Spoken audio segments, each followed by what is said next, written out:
them people that talk. Once again, I shall kill it in love. Still, I'm now done, I get done, I'm the one I go take. I'm the waiting I love. Waiting you love, oh.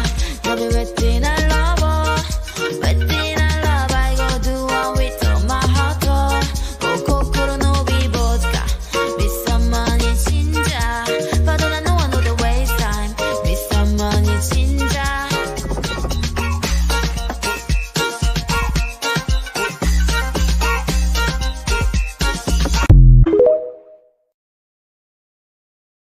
Maybe look on, don't turn, maybe look on. Yorubas are screaming, Hausas are crying, my Igbo brothers are saying, don't blame them, Igbos are being discriminated. Even food don't turn to gold in Nigeria. Kidnapping, lucrative business in Nigeria. Imagine saying your grandchildren where they kidnap. By now, your soldiers for don't scatter Nigeria. How come a man won't get money for ransom when they kidnap him, his wife and his children? After everything, now kill, they go kill them. See, as Naira, they fall against dollar. Emi Lokon, don't turn to Ebi Lokon. And you say make we sacrifice for Nigeria. 7 billion to renovate your residence. 15 billion for your traveling allowance. That's not for you and your only vice president. 40 billion for Asurok maintenance. 5 billion for food and refreshment. 100 of millions for dogs and animals. Meanwhile, hunger they kill Nigerians. What did Nigerians do to warrant this treatment? Even Gary, they no fit afford for the family. Tinubu government blame Buhari. Buhari government blame Jonathan. Hunger day, people they die. This one don't pass jaga jaga. Oh. Emi loco, OTB, Emi loco, Baba, Emi loco, Edaku, Emi power. Emi loco, OTB, Emi loco, Baba, Emi loco, Edaku, Ojeti wo. Tinubu was APC party leader during Mr.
Reforms are there, and we will continue to institutionalize them in such a way and manner that anybody that has the privilege of God and the people of Edo State to become the next governor of Edo State cannot just like a political Simkin the Swagger, cannot just like a political Mais Gloriosos, cannot just like a political Burakio, capriciously set aside the reforms and engage in a suo motu political peregrination.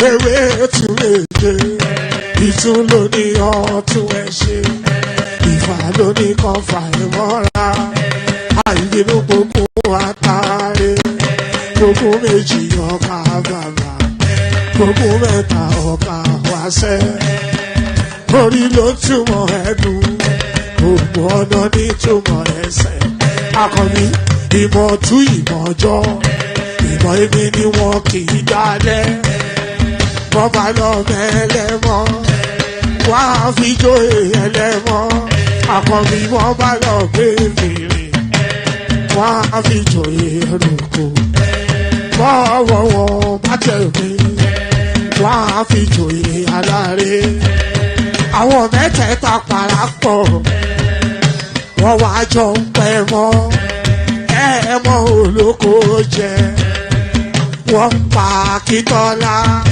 ọmọ Ògún wọ́n pàdé ìyọ̀dà ọmọ àtàlàbọ̀bà àkọ́bí wọ́n pàdé ṣàtàdá abẹ ọmọ bá Ìjẹ̀bú mèrè aṣíwájú odò gbólùkẹrẹ ajagun lólòdì ọ̀run tó bá ṣe pé tìyẹ tó bá ṣe pé tìyẹ lọ bá ń darí jọ wí àpérò ní kún gbọ́wọ́ ọ̀bọ ti ṣìgìdì máa gbé àgétì ló máa ń gbé àyàn tí ìlàyàn ewúrẹ́ ọlọ́run dákun má padà lẹ́yìn ẹ kó má gbàgbé ọ̀rọ̀ tẹ́ aṣíwájú ọlọ́run dákun má padà lẹ́yìn ẹ kó má gbàgbé ọ̀rọ̀ tẹ́ àkọ́bí ọlọ́run dákun má padà lẹ́yìn ẹ. And there it is right there. Ọlọ́run má padà lẹ́yìn ẹ, may God never depart from you. So I think I've explained what that means copiously, endlessly. So still means exactly what it still means exactly what it meant when I first told you. Ọlọ́run má padà lẹ́yìn ẹ, may God never depart from you. So I'm doing something by the side. So if you see my eyes flickering, I'm just doing somewhat of a formatting on another screen. So Ọlọ́run má padà lẹ́yìn ẹ, may God never depart from you. So that's what that means, of course.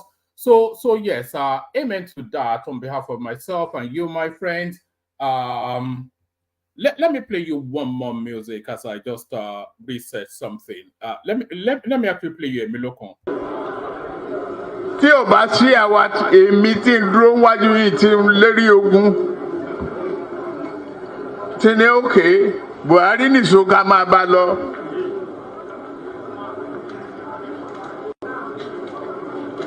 Kò lè di president. Ó ṣe kìíní olùlẹ̀. Ó ṣe kejì olùlẹ̀. Ó ṣe kẹta olùlẹ̀. Ó tiẹ̀ sunkún lórí tẹlifíṣàn pé láyé òun ò tún rán mọ́. Mo dẹ̀ lọ bá ń Kaduna wa rán ọ̀rọ̀ ẹkún kọ́ lélẹ́yìí. Àdúró tiẹ̀ wàá dẹ̀ wọlé. Nǹkan kan ní pé o ò ní fọ̀rọ̀ orílẹ̀-èdè Yorùbá ṣeré. Ó dẹ̀ gbà. Àtijọ́ tó yẹ ti débẹ̀, mi ò gba mínísítà, mi ò gba contract,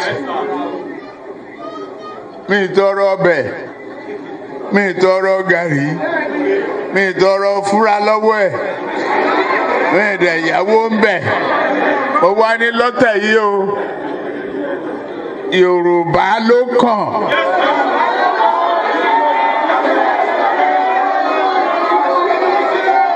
Tá a bá dẹ̀ sa Yorùbá náà, èmi ló kàn. I wonder if those words will go on his tombstone when he eventually leaves this mortal coil. So those words are Emilokon forever and a day immortalized by Tinubu. So Emilokon and there it is. One man Lokon and there it is. So Emilokon. So good day to you. Good to be in your company. And how are you? Let's do that. Good day to you. Good to be in your company. And how are you? So good day to you. The usual protocol, click on the like button. You are always invited to do that. Some of you do, some of you don't. If you don't have the habit of doing it, please do it in this instance. Very, very important that you do. So click on the like button. Do that now.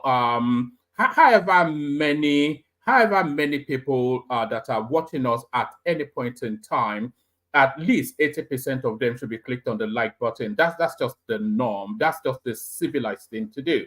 So click on the like button. And then if you're not already subscribed, please correct that as well. So like and subscribe. Do those two things. Click on the like button now and then click on the subscription button if you're not already subscribed. So do those two things, like and subscribe.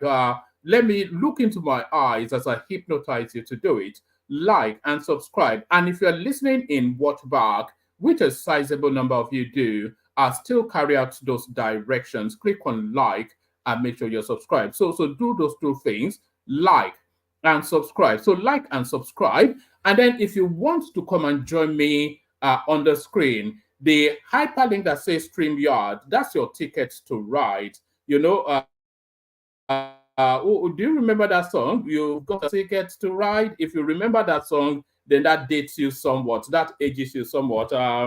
If you know that song, actually, in the comment section, or if you're watching in watchback, let me know. You've got a ticket to ride. So don't worry, don't give up the day job. Stop the silly singing. Yeah, so click on like, click on subscribe, click on the hyperlink that says StreamYard if you want to come and join me on the screen. Share the link to the stream in all your social media spaces so we can expand the reach of the platform. So do all those things. Those are your active participation in terms of being an active member and an encourager of this platform. So it's not a passive sport, it is an active sport.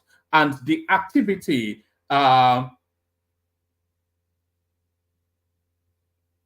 yes, I don't know, man.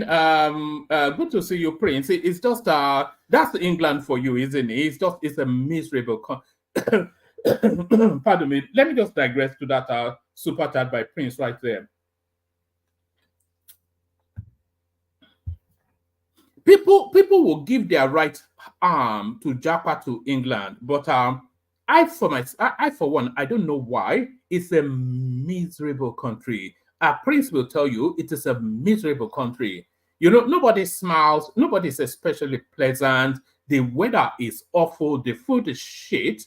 You know, so I'm not quite sure why anybody wants to come here. The people here are looking to escape to a civilized, happier place. But there it is, raining as always. So yes. So back to the structure. Click on like, click on subscribe. If you want to come and join me on the screen, the hyperlink that says StreamYard is your ticket to ride. Share the link in your social media spaces. Invite your friends and your frenemies to come and say this funny sounding guy with the bald head talking shit. So invite your friends and frenemies to come and listen to this funny sounding guy with the peculiar accent talking shit. So invite your friends to come and listen to me talk shit. And then, of course, the super charts as already exemplified by our Prince right there. We have the anticipation of 5 minimum super chats per stream. So Prince kicks it off. So we have the anticipation of 4 more people joining him. So super chat as a form of encouragement. It wasn't especially that Prince wanted to talk about the weather. He just wanted to super chat as a nod towards the platform. So join him in that spirit, super chat towards the stream. So like, share, subscribe. Yes, I remain here for reasons of, family, yeah. But don't worry, I won't be here for too long. My natural place is, you are laughing, that's 4 right there, saying it's as miserable as you say, and you cannot live it. And it's for the safety as well. It's a well-structured country, but it's a miserable country as well. Everything works here. There is nothing that doesn't work in this country. Not a single thing. You put your bin outside, it's gone. I can get into my car right now and drive all the way to Scotland. The only fear is that I fall asleep at the wheel. That's just it.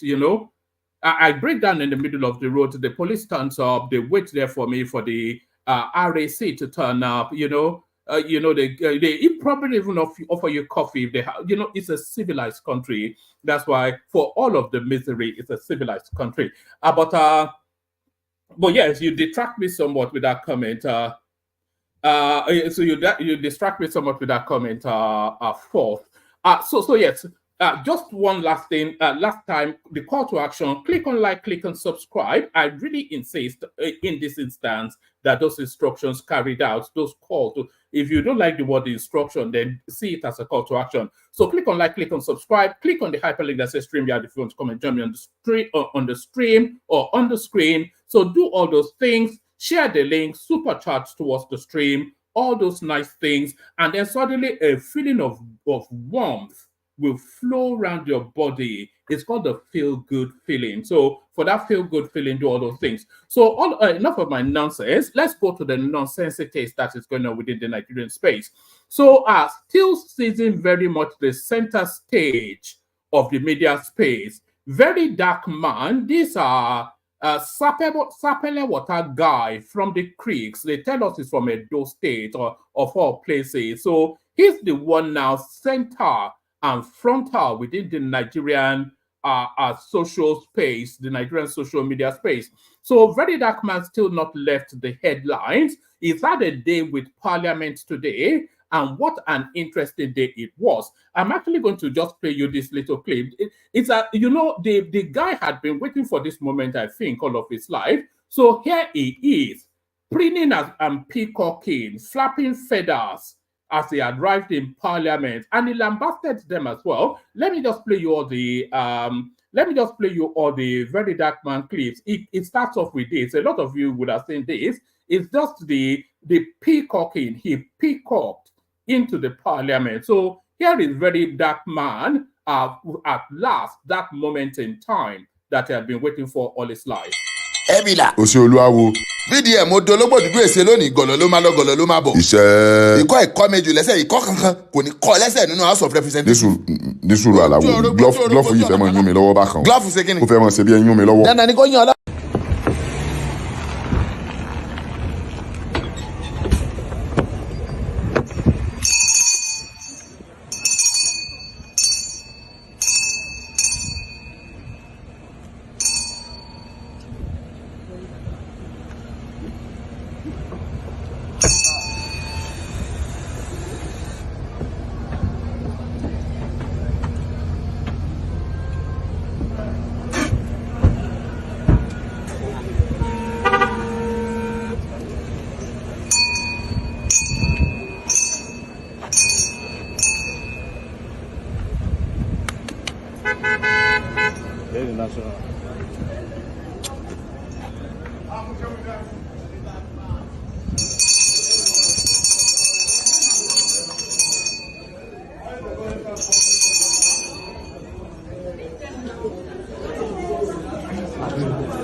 That new building, you might have 3 or something. And no, that wasn't a scene from a Nollywood movie. No, that was a stand accused appearing before Parliament on a serious matters leveled against him, and that is how he appears, like as though it was the Omonoba or a prince of the stool. So this is, everything is cruise, isn't it, within the Nigerian space? So that is a very dark man appearing in Parliament. So that's very dark man appearing in Parliament. There's still several very dark men clips to play, but let's go back to the structure as I've arranged it, and let's kick it off with this one. So we go back to the structure as arranged, and we kick it off with this one.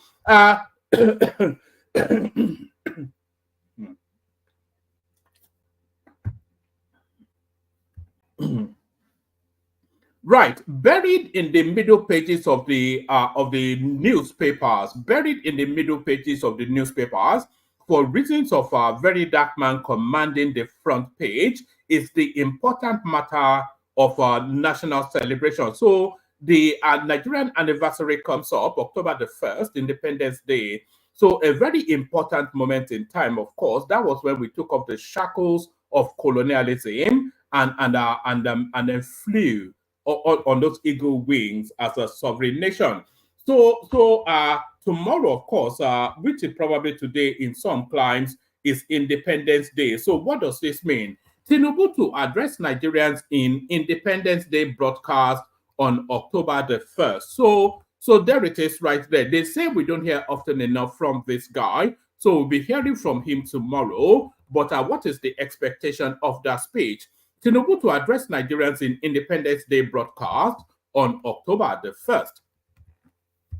President Bola Tinubu is set to make a nationwide broadcast on Tuesday, October the 1st at 7 a.m. The address will mark the commemoration of Nigeria's 64th independence anniversary. All television and radio stations, as well as other electronic media outlets, will stream the broadcast via the Nigerian Television Authority and the Federal Radio Corporation of Nigeria for the live broadcast. Bayo Ononuga, the special advisor to the President on Information and Strategy, shared this announcement via a statement today, September the 30th, 2024. So it is as short and to the point as that, but hopefully the national broadcast will not be short, but certainly will be to the point, because there are several points, of course, to be addressed by Tinubu. The fuel situation, the skyrocketing inflation, the restlessness amongst the citizenry, the direction of travel of his administration, what hope there for the future, and what exactly is going on. So all of these things we want to hear from him. So not just some patter cake. I suspect it's just going to be some random nonsense because they've been struggling to articulate what they have achieved now going on 2 years in government. So hopefully we get something to hinge hope on as a nation from that broadcast. That's the hope, but that's not the expectation, because we've had national broadcast from Tinubu before, and there wasn't anything significant to glean from it. So there wasn't anything significant to glean from it. Let's go on from that to this. Actually, let's go to this one still. To counterweight Tinubu, SOWORE moves to occupy that October the 1st space. Fearless in October, SOWORE calls on Nigerians to join protest, says no backing down after fighting for 3 decades to see a better Nigeria. So there it is right there. This particular protest does not seem to have any momentum, especially. Human rights activist and convener of the #RevolutionNow movement, Comrade Omoyele, so he's now a comrade. Comrade Omoyele SOWORE has invited Nigerians across the country to join him in the October the 1st protest against hardships. They said hardships. Hardship doesn't come with an S. You can't pluralize hardship.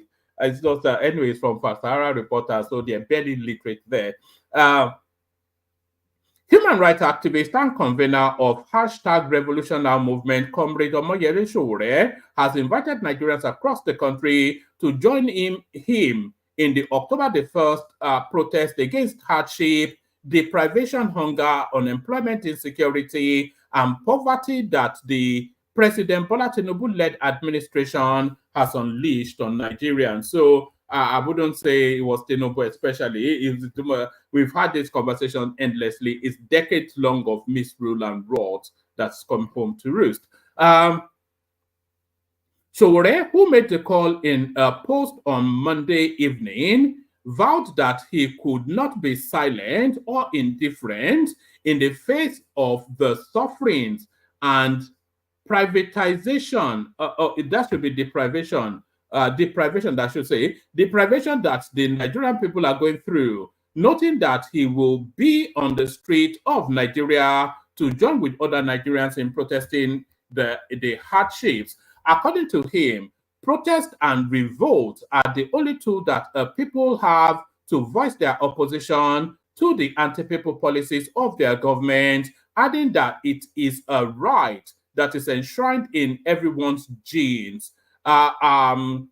Reminding Nigerians that he has spent 5 of the last 6 years either in prison detention or confinement by the All Progressive Congress-led government under trumped-up treason charges that they were forced to withdraw. SOWORE vowed that he would not president until our point by point demand are met. So Sowore is not acting anything on behalf of the Nigerian people, is acting primarily off the back of his political journey, his egocentrism, and all of that.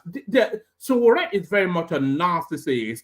So these are narcissistic tendencies of somebody that wants to be center stage and is willing to sacrifice any and everything to be center stage. Sowore's struggle is not for anything other than to be in the headlines and on the spotlight. So it's just ego at play. And by the way, it's not trumped up charges that the Buhari administration leveled against him. He actually called for a revolution against an elected government. So those are treasonable. Spaces. That's a treasonable request right there, to call for a revolution against an elected government. So if you call for a revolution, by definition, is an act of violence. He was inviting the people onto the street to revolt against an whether they were elected legitimately or illegitimately. The Constitution affirms their democratic credentials. The law affirmed them. So you know what it got away lightly, by the way, Sowore, because what he did was actually a treasonable thing, and the guy very much a narcissist. So a narcissist from the creeks. Human rights activist and convener of the #revolutionary movement, Comrade Omoyele Sowore, has invited Nigerians across the country to join him in the October the 1st protest against hardship, deprivation, hunger, unemployment, insecurity, and poverty that the President Bola Tinubu-led administration has unleashed on Nigerians. Sowore, who made the call in a post on Monday evening, vowed that he could not be silent or indifferent in the face of the sufferings and deprivation that the Nigerian people are going through, noting that he will be on the streets of Nigeria to join with other Nigerians in protesting the hardships. According to him, protests and revolts are the only tool that people have to voice their opposition to the anti-people policies of their government, adding that it is a right that is enshrined in everyone's genes. So there's no right enshrined in anyone's genes. It's a right enshrined constitutionally. If it wasn't constitutionally backed, then it would be illegal. Reminding Nigerians that he has spent 5 of the last 6 years either in prison detention or confinement by the all progressive Congress-led government under trumped-up treason charges that they were forced to withdraw. Sowore vowed that he would not relent until our point-by-point demands are met. So I'm not quite sure where this heads to, but it doesn't head to anywhere nice. And I have no anticipation of any sort of success for this protest. By the way, it's going to be a damp squib. It's going to be it's going to fall on its face because I think the people tire from the last one. So I suspect it'll be Sowore and the Adenyoju. Maybe a very dark man will join them to show off another regalia. The former presidential candidate of the African Action Congress (AAC) in the 2023 general election stated on October the 1st, for the Fearless in October, I will be on the streets of Nigeria to join with other Nigerians in protesting the hardship, privation, hunger, unemployment, insecurity, and poverty that the Tinubu government has unleashed on the Nigerian people, is stated emphatically. Protest and revolt. So it goes on. I spent the last one. So for those who wondered why I refused to back down or cower in fear, so nobody is expecting him to cower in fear because they are not vesting fear upon him. They arrested and released him within an hour when he arrived in Nigeria. And they could have arrested and detained him for what he did on the last protest. All the buildings burnt down, all the people killed, all at his behest. You know what he actually did in that what was it called? Whatever I tagged the last protest, what he did in that space is not that dissimilar to what Nnamdi Kanu is incarcerated for. You know, that Nnamdi Kanu is incarcerated for inviting people, for instigating people to act in an anarchical way against the state. That is essentially what Nnamdi Kanu, Days of Rage, thank you, Aloy. That is essentially what Nnamdi Kanu is in prison for. Nnamdi Kanu is in detention for instigating people to act in an anarchical and a violent way against the state. So what did SOWORE do in his Days of Rage? He did exactly that, and to a far greater impact than whatever was impacted by Nnamdi Kanu. SOWORE invited people to act in an anarchical and a violent manner to rage against the state. So if Nnamdi Kanu is incarcerated for treason for that, then and this guy is preening and peacocking and basking in his own sense of self-importance. So this is just the thing, and he says he's not going to be coward. If he was to be coward, they have every reason to detain him. I spent for those who wonder why I refuse to back down or cower in fear, given the threat to my freedom. There's no threat to your freedom, because if there's a threat to your freedom, you'll be incarcerated for justifiable reasons. For those who wonder why I refuse to back down or cower in fear, given the threats to my freedom and my life, there's no threat to his life. This guy, man, it's just this hyperbolic language to embellish something that is just a non sequitur, a non-event, and try and elevate it to like as though he was Nelson Mandela or something. For those who wonder why I refuse to back down or cower in fear, given the threats to my freedom and my life, here is my reply. I committed myself to the cause of fighting for the emergence of a better Nigeria 3 decades ago. So you see this mission statement right here. That is an acerbic remark towards the obedient space, not even towards the obedient space, but towards the lead of the obedient space. So this is SOWORE now just reaffirming his credentials that space now being gazumped by Peter Obi is a space that he created and he still very much occupies. So listen to the wordings, and then you know that this is a side swipe towards P to B, a side swipe towards P to B. I committed myself to the cause of fighting for the emergence of a better Nigeria 3 decades ago. So this new Nigeria that is possible, this new coinage now that Obi has been dancing to and his followers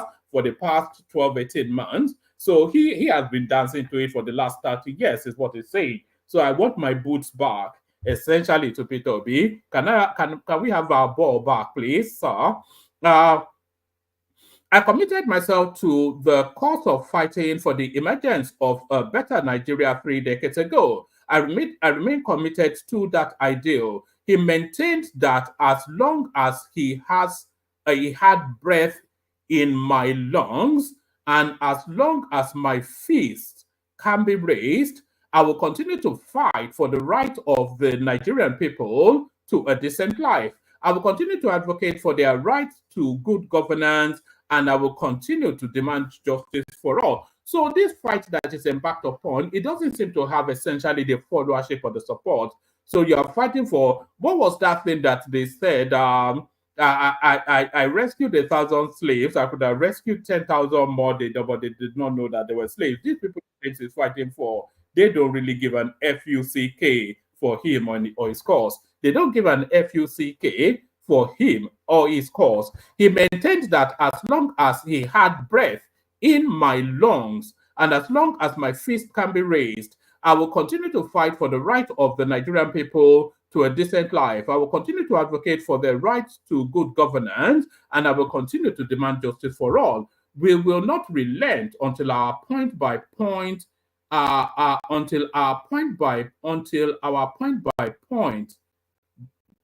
demands are met, until the Bola Tinubu government meet these legitimate demands of the Nigerian people. So they are not legitimate demand of the they are not what SOWORE is actually demanding. It may well be what is best for the Nigerian people or not, but they are not the legitimate demand of the Nigerian people because the Nigerian people were not canvassed in order then for him to arrive at whichever list. So this is his own panacea. This is what he feels is best for the Nigerian people. So there's somewhat of an arrogance to that he has made the decision of what is best for Nigerians as opposed to the government elected working on what they feel is best for Nigerians. Do you understand what I mean?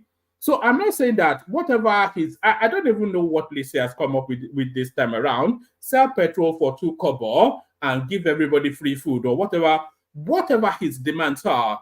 They are not the legitimate demands of the Nigerian people because it's not been subjected to an acid test to the will of the people until the hashtag Bola Ahmed Tinubu government meet these legitimate demands. They are not legitimate demands because they have not been what's that test? What do they call that test again? They've not been subjected to I'll remember what I was trying to remember in a minute. But they've not been subjected to the will of the people. Until the Bola Ahmed Tinubu government meet these legitimate demands of the Nigerian people, we will not relent in our struggle until we win. So what does victory look like? What does victory look like? What is even, let's see, we have to be clear on what SOWORE demands. So it just sounded like anarchy for anarchy's sake because all right okay so I think we have this 14-point demand. So do we have it? I think it's on Abatis what not all right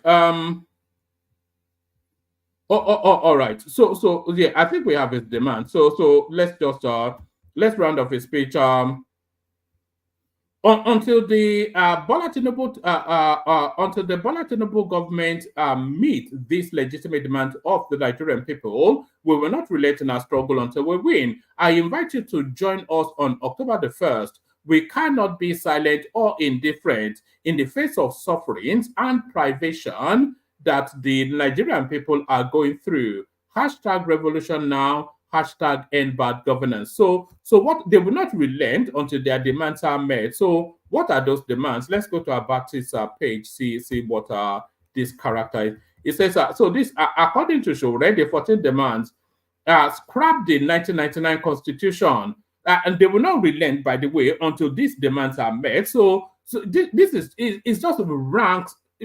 It just wants to rage for rage's sake. That's just we cannot surmise beyond that. It just wants to rage for rage's sake. Scrap the 1999 constitution and replace it with a people-made constitution for the Federal Republic of Nigeria through a sovereign national conference to be immediately followed by a national referendum. So he will continue to riot on the street until this is done. This is what this guy is saying. Toss the Senate arm of the Nigerian. Oh God, this is why I hate about this about the page. It always has a bug. Toss the Senate arm of the Nigerian legislative system. Keep the House of Representatives and make lawmaking a part-time endeavor. Pay Nigerian workers a minimum wage of nothing less than 250,000 naira. So a cleaner gets 250,000 naira monthly. Invest heavily in education and give Nigerian students grants, not loans. Aggressively pursue free and compulsory education for children across Nigeria. Release Nnamdi Kanu unconditionally. How does this serve the people's interest that Nnamdi Kanu be released? Because there are legitimate reasons of criminal indictments that legitimizes Nnamdi Kanu's incarceration. So whose will? That's not my will. That's not representative of what I want. I don't want Nnamdi Kanu to be released. I want Nnamdi Kanu to have his day in court.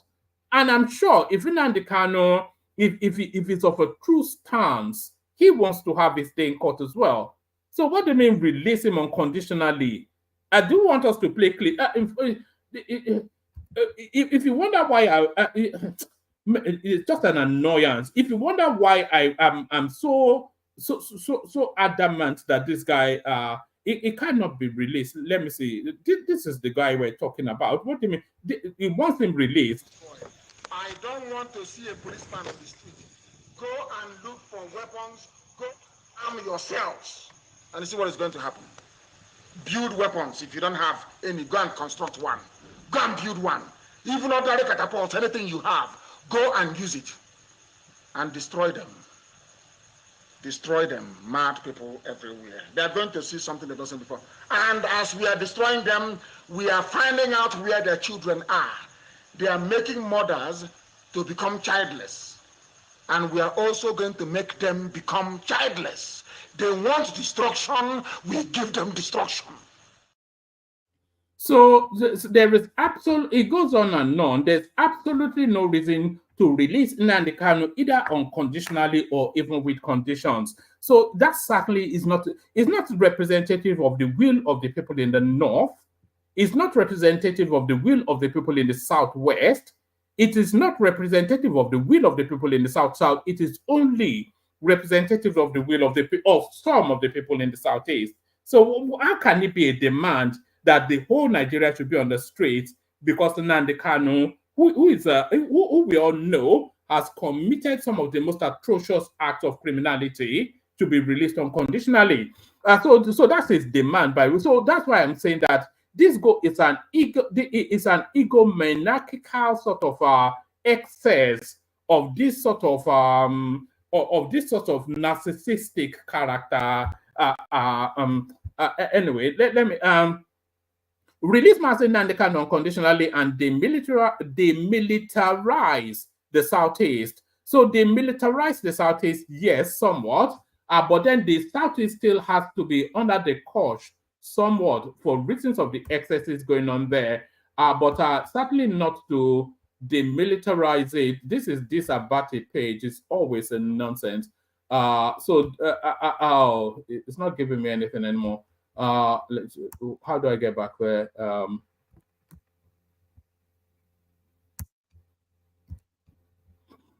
So that's Ruben Abati's website. Is as shit as shit can get. It's as shit can get. Let's go at it from here. Let's just rattle through. It says yes, release Mazen Nnamdi Kanu unconditionally and demilitarize the Southeast.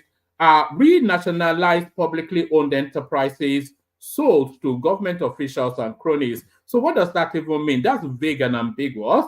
Reinstate a corruption-free subsidy regime to reduce hunger, starvation, and multi-dimensional poverty. Probe past and present Nigerian leaders who have looted the treasury, recovered the loot, and deposit it in a special account to fund education, healthcare. So who on whose authority is he making that demand to? It is essentially spending the sovereign wealth.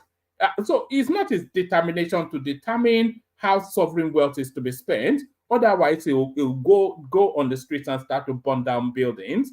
It's just the ridiculousness of it. Probe past and present Nigerian leaders who have looted the treasury, recovered their loot, and deposit it in a special account to fund education, healthcare, and infrastructure. Otherwise, he'll stay on the streets. Restructuring of Nigeria to accommodate Nigeria's diversity, resource control, decentralization, and regional government. So reforms of security agencies to stop continuous human rights violation and duplication. This Abati's website is so shit. And duplication of security agencies and enhance the physical security of Nigerian citizens. Establish a special energy fund immediately to drive massive and corruption-free power sector development. Immediate reconstitution of the Nigerian electoral body, the Independent National Electoral Commission, to remove corrupt individuals and partisan hacks appointed to manipulate elections. 13, Massive investment in public works and industrialization will help to employ Nigeria's teeming youth. So this sounds more like this sounds more like a manifesto for a campaign rather than a protest list. So put this in your manifesto for the next election and present it to the Nigerian people that this is what you are offering. So you can't, for reasons of your own party manifesto, invite the mass to riot. 14, mass shake-up of the Nigerian judiciary to remove cabals of corrupt generations of judges and judicial officers that continue denying everyday citizens access to real justice. SOWORE has so that's just the anyway, forget this guy, man. Like I said, it's a narcissistic egomaniac. That's just it. A narcissistic egomaniac. A narcissistic egomaniac. October the 1st, do not go out to protest. Police warn Ekiti citizens. I don't think anybody especially needs warning. I don't think anybody especially cares about this one. The Ekiti State Command of the Nigerian Police Force has warned residents, especially youths, against joining the nationwide protest scheduled for October the 1st. Correspondence reports that the organizers of the hashtag Fearless in October protest aimed to address the hardship faced by Nigerians due to the removal of fuel subsidies and the devaluation of the naira. The group had earlier declared that the police, Department of State Services, and military would not deter them from carrying out their planned demonstration on Nigeria's 64th anniversary Independence Day this week, Tuesday. However, the State Commissioner of Police, Adeniro Akinwale, has warned that the protest could be hijacked by hoodlums. Speaking with journalists at Ado Ekiti on Sunday, Akinwale stressed that breaking the law should never be the way to achieve justice, and he encouraged the youth to adopt peaceful methods and conversations instead. So that's them already blocking it. I think they successfully caged it in the first instance. So I think they will successfully. I think it's going to be nobody. It doesn't have any traction anyway. This one. So it's so soon after the last one. A total miscalculation by SOWORE, of course. He wants to stay in the moment, but the moment has gone. Climate change, finding replacement for oil will take a long time. This is Dangote protecting his own industry. So I'll just take a few paragraphs from here. Aliko Dangote, CEO of Dangote Refinery, shared his perspective on the shift from fossil fuel to renewable energy, noting that a complete transition away from oil will take considerable amount of time. Dangote made this remark during a conversation on the sidelines of the recently concluded 79th United Nations General Assembly in the United States. He stated that whilst the transition to renewable energy is inevitable, the current challenges require Africa to meet its electricity and energy needs through resources like natural gas and coal. Dangote emphasized that Africa is facing pressing challenges like fuel scarcity and lack of electricity, and stressed the importance of addressing these issues with urgency. So there it is right there. There was a report actually that tells us that the demand for fossil fuel, for petroleum, for crude oil has actually increased rather than decreased, in spite of all of these cosmetics of electric vehicles and all this nonsense. So back to Very Dark Man. Prison officials deny receiving suspension letter on case involving Bobrisky. Details emerge. So apparently the prison official, the Minister of Internal Affairs, he came out with this big headline that he has suspended 4 prison officers. But apparently, the prison officials are telling us that it's just a social media suspension. Amidst allegations of bribery involving controversial cross-dresser Idris Okuneye, popularly known as Bobrisky, a senior officer of the Nigerian Correctional Service, Deputy Controller of Correction (DCC), Michael Onugwa, has denied receiving any official suspension letter. Mr. Onugwa appeared in full regalia on Monday, September the 30th, before the House of Representatives panel investigating bribery allegations connected to the Economic and Financial Crimes Commission and the Prison Service. Speaking on his alleged suspension, he said, I have not been officially notified of any suspension. I only saw the rumors circulating on social media. So everything now, even the government in Nigeria now cruise.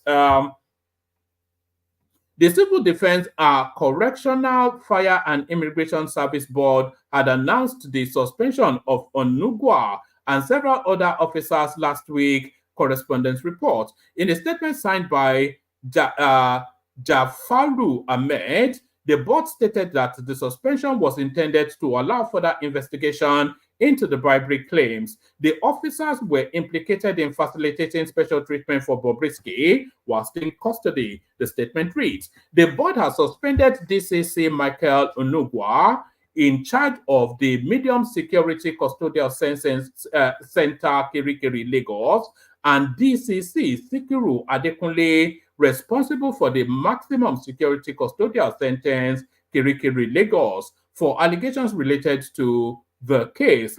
In addition to the suspension of Onugwa and Adekunle, the board also suspended several other officers. Similarly, another senior officer, DCC Ikechukwu, serving as the MSCC Kuje, was also suspended. So there it is. So social media, it's just, Nigeria is a joke. That's just the thing. So they go on television to tell us that they've suspended all of these people, but alas, na cruise, na lie. Now, still with Very Dark Man apologizes to Falana over Bobrisky bribery claims. So he did not really make any allegations against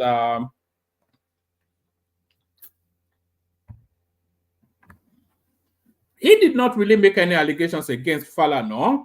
All he did was to recite an audio in the media space. All he did was to play an audio. So if there's anything, if there's any allegations being alleged, then the allegations is coming from Bobrisky.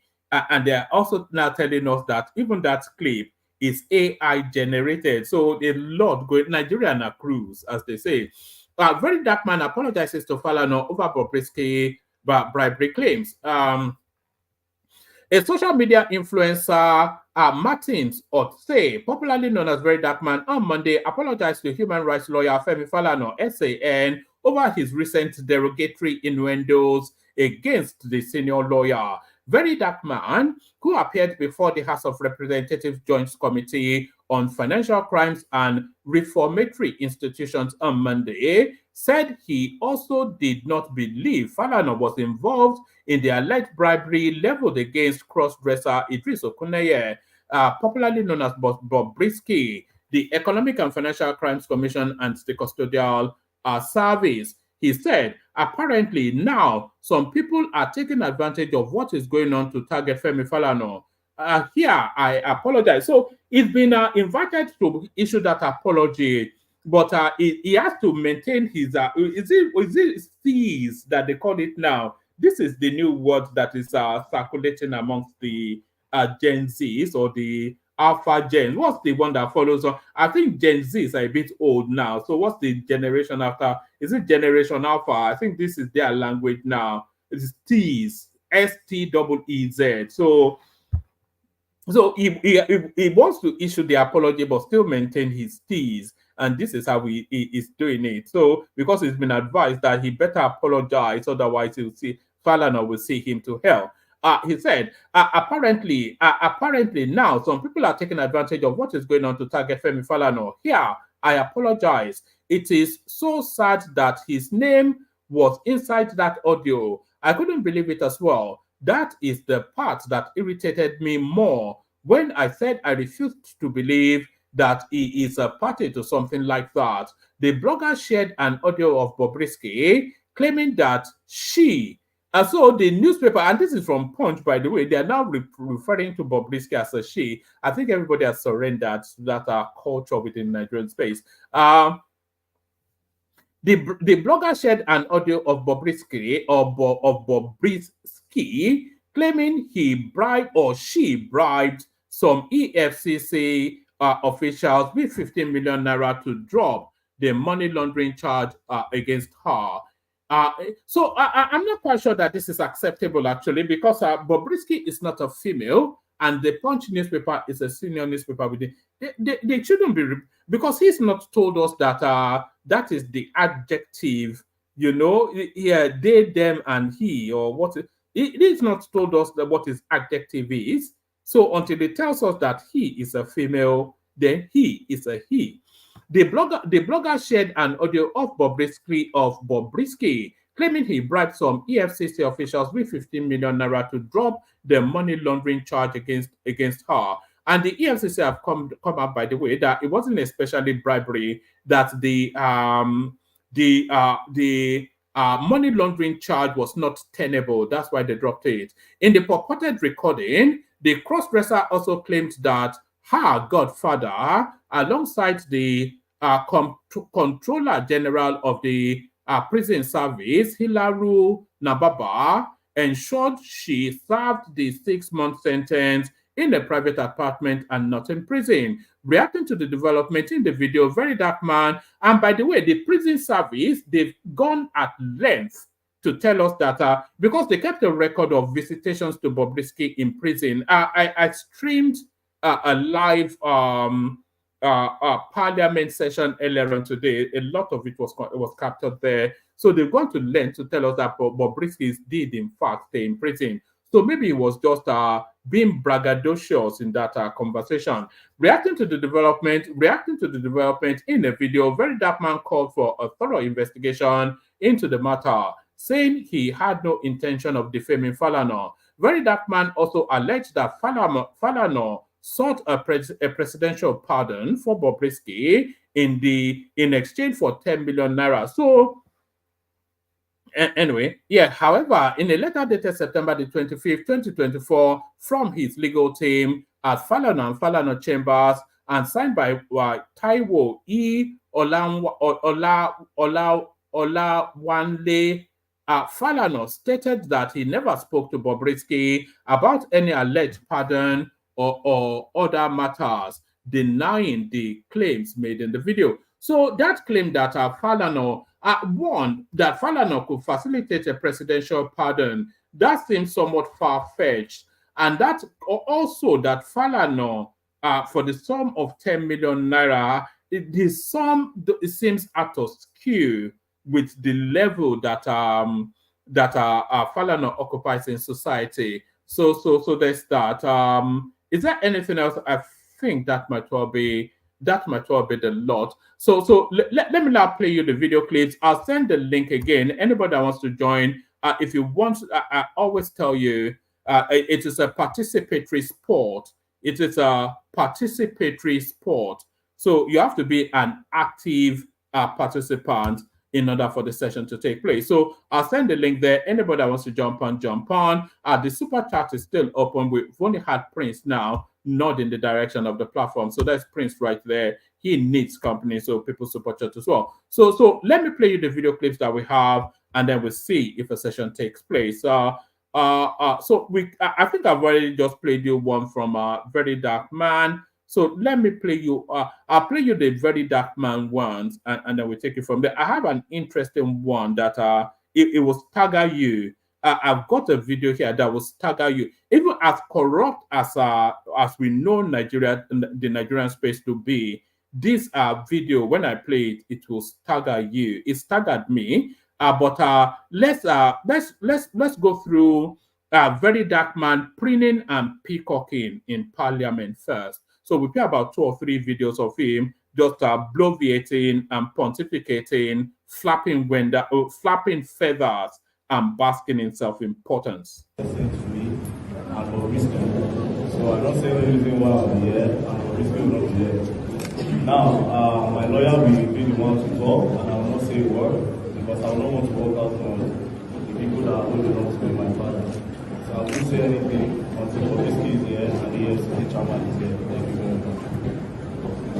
Number 2, I'm just echoing what we have discussed. Number two, he's saying that he has not said is not going to speak. At least we came prepared, we came with almost everything that is needed by this committee here. We have even come with additional evidence that is not even available online. We have come with everything. So he's not saying, I don't want to assist the committee, I don't want to talk. He's saying because that person who should be here, who is not here, who has sent a lawyer to represent he or she, that he is not going to talk directly, that he's going to talk to his counsel. That's just all he's saying, and nothing more. In addition, I would like to say, the man from my state, he said, if I don't speak, they will move eventually to take me. I will not mind being no. I will not mind, okay, let me say sorry, please. And also, in the voice notes, Bobrisky said something about the Godfather. So it's obvious that there's a Godfather somewhere that might maybe told him not to come, and then nothing will happen because he has disrespected everybody here by not coming, and you are trying to force me to talk, and you are already throwing the little threat that you detain me. I was staying in the cell, and this is not my first time, it's not my second time. So I'll go and stay there until he's ready. But for now, I will not say anything. If I say anything, let me die.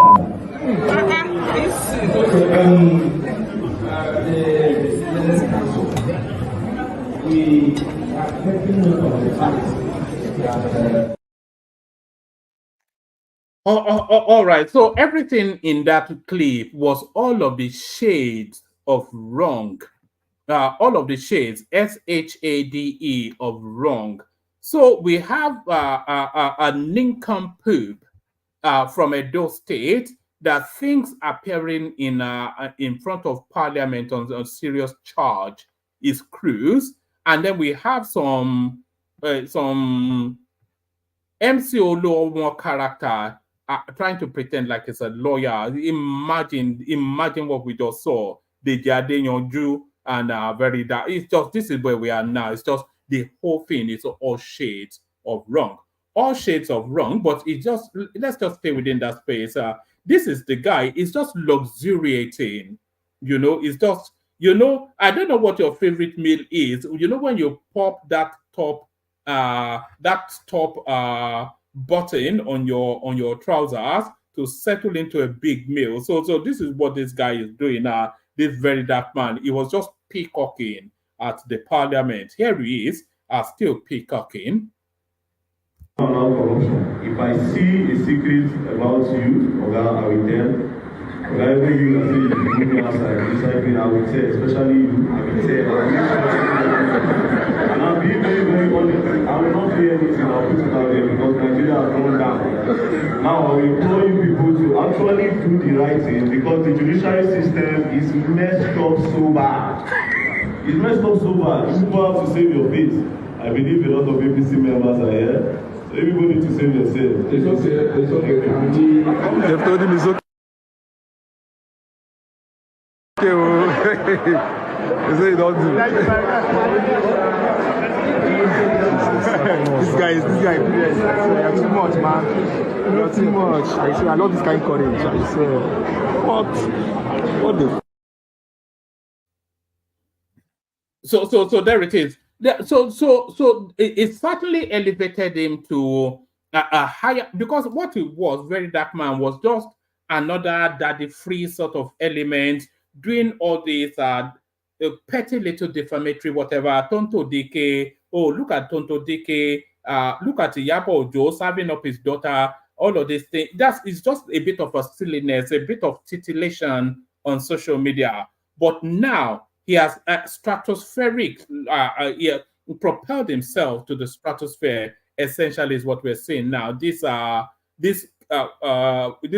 curious guy from the South, you know, so it certainly elevated its star status. There's no, because controversy sells, you know, they say say good about me, say bad about me, but just talk about me. You are only dead when nobody's speaking about you. So it doesn't really matter what people say about you, so long as they are talking about you, then you are occupying that space in their mind. So there it is right there. So that guy has now propelled himself. Look at this guy, some random from South, now contending with Falana, contending with the Minister of Interior. So whatever it is, he's the winner of all this.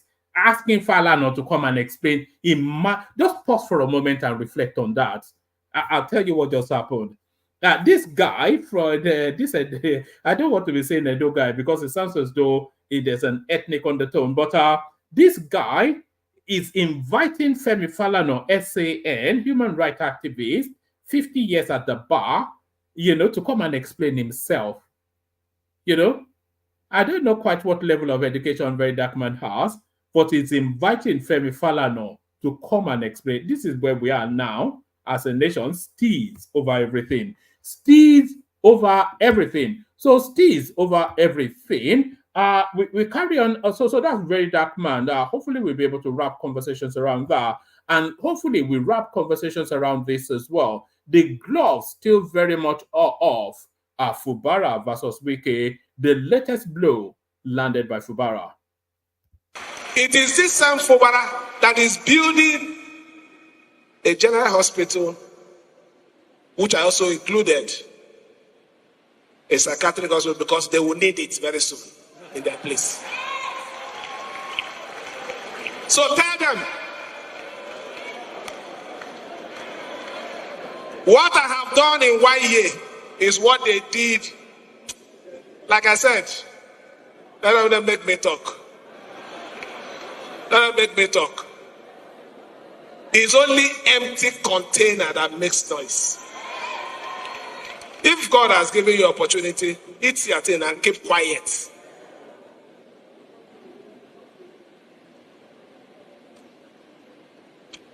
God will continue to give us the strength to do the best for our people without fear.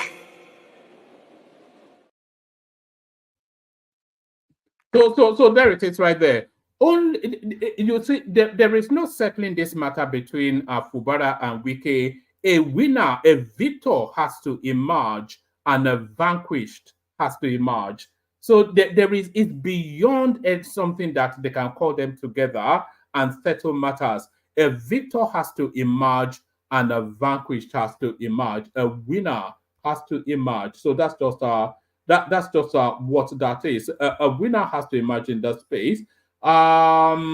Let me play you this one. So Nigeria is indebted, but I've often tried to explain right here that Nigeria is not that indebted. At least Nigeria is not burdened with the heavy weight of, the United Nations, or is it the World Trade Organization or World Bank, whichever one of these international organizations, I think it will be the World Bank, their recommendation is that debt to GDP is still stable at 35%. And Nigeria is run about 20-something% debt to the overall sovereign wealth of the country. So Nigeria very much underborrowed and not as indebted as people imagine. So you don't take it from me, take it from your Minister of Foreign Affairs. This is Tugar, one of my favorite ministers within the Tinubu administration. Eloquent, sharp, ready with an answer. So, Minister, if debt forgiveness is part of our agenda as a nation, just like the Obasanjo government was very successful, so I look at the nations that Nigeria is owing, 5 of them, which makes up approximately 593, almost 600 million US dollars that Nigeria has gotten in loan. China is leading the pack with about $4 billion that we are owing that country. Are we talking to China for some kind of debt forgiveness if we went to the global stage for debt forgiveness? That is not what we're discussing with China. And when it comes to the issue of debt, look at the debt to GDP ratio even of Nigeria. So we're not even amongst the critically indebted nations when they talk about debt. When we talk about debt of developing countries, Nigeria is not in that sort of a precarious situation. In fact, as a matter of fact, China is prepared to lend more. China is prepared to invest more in Nigeria in terms of infrastructure development and other things. So that is not, but you see, what you're failing to take into consideration is when we talk about debt forgiveness, we're not necessarily referring to ourselves. Nigeria is considered to be a leading nation, not just on the African continent, but in the global south. So when we speak on behalf of Africa, we speak on behalf of developing nations, we speak on behalf of the global south. And we speak as the largest black nation on the planet. So that you have to bear that in mind. Absolutely. All right. So sometime in the future, we're going to be doing a session, hopefully within the next 7 days.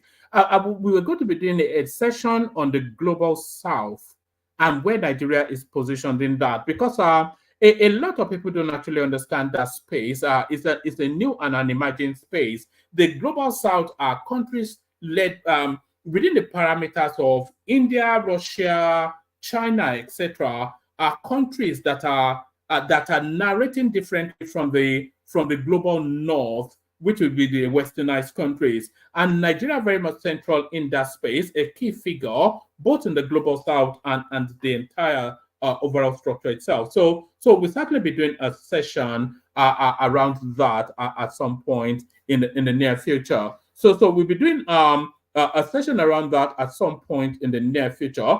Let me know in the comment section if that's something that piques your interest. I think it's something that because we need to be going to those sort of esoteric, intellectualized spaces sometimes just to reaffirm our credentials as an intellectual space. So to reaffirm our credentials as an intellectual space,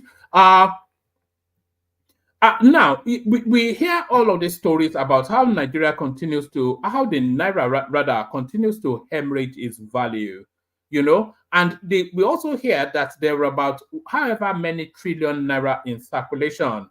So all of those two narratives are interlinked. So there's a lot of illicit money, illegal money, money that does not have legitimacy, all are washed within the Nigerian space that is looking for legitimacy.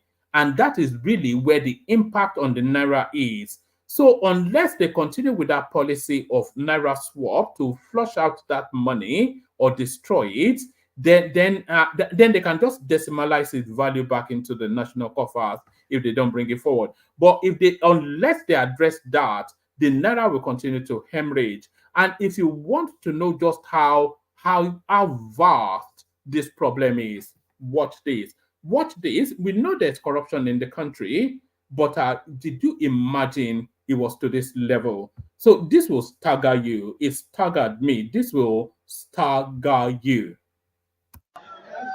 This is not funny. This is not funny. You see your country. See our country. All the money that's supposed to be in bank, some people just gather it somewhere and keep it somewhere. They will just go there and pack their own. The one they just need for their own family and their own entire group or something like that. See, that's new note. Nigeria new note, they kept somewhere else in so-called Nigeria. Shit. So that is allegedly, apparently, a secured warehouse. All those things that you were seeing, by the way, they were not bags of cement, according to the clip. They are Naira notes, new minted Naira notes. So that's the size of the economy of Ghana in one warehouse right there. So that's illicit money, and that money is looking for legitimacy. So they will throw however much of that money just to buy $1, because it's not a money of value to them. But that's the problem we have right there. So that's the problem we have right there. So that's the problem of the Nigerian state. But the problem of the black female, I don't know quite if that was a good segue, but let me just segue with that anyway. It is money according to that clip, so it is money, Tommy. So let me segue. So that's the problem of the Nigerian state. Now, the problem of the wider black female is elucidated by this German girl. the black female is doomed. If we were to take in verbatim what this German girl has to say, the black female is doomed. Watch this. I already knew I had him because there was simply no competition out there for me. But let's just look at it objectively. You had this average black American guy who now was able to choose between what he was dealing with before and somebody completely new. And let me tell you, the moment I stepped into that man's life, he really didn't know how to deal with my femininity because I was not loud. I was not screaming. I was not trying to, be louder than him. I didn't interrupt him because that's not something that I learned from home. If somebody would speak, and especially a man, you would let that man speak and then you would listen and then say whatever you have to say, right? So I was clean. I cooked. He didn't know what it was when a woman is actually in the room asking him, like, do you want something to drink? Before I got myself something to drink. Do you want something to eat? Before I started to eat my food, I would ask him, do you want to have a bite? I would come out of nowhere and just have a fruit bowl and just offer him some fruit. He didn't know none of this. So there it is right there. It's the attitude, isn't it? And I blame it on the Americans because a lot of black females have adopted that hoochie mama black American mannerism, that slay whatever it is, even in the confines of their homes with their partners, they still want to be boss lady. And that German girl is telling you right there that thank you, we'll take your men. So the black female are doomed. So let me round it off with this final clip. This clip now, I should have actually played it after the bills of money. So we've heard about all of these trips to Libya as a conduit to get into Europe. But this now next clip, it speaks to Libya being a destination itself and the opportunities that it might avail. So I don't think anybody has ever given consideration to that as a thought, that Libya being a destination itself and the opportunities that it might avail. These are now next and probably last gentleman that in terms of the clip. He expands on that. So watch this. Millionaire, you still they complain. That your 1 million naira, so no take and enter business. If you take and enter business, sorry to say, within 2 months, it go crumble. No be say they swear for you or anything. That your 1 million naira, so carry half of and enter Libya road. Come this Libya, call double the money. Not to say this one are crazy in the crazy, one make or risk my life. Even down in night where you day so safe, you dey risk your life every day without knowing it. Life na 50-50. You know get where you go day, where you go talk say, they at risk. You risk and you know risk and more. We all go stick by. You know get how you want to do and you know if you escape from her. Carry that your money so carry half. Enter Libya road, keep the remaining one. There was a time where be say Naira, it big pass dinars. But now, dinars, it don't big pass Naira. The best thing where you go do for yourself now to use half of that 1 million naira. Come here, call double and find money where you go take pass up. Go where you they go. Now what's it there for there be that? If you hustle well, within a year for this place, you go get better thing where you go take pass up, go where you they go. Not be mouth they take the maker. Many people feel not tell you this thing, but if you come here, you go see with your eyes. They say seeing is believing. If you see and you go confirm. Not be one guy they talk for social media, where they for Libya before. He say, na Libya you go there. You get money, you don't get money, you go see use chikite cook. But you were there for a night, so how many times you take they use chikite they cook in a month? How many times you feel they use chikite they cook? How na Nigeria you go there, they go categorize supermarket. They go say this side now for VIP, this side now for people when not to get, this side now for the poor people. Not be everything for inside supermarket now your money go fit buy. But for this Libya here, so anything where big Arabu where get heaven ahead go fit buy. You self go still waka enter the as carry that in one dinner go carry and so now so you go see carry your own go still buy and come up for there. Do salam aleikum, you don't go. Libya. It better pass Nigeria by far. 20 years coming, Nigeria no fit ever dey like Libya. Now Libya, you go see, say they no get government, but they still dey stable. They still dey go well for everything where they do. But for NIG, we get president, we dey like orphans. No beside they try to risk your life or anything. At the end, if you enter finish, at the end, you will thank me later. You will thank me later. You get why? No be everything, no be that they talk for mouth. You will see with your eyes, say, now like this it be. You know too good, you know too good, but at all, you go still collect your own. All right. So that is that is that chap right there presenting Libya of all places as a destination of opportunity. So that's that guy right there presenting Libya as a destination of opportunity. Let me quickly whiz through this one. This is Reno Omokri speaking to SOWORE's intentions for tomorrow. Before you protest on, this is from Reno Omokri's Twitter space.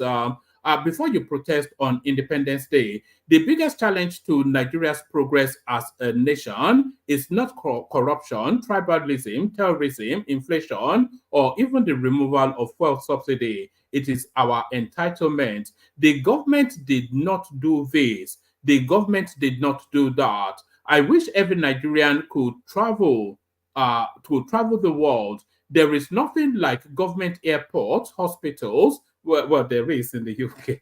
I'm sorry to say, there's no government airport in the UK. In the UK, but there's certainly government hospitals. Most of the hospitals are government owned.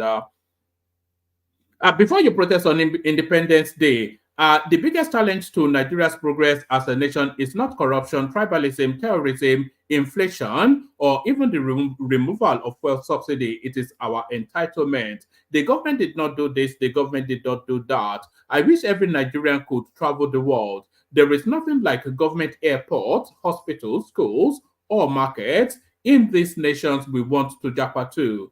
Governments in Europe, America, and Canada do not go into business or provide many of the services the Nigerian government provides for Nigerian people. Hospitals are built, owned, and operated by private sector. Ditto for hospitals, universities, airports, power stations, transmission lines, and sometimes even roads. So I'm not quite sure. Even is this what the read even? I don't know that if this guy knows that it's a lot of his audience are in the international space. Yes, the hospitals are largely owned, especially in Europe, by the government. Public hospitals, they're owned by the, I don't know, it comes to England all the time. So they call it the National Health Service. That's the NHS. Who doesn't know what the NHS is? The government did not do this. The government did not. So I've started reading this, so let me just read it. The government did not do this. The government did not do that. I wish every Nigerian could travel the world. There is nothing like government, airport, hospitals, schools, or markets in these nations we want to japa to. Governments in Europe, America, and Canada do not go into business or provide many of the services the Nigerian government provides for the Nigerian people. Hospitals are built, owned, and operated by the private sector. Ditto for hospitals, universities, airports, power stations, transmission lines, and sometimes even roads. 59.9% of Americans pay taxes, and their tax money is mostly used to fund the government and the military. I challenge you to find one government-owned hospital in America for civilians. Even their postal services are run by the private sector. When you hear British Telecommunications, British Gas, British Aerospace, British Energy, and British Airways, none of them are owned by the British government. But he didn't mention the British Health Service. You see, this is the duplicitousness and the disingenuity of this chap from the Craigs. When you hear Bank of America, American Airlines, and American Electric Power Company, these are all private companies. Please fact check me. If you earn 58,000 euros in Germany, you will pay 42% of your income, or 24,600 as taxes. There will be riots if you ask the Nigerian person to pay this level of tax. but we want a German level of delivery from our government. So where will the money to run Nigeria come from? So everything goes back to the oil, doesn't it? Everybody thinks that we're a rich nation.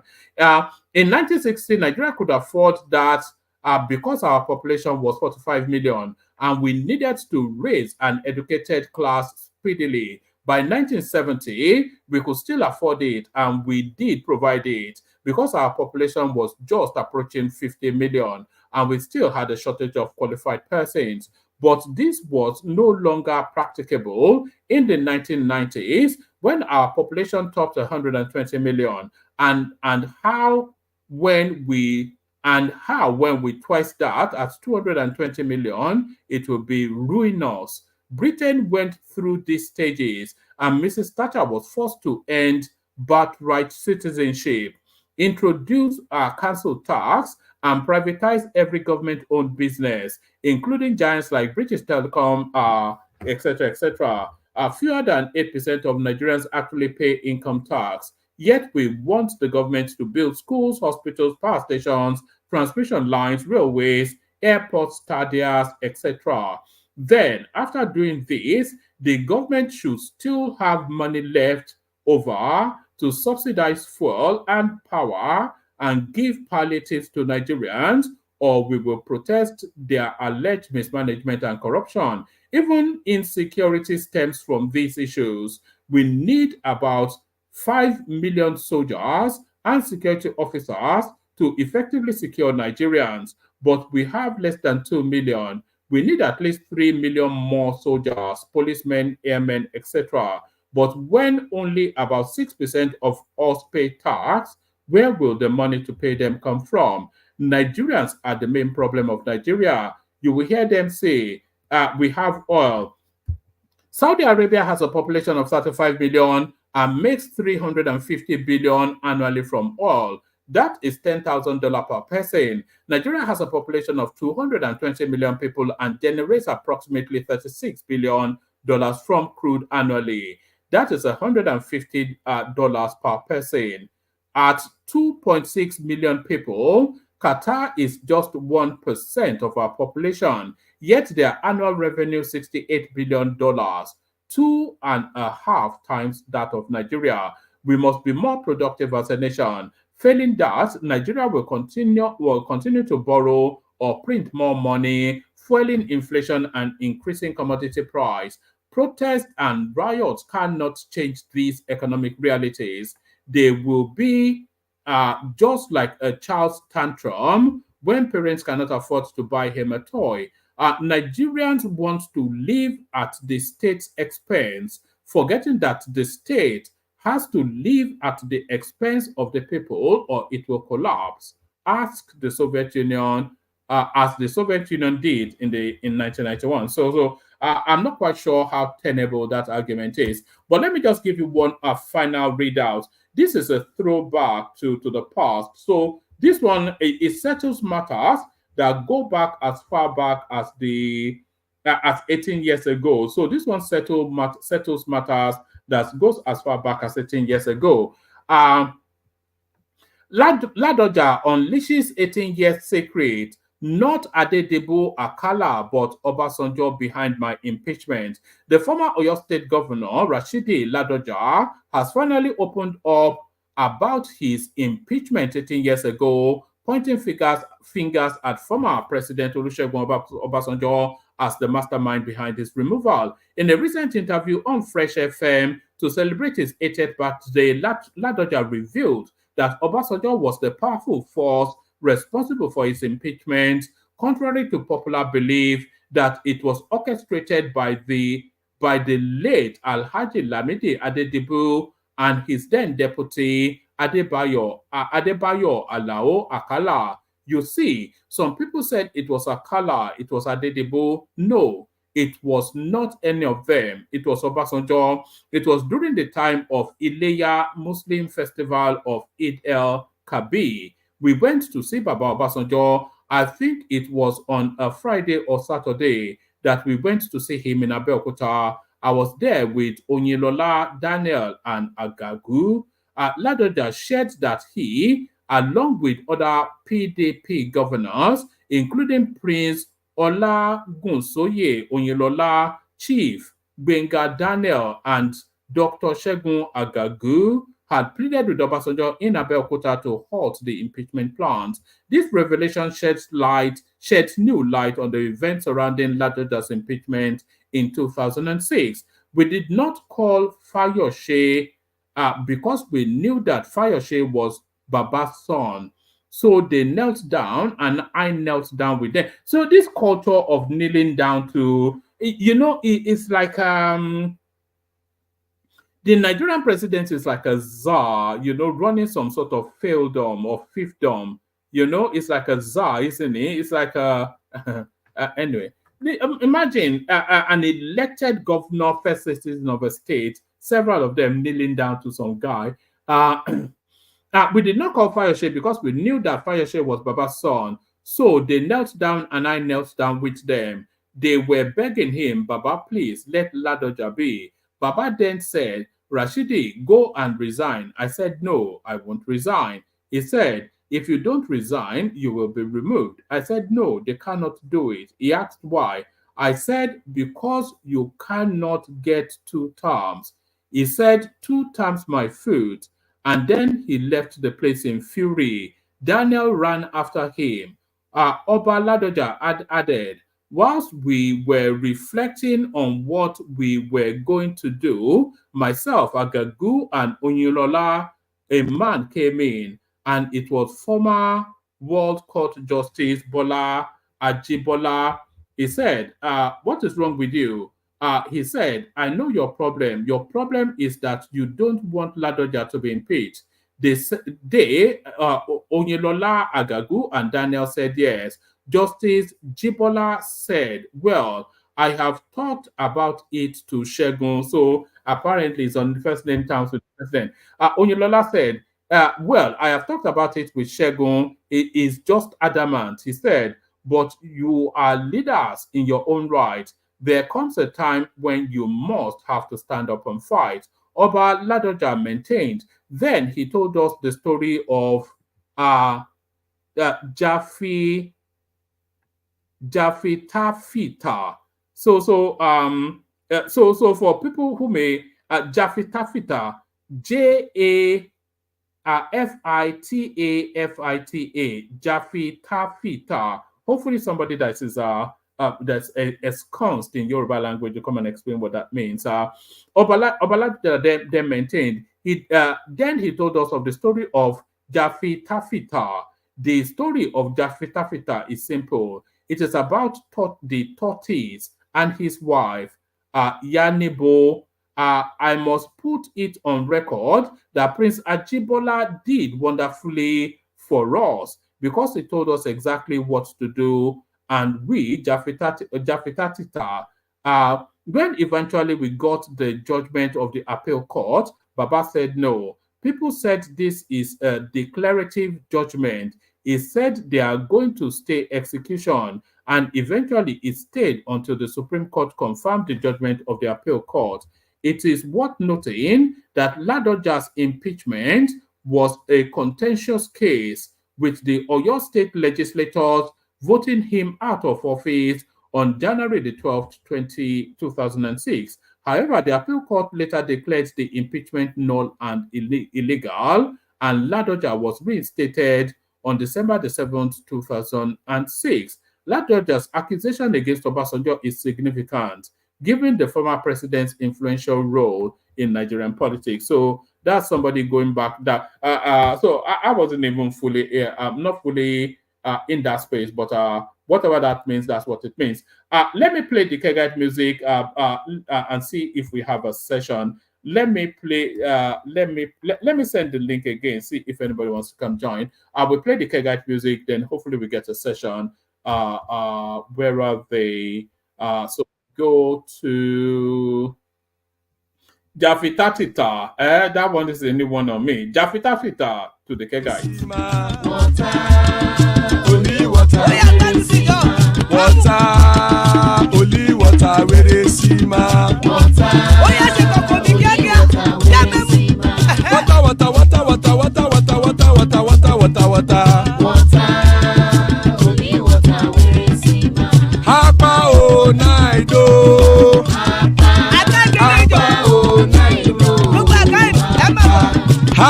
you don't come. Oh.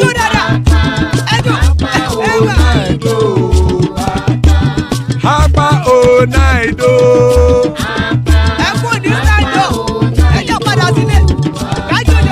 Oro kẹ̀kẹ́ ẹlẹ́mùrè o. Ilé sọ́díyà kẹ̀kẹ́ rẹ ẹlẹ́mùrè o. Bobby master kẹ̀kẹ́ rẹ ẹlẹ́mùrè o. Chifu Failati kẹ̀kẹ́ rẹ ẹlẹ́mùrè o. Eruku lẹ̀lẹ̀ ẹlẹ́mùdé. Eruku lẹ̀lẹ̀ ẹgbẹ́ ẹlẹ́mùdódò jàre o. Eruku lẹ̀lẹ̀ Ghana ti dé ẹgbẹ́ bọ́dì o. Ọmọ ẹlẹ́yẹ ẹyẹ o ó dilé o. Odúyẹ̀lá ẹyẹ o ó dilé o. Petrosoname ẹyẹ o ó dilé o. Petrosodunke ẹyẹ rẹ ó dilé o. Ẹlẹ́kọ̀ ọ̀run mú ìní o.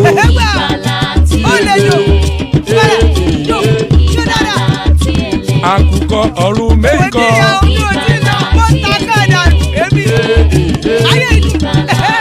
Ikú kò ní ríwà gbéṣe o.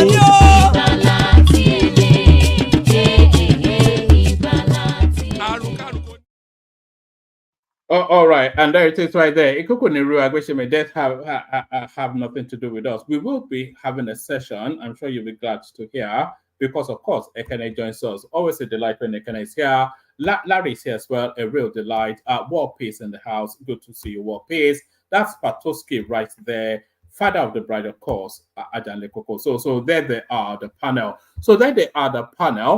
So gentlemen, we're going to be introduced. We want to start sanitizing the conversation somewhat, so that it's not all over the place all of the time. So we want to start to sanitize.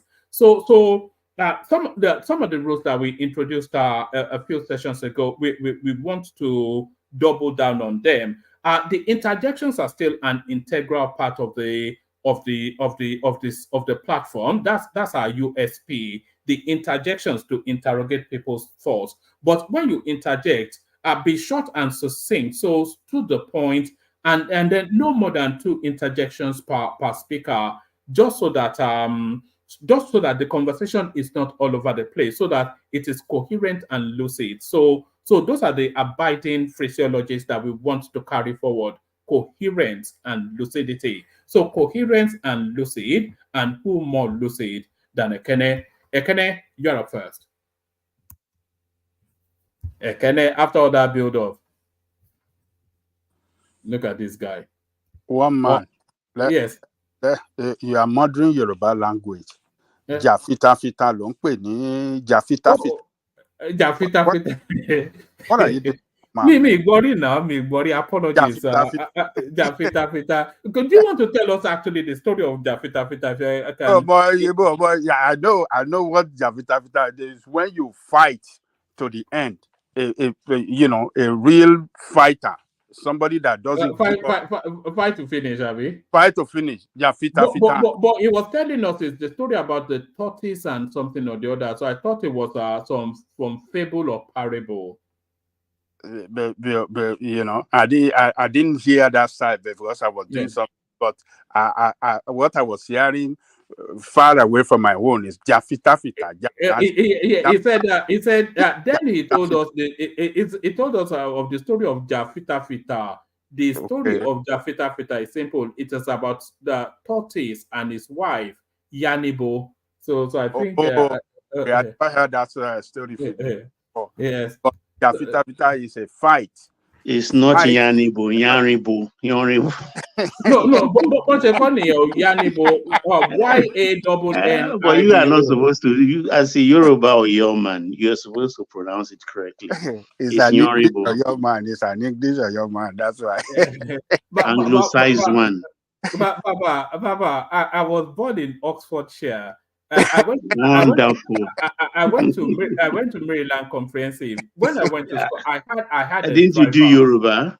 I had a driver that took me to school and back. I had no interaction with real people, I have to say. So But in you have to school, you excuse must have Yoruba rascals around you. in Maryland Comprehensive, a Catholic school, you know, School yín tó wà lójú títì yẹn kọ́ ni.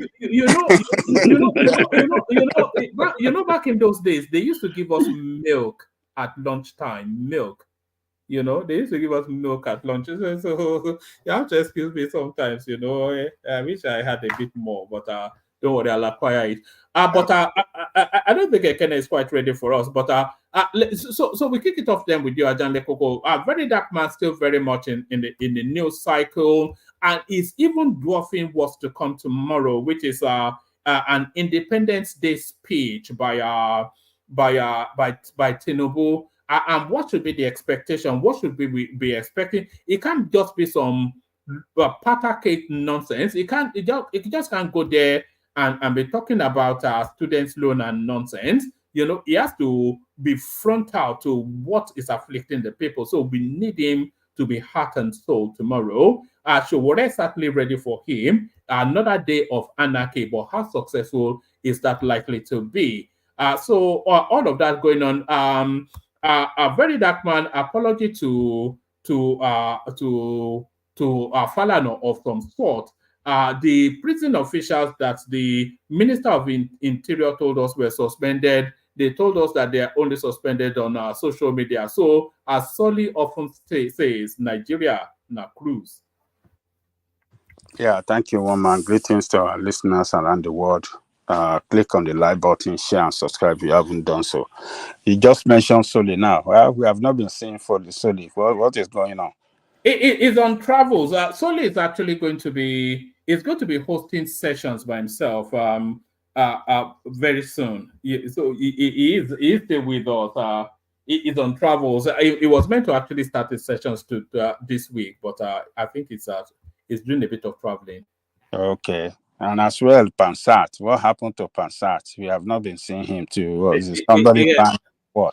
No, it's not banned though, but all the better for not seeing him now. He doesn't contribute. You know, I know you're a fan of Pansat, but do you remember Pansat's I'm also first a thing?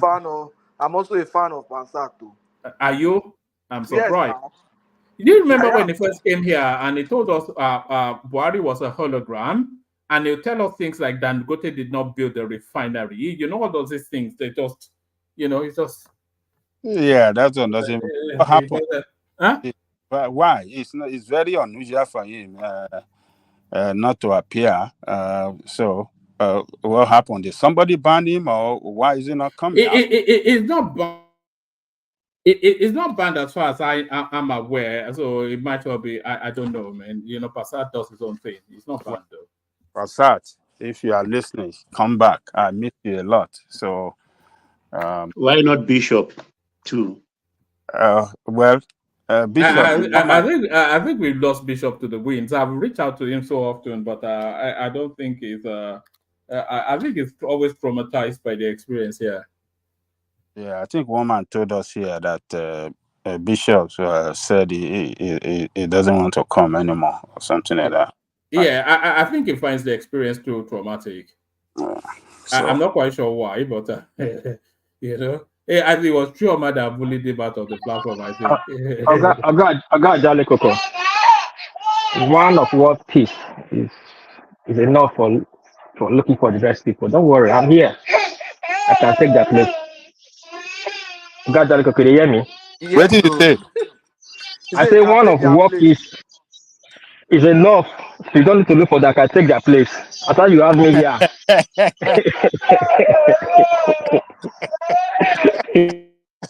Okay, I don't hear you. All right. Yeah, let me kick it off. Kick it off. All right. Tomorrow, can anybody hear me? Hello? Yeah, we all can. Yes, carry on. Okay. All right. Tomorrow, 1st of October, I think traditionally, when Nigeria was Nigeria, everybody on 1st of October, you know,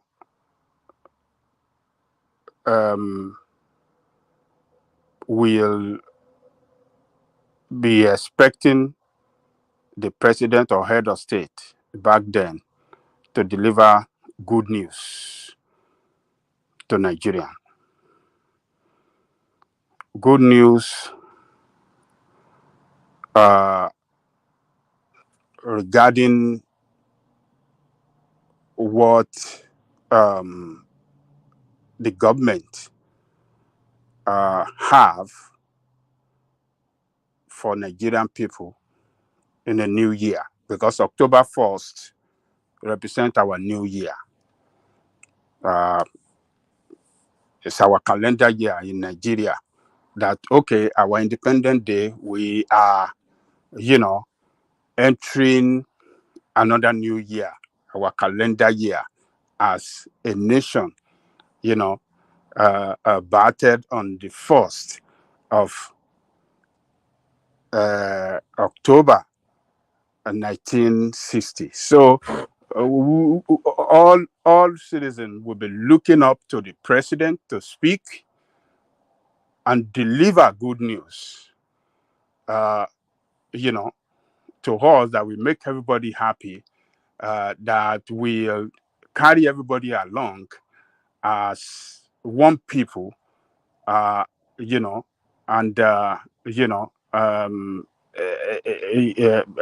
one people under one entity, and that is the way it used to be.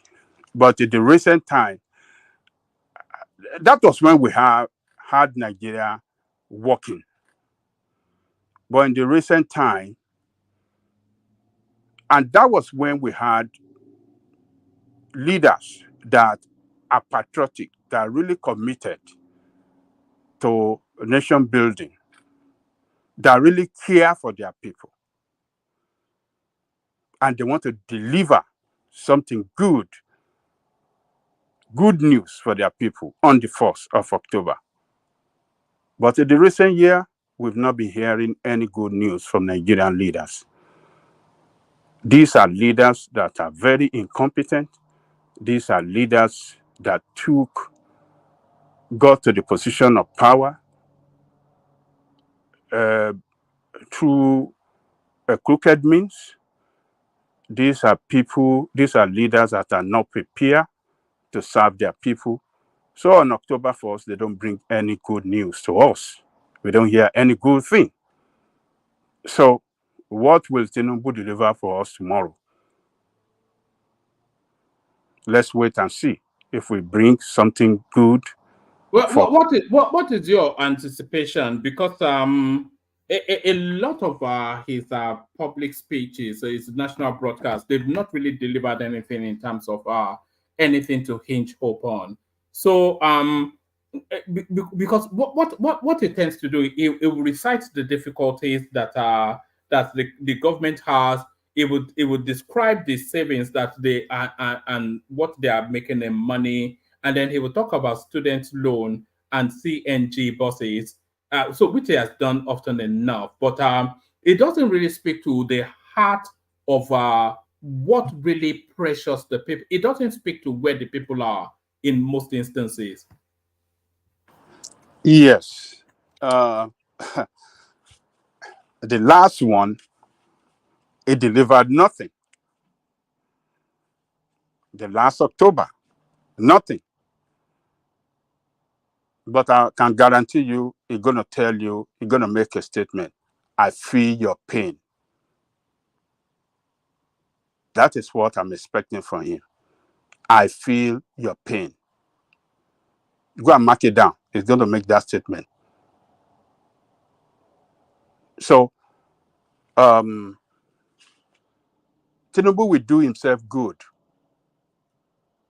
if he reverse some of the policy that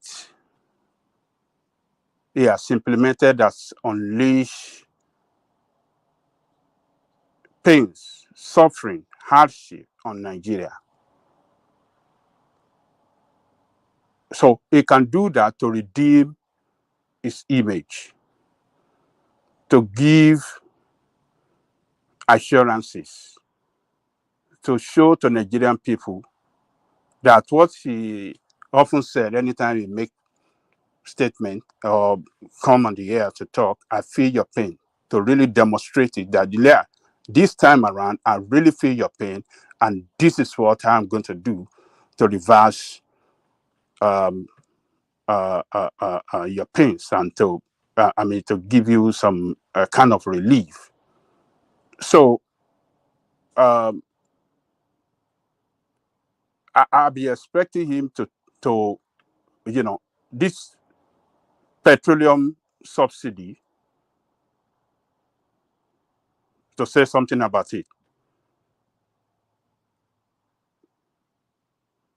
And I will expect him to,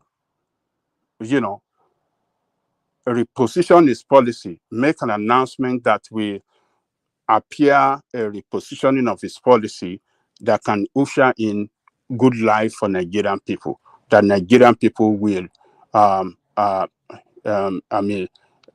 hear him and, start to have hope that, yes, let's give him some time, to deliver good governance. So, but I don't, for me, I don't expect anything, anything. I don't expect anything that will. I don't expect him to deliver something that will give Nigerian that hope and that reassurance that, yes, he really want to serve the people and deliver good governance for the people and make people, happy and smile and once again see themselves as one people and, on the way forward. I don't expect him because he has got several opportunities in the past. He missed it. What is he going to do different this time?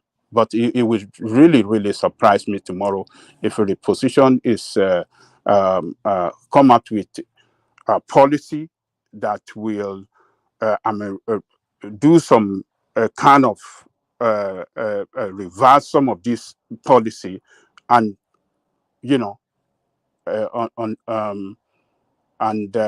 announce something good that will give Nigerian hope on the way forward. So that is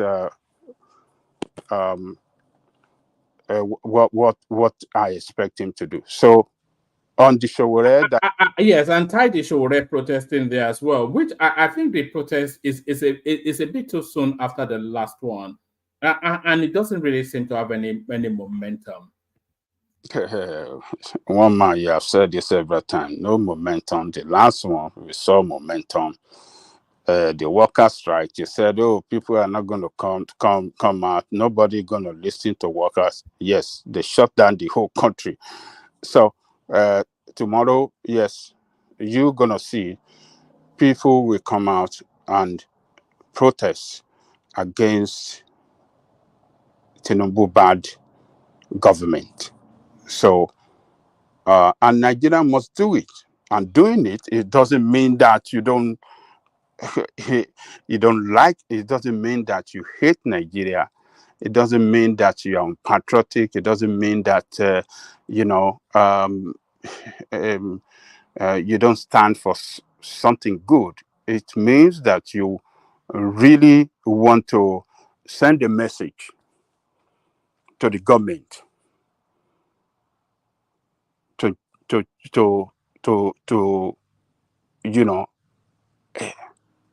do away with bad policy and embark on policy that would transform the life of the people and the country as a whole. So it is the constitutional responsibility of Nigerian people to protest against bad governance. So what Nigerian people are going through today in that country is unbelievable that in our own lifetime we can witness what is going on in Nigeria. I would never believe this will happen to Nigerian people. What is happening in Nigeria today? And you see this set of leadership, you know, they appear on they don't care. They don't care. That is the ironical aspect of it. They appears very uncare about the way the people live, the bad policy that have brought hardship. They just don't care. So SOWORE is doing his own, standing for his nation, for his country, to be governed in accordance to the constitution, because we have two important, you know, responsibility given to the government in that constitution: security, to guarantee security, and to deliver, you know, welfare, you know, for Nigerian people. So have they done those two things well? They have not done well. But the promise, Tinubu promised heaven and earth before he got there.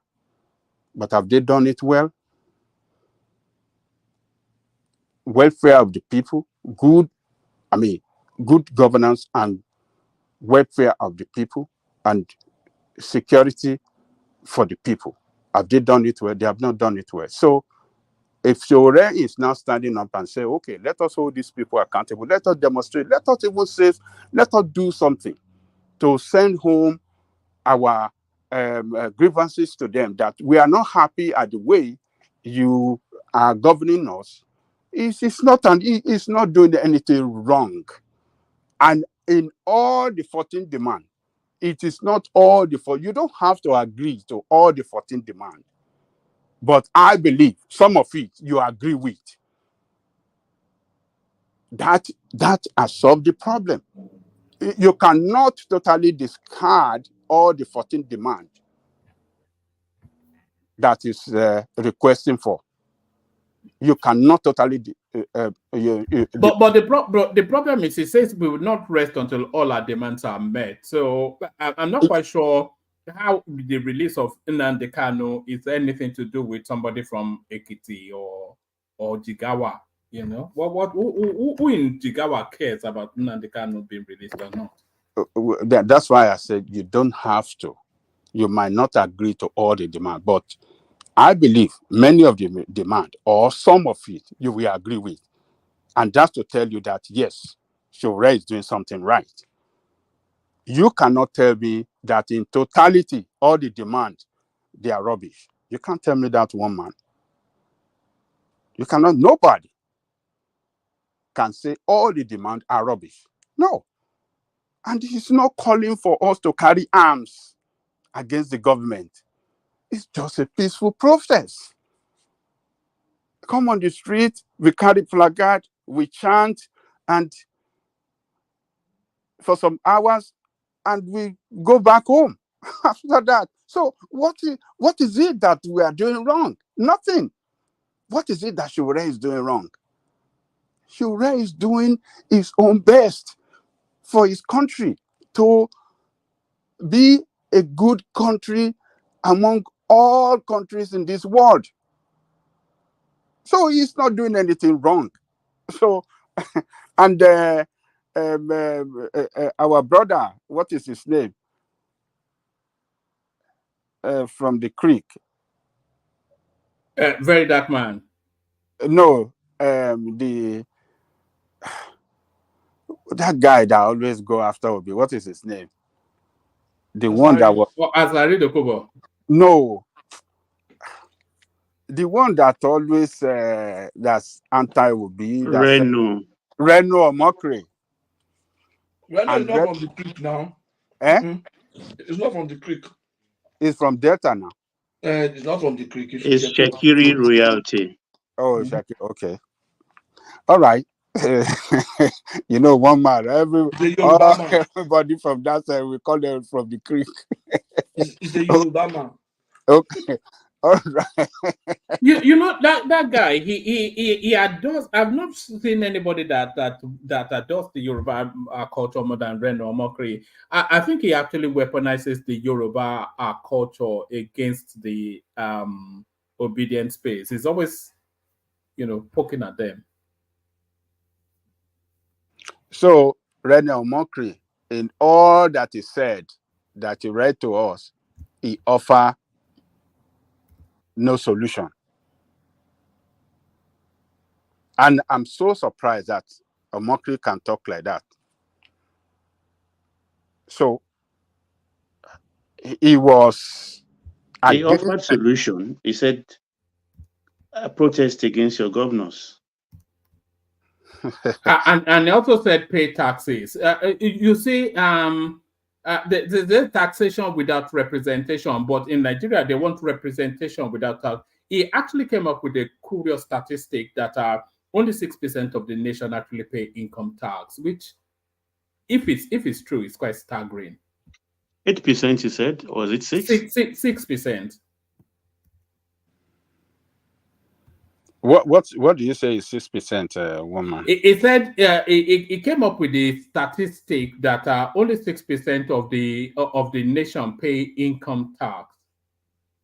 So all the workers in Nigeria constitute only 6%. I don't know how he came up with that, but that's what he said. Well, I think he must have smoking. He must have smoked something that before he came out to say all those rubbish. Even when he said, "Oh, Nigeria don't pay tax," so what did Nigerian government put in place? What system have they put in place for tax collection? What system have they put in place? It's supposed to go after the government. It's Pay not. as you earn is one of them. Yeah, pay. Well, it's and then if we have pay as you earn, so why is this saying Nigeria don't pay tax? Is something wrong with his head? We have payee form of tax. People Simply saying that those who are on pay as you earn platform. Are you eating, Patoske? I've just finished. That those who are on pay as you earn platform are not more than 6%, and that might be true. If Nigeria is like, and it's not been enforced by the private sector either, is what you can glean. They even play around it. Let's even assume that Nigeria is 200 million, and do you think up to 20 million people pay taxes in Nigeria? Let's say 10% of Nigerians are in paid employment, like government, banks, and other structured organizations where they can get pay as you earn. Are you telling me about 20 million Nigerians pay taxes? I believe more than that of Nigerian people pay taxes. I don't think so. Because if you look at it, the percentage of Nigerians in paid employment that is like government, civil service, and everything, I don't think they're up to 20-something million. I don't think they're up to 20-something million. They are not up to 10 million. So those are potential people that can pay. If you set it against the size of the population, it might well have some. If we are saying we're 220 million, it might be right. That's what I'm trying to say. Yeah, I think statistically is right. Yes. Well, and that's quite alarming. Actually, you can't have any sense of entitlement if you're not paying any taxes. You say everything goes back to the oil, Abi. Let me tell you this. I say that guy is talking nonsense. For many months now, Nigerian state did not get anything any revenue from the oil. It's from taxes that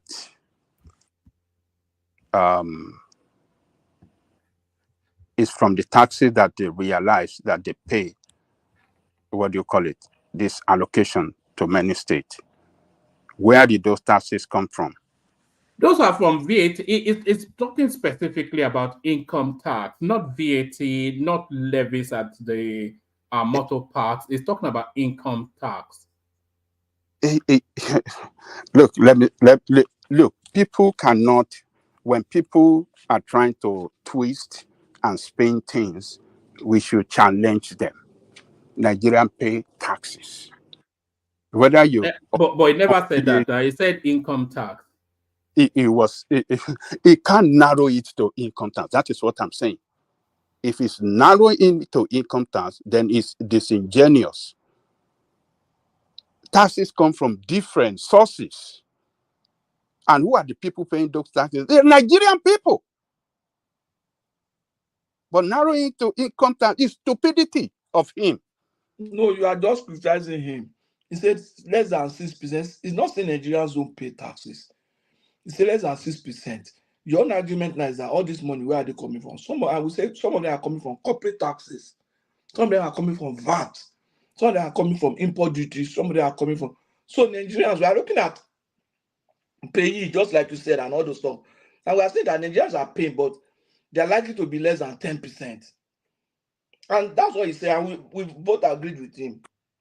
And you have also agreed now that maybe less than 10% are paying taxes.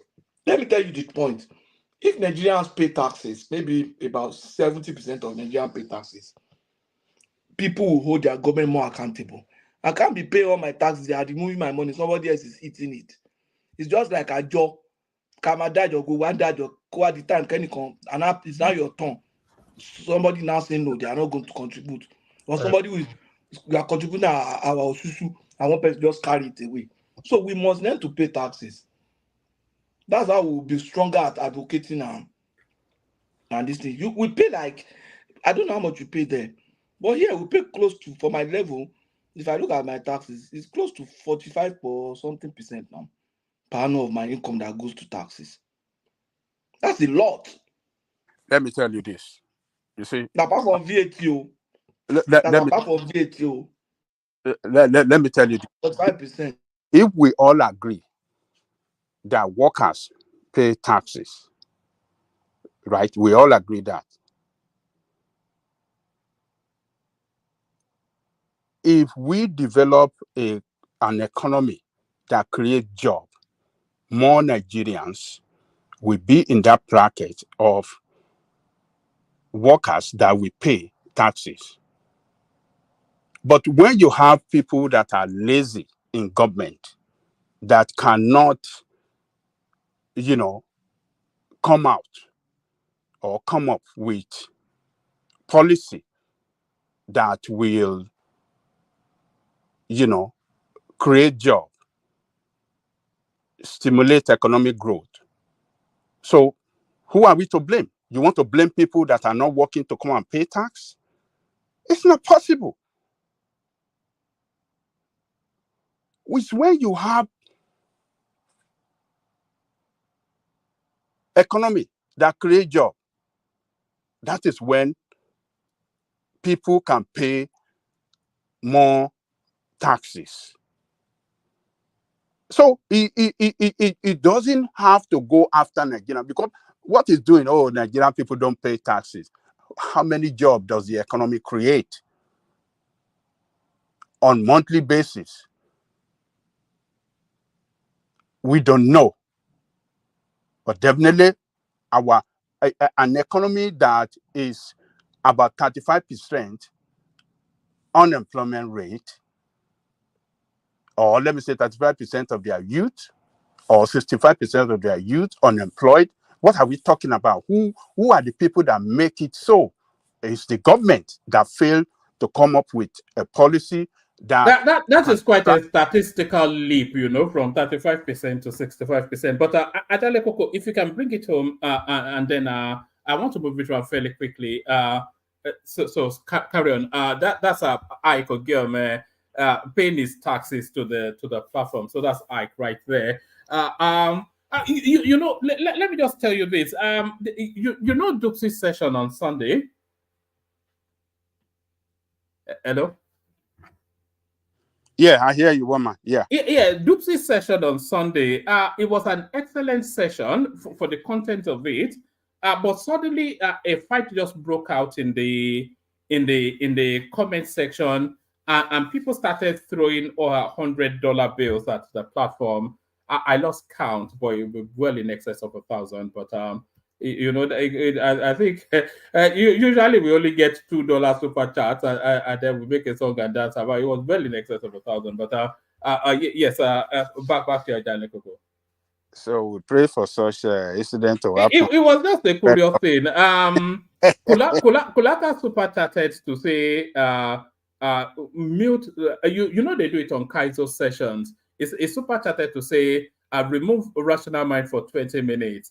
And then somebody else super chatted to say, keep Rational Mind for 20 minutes. And then it started to ratchet up. It started in with $20. Somebody counted him with $20. And then I think it was Ayo that came in with $100. And then somebody came up with $220. And then it went on and on. You know, it was quite a spectacle. But there it is. It was quite a spectacle. But there it was. There it is. That is what they call a level over last. Level over last, you know.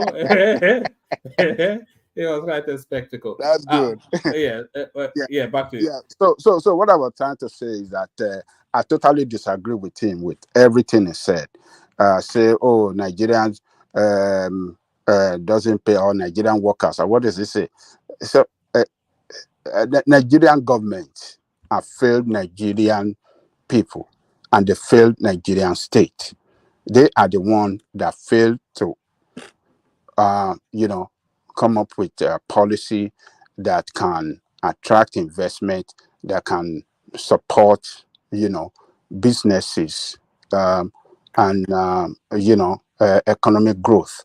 So when you don't have a vibrant economy, a growing economy, you can't have people to pay tax. But even on the street, people that are, we have many traders in that country, other than workers, traders everywhere, and those people pay taxes.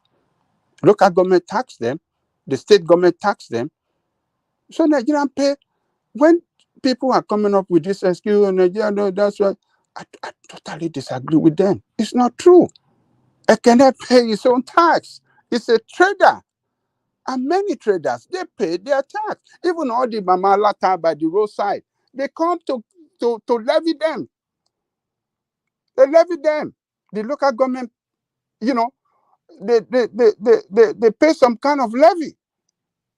So I totally disagree with him and say protest doesn't solve problem. What is going to solve problem? And he lie. I like you, one man, for saying, what is the guy saying when he say government doesn't own hospital? I have government hospital here in the city where I own, where I live.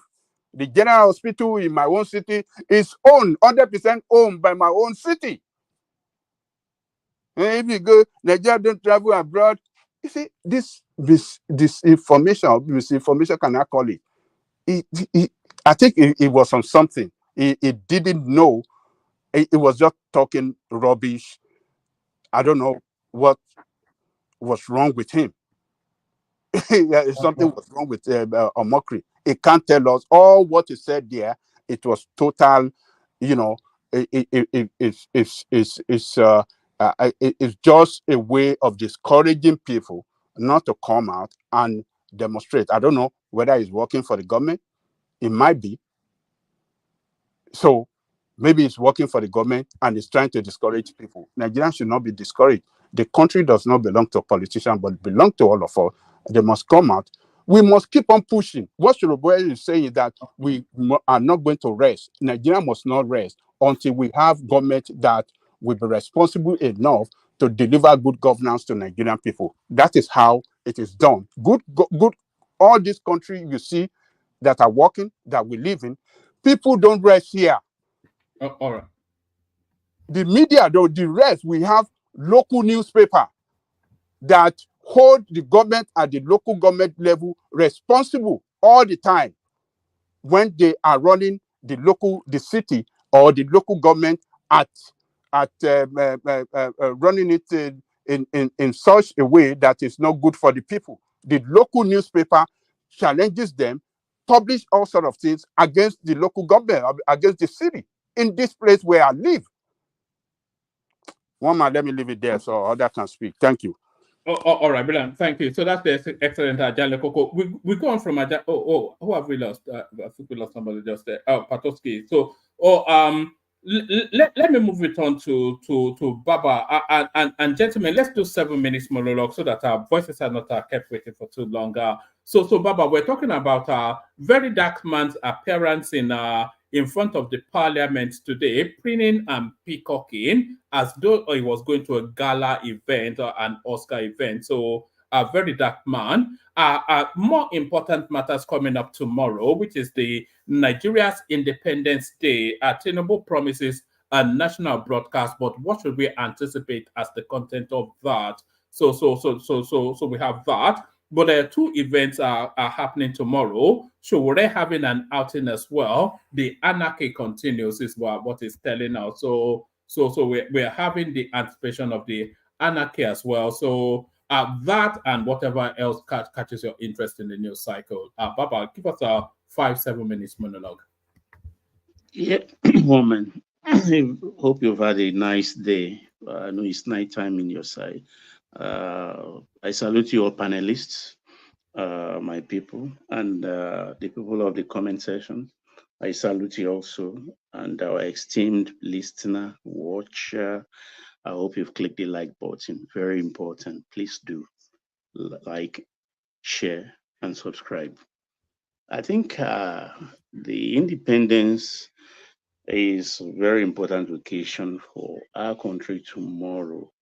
And it calls for sober reflection, actually, particularly for people of my ilk. I just look at it that a 64-year-old person is already supposed to be, at least, if not successful, at least will be okay one way or the other. If Nigeria were to be human being at 64, Nigeria shouldn't be crawling. Nigeria is now a middle-aged man. 64, I don't think it's middle age. How do I define middle age as 66 to 65? Am I correct? I don't know. Middle age, I think we used to look at middle age before at 80 to like 60. 40 to 60. But now, if we push the button a bit to 45 to 55, I think, or 60 maximum. Anything above 60 is no more middle age. What's middle about a 60-year-old man? Now we'll talk about 64 years old. Nigeria is still a baby, and it is sad. And hindsight is no wisdom, but generations after generations, I think we really missed the boat, the chances we squandered. But we all should go back to the beginning, because if we look forward and the forward looks dark and darkly, I think the thing to do is to look back and see where we are coming from. So if possible, we can make the necessary adjustment. In reality, if we have to talk to ourselves,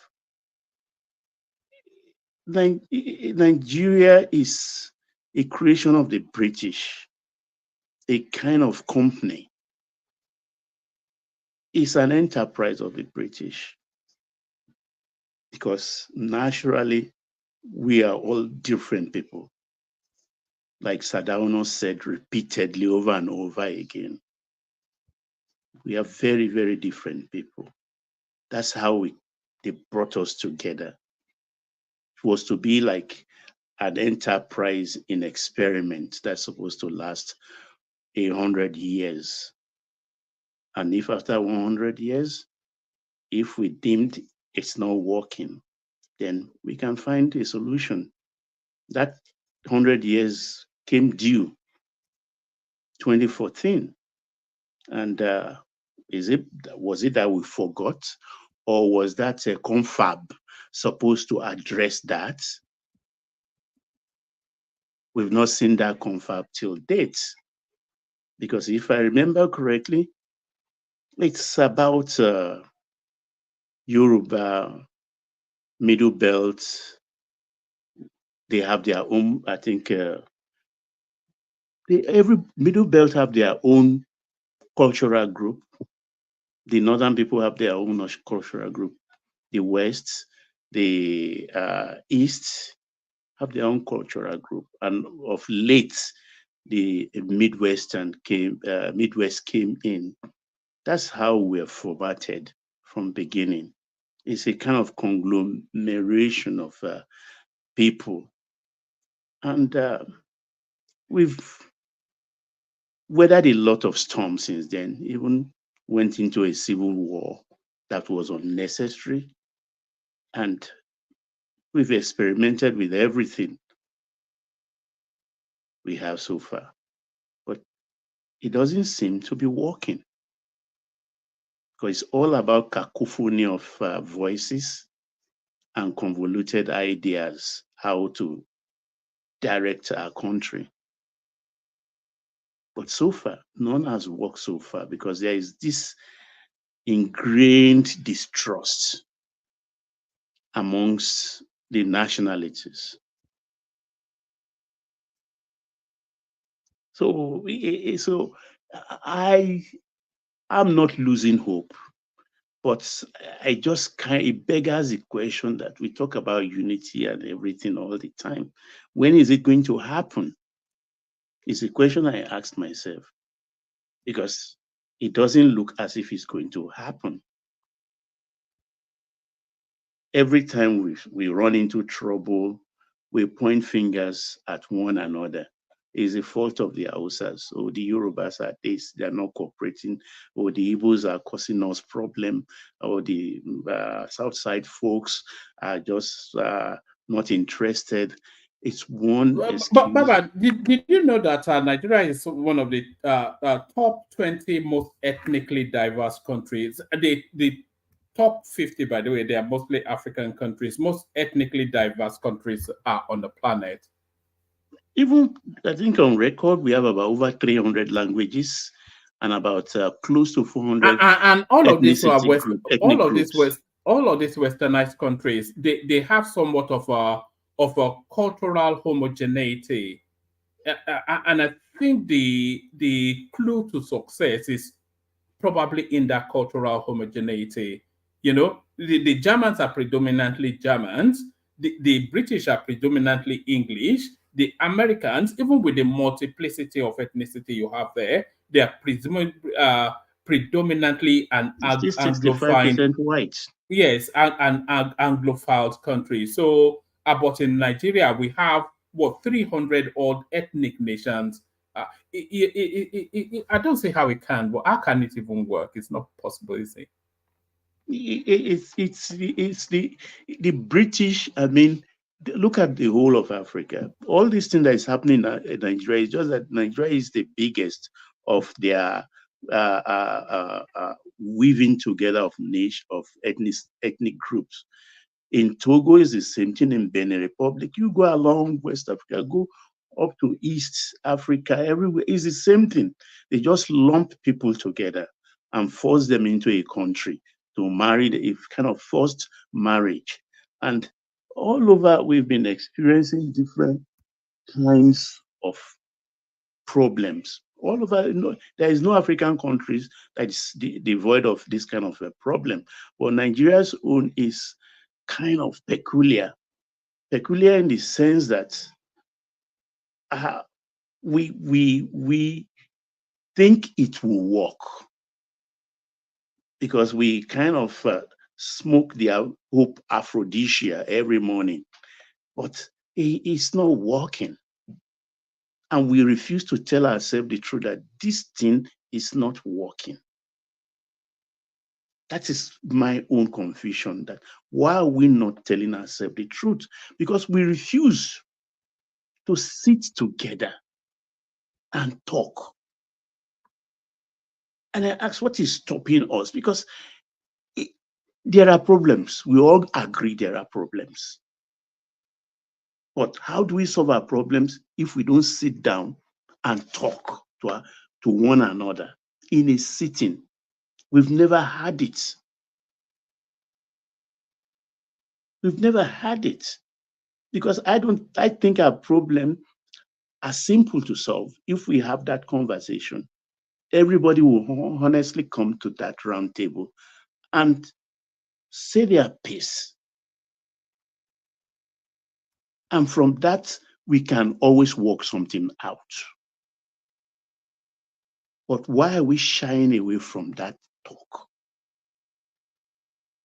So it's, to me, like I tell friends in private conversation, like Nigeria is like a deity that's demanding blood, and you are giving that deity red palm oil. Now, that deity is not going to take it. Until you give that deity the blood it demands, it will not give you rest. That talk is that thing we almost do. Because the one we did that fused us together to get it, that was a kind of contraption for independence to just push the British away, so we can get independence. And our founding fathers thinking that, okay, come independence, we'll be able to sit down and rearrange ourselves.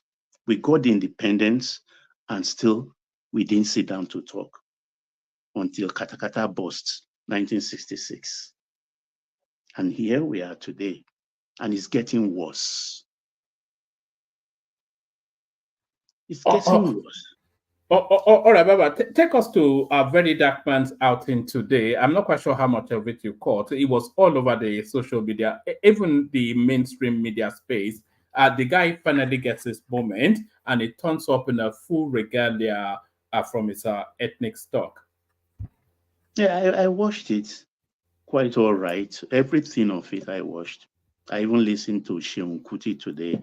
He has reversed himself, for which I am very glad that. What did you make of his apology, not apology to Falano, the very dark man? It's not an apology. As far as I'm concerned, it's not an apology.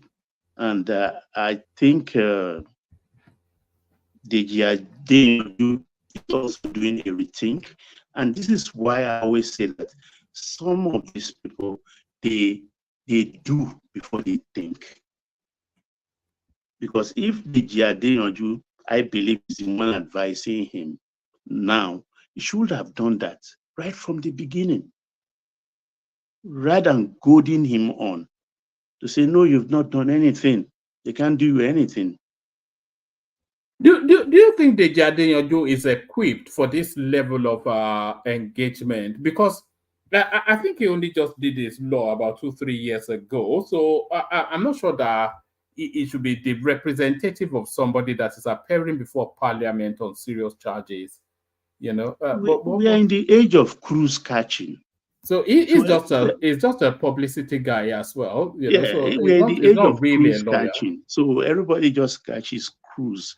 They do it for clickbaiting and things like that. And that is very dangerous for nation building, because particularly in a nation like Nigeria that is sitting on a keg of gunpowder and smoking a cigar and dropping the ash on the floor, it takes just little heat to blow the whole thing up. So when you do things like this, and as far as I'm concerned, I'm not a lawyer.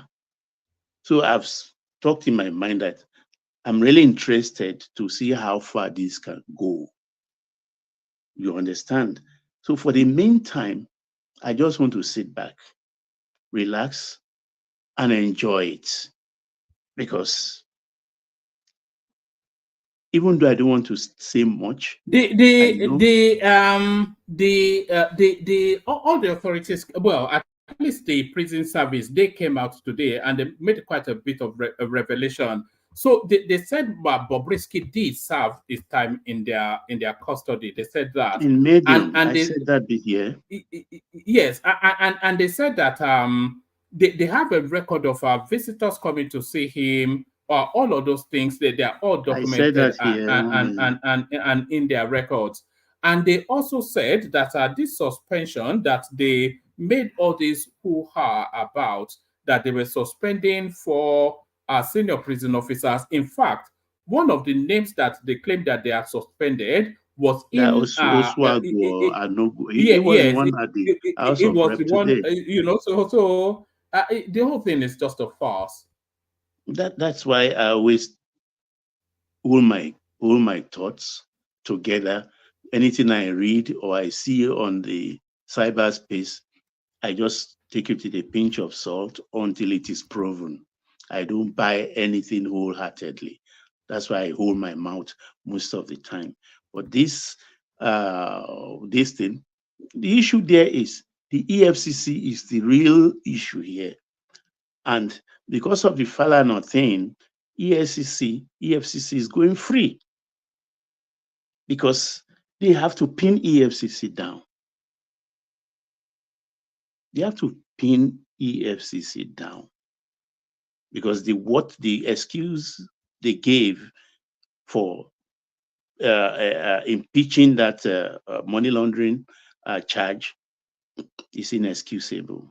It's not tenable. But they said it wasn't tenable. So is that you said it's if it's not tenable, if it won't hold in court, then there's no point leveling it now. So they said why do you use it to frighten him in the first place, to drop the money? Was that the case? Because we all read it. It was part of the charge, and they dropped it.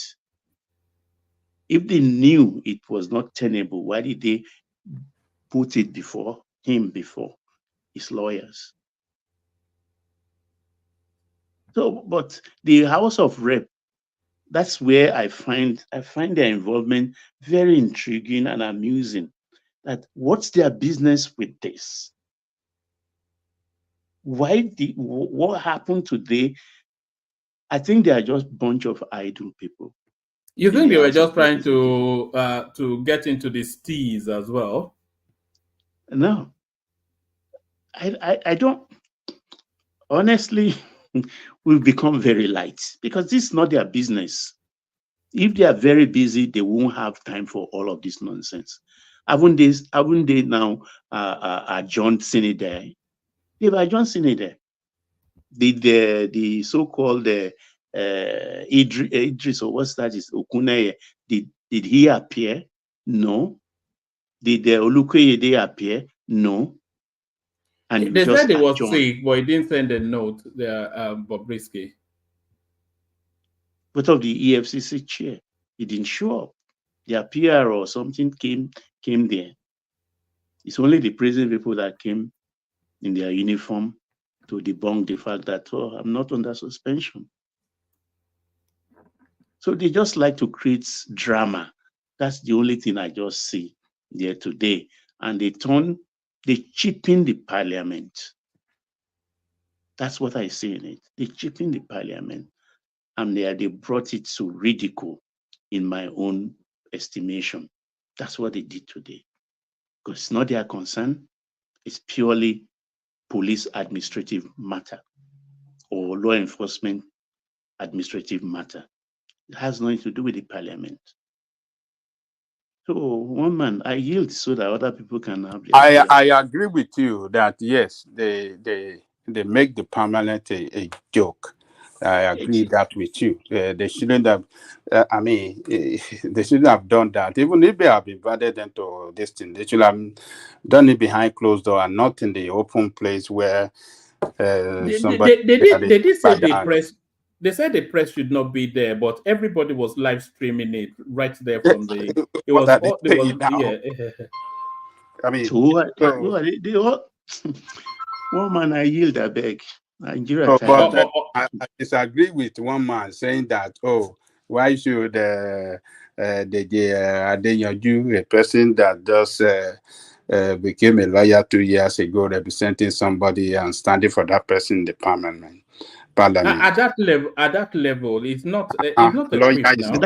That's what the young man can afford now. That's what he can afford. So he's a lawyer, he's qualified to practice. That's right. So one man don't You expect him to No, come in tow I'm with not. his I'm not hand? even trying to diminish him, but an event of that level is not for a junior lawyer now. To all intents and purposes, is a junior lawyer, and then that goes on the CV that he represented somebody at parliament. Lawyer is lawyer, one man. Well, we have senior lawyer, but this case, does it require a senior lawyer? This kind Somebody of appearing, something of national attention in front of the House of Representatives, involving the EFCC, the prison service, the police, and so one man, you're expecting some.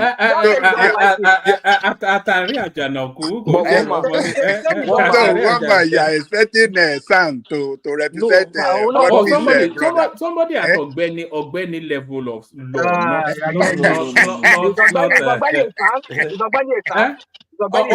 Ogbeni is as near to a son as possible. One man. Yeah, Ogbeni is a PhD. Ogbeni is a PhD. So one man, you are expecting Sam to represent One Piece brother. I'm expecting an experienced lawyer, not a charge and bail guy, you know. One man. You know, Deji will be the most appropriate person for that place. You know, Deji, that National Assembly, they are going to discuss politics, not law. The guy is going to meet politicians there, and Deji was a member of PDP. So he probably knows so many senators, all those people. Some San will not know them. So Deji probably will even do better than a lot of San, lobbying those National Assembly and trying to move around his ways in that place. That's just the thing. I think even if he has the money, Deji is even better than most lawyers there. That's just the truth. All right, brilliant. Let's move it on. Take it to the direction of Larry. Larry, let me bring you in with this clip. I played it earlier. Nobody's commenting on it yet. It's Fubara throwing missiles in the direction of Yemsen Wike. It is this Sam Fubara that is building a general hospital, which I also included a psychiatric hospital, because they will need it very soon in their place. So tell them, what I have done in 1 year is what they did. Like I said, let them make me talk. Let them make me talk. It's only empty container that makes noise. If God has given you opportunity, eat your thing and keep quiet.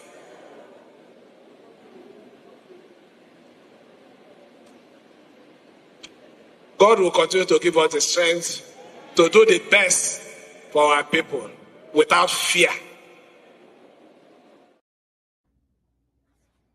So there it is, the never-ending saga that is Fubara versus Wike. Good evening, Moman. Good evening, fellow panelists, and good evening, audience. So, Moman, Fubara and Wike, I think it's drama, and that's the same drama that they're going to do for 4 years. And if you ask me, I think Fubara should just focus on governance, because you can't mix the two.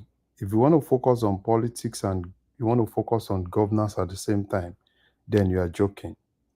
If he really wants to go far, he should focus on governance and leave politics till when it's ripe for politics. Today, where people are talking about Lagos governors and everything, Why some of the Lagos governors are really doing better is the fact that they focus on governance and leave politics to politicians. Everybody that you see around, coming around, hailing Fubara, doing this, doing that, it's not because they really want Fubara to focus on governance. It's because of it's because of all their selfish interest. So for me, you see all this solidarity, we are for you, we are this, we are that. If I were Fubara, I would just tell them, yeah, let all those things wait. Let me focus on governance and delivering value to the people of Rivers State. I can tell you that, you are still going to see a lot of drama probably by next week, next 2 weeks. It's still going to be more of all this solidarity. We pay solidarity, we do this, we do that. And the more they do those things, the more the people suffer. Because it's all about loyalty, it's all about this, it's all about that. If Ubara had focused on governance, I'm telling you, even Wike will get tired. But the moment you give a venue for politics to thrive, then it will be the same thing, right? It is probably pro Wike, pro Fubara, and it doesn't really make sense. Oh, I want to be the leader of the party. No, that's not really the basic thing. Focus on working for the people, and when it gets to that time, the people will definitely fight for you, right? It shouldn't be all about, oh, I want to be the leader of PDP and all those things, right? For me, that's not really the key thing. If you focus, it will get to a point when you've actually worked for your people, even when Wike or whoever, is trying to say, oh, probably they don't want to use you. I'm telling you, they will be forced to use you as the candidate of the party, because they know that if they do that, they might actually fail. So for me, it's still going to be the same thing, Fubara, Wike, and it's not really what, I'm really tired of those people, right? Because it's more of distraction. You've been ever since, I think it's over 1 year now, and it's been one distraction to distraction. Oh, River State is popular. Popular for what? Is it popular for what they've actually achieved? Is more popular for politics than governance. That's my own view regarding River State. Omar. Can I say something? Can I? Okay, go on. I wanted to interject into. Yeah. You see, I don't know what is wrong with those people in River State. The governor too. Why has he chosen in the church as a place to talk politics? Why should it be in the church? Why must politics be an issue to talk about in the church? So it just showed that even the religious leaders, they lost it too. I think the leader of that church should have informed him before coming there that politics is no in the church. Political statement should not be made. Anything politics on political issue should not be delivered in the church. It's for spiritual purposes and for prayer. So I don't get it. And look at what they say. The way it's calling it Soga, that it need a psychiatric problem. It's going to build a psychiatric hospital in the church, inside church. The moral decadence in that country is from the top.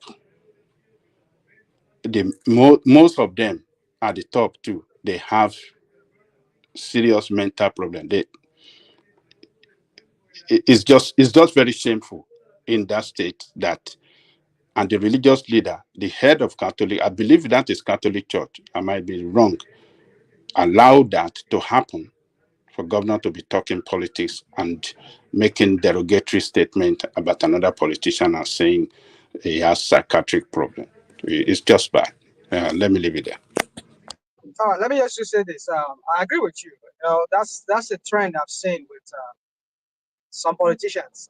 It's so ugly that they turn religion.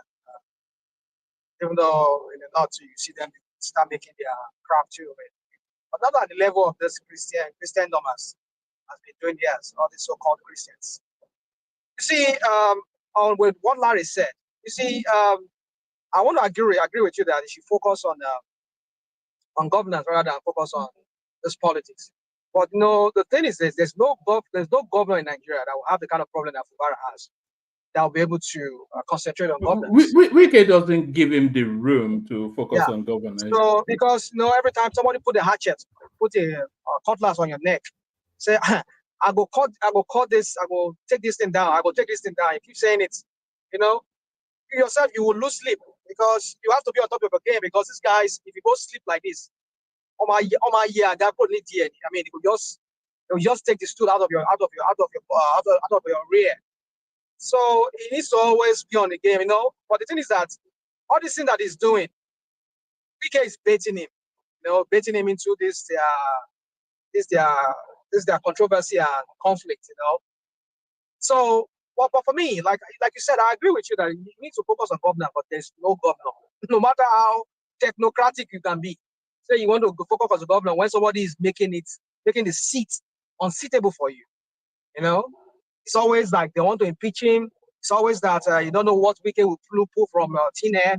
It could be get some kind of judgment saying that his governorship is not constitutional. That Wike has with his wife in play, just like the other guy from the north, one other former senator from the north who says Binta, is it Binta Yako, or what was that former judge?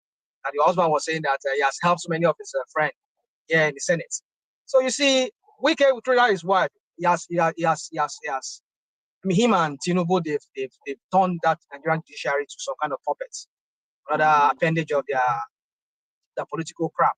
So for me, I just want to say, nobody will be in, no governor will be in that situation.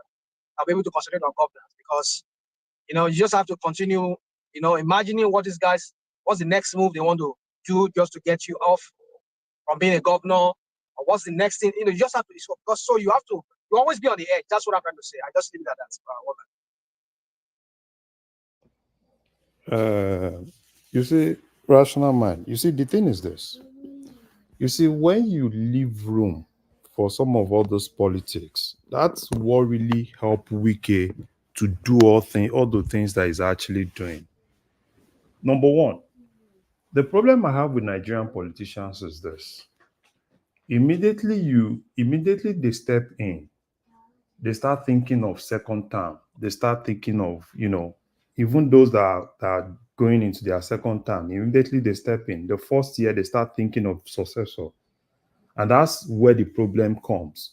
And at the end of the day, rather than them focusing on really delivering value to the people, it is going to be more of politics. Hardly will you see a Nigerian politician that is ready to focus on delivering value, then think about second term. I can tell you, all those things is all about second term. It's all about, Wike this, Wike that. Let's just be candid with ourselves. And it's kind of like peculiar with Nigerian politicians, right? It's happened even in the federal level, right? Tinubu has not even spent 2 years, and it's been more of how do we really get 2027. And that's one of the problems that we ourselves, right, we need to face as a nation, right? Because you can't see any value coming in because it's all about placating people. It's all about making people happy. It's all about power brokers and everything, right? Because it's too early. If you ask me, right, it's kind of like just too early. If hardly will you see a month that there will be drama in River State ever since this whole thing actually started.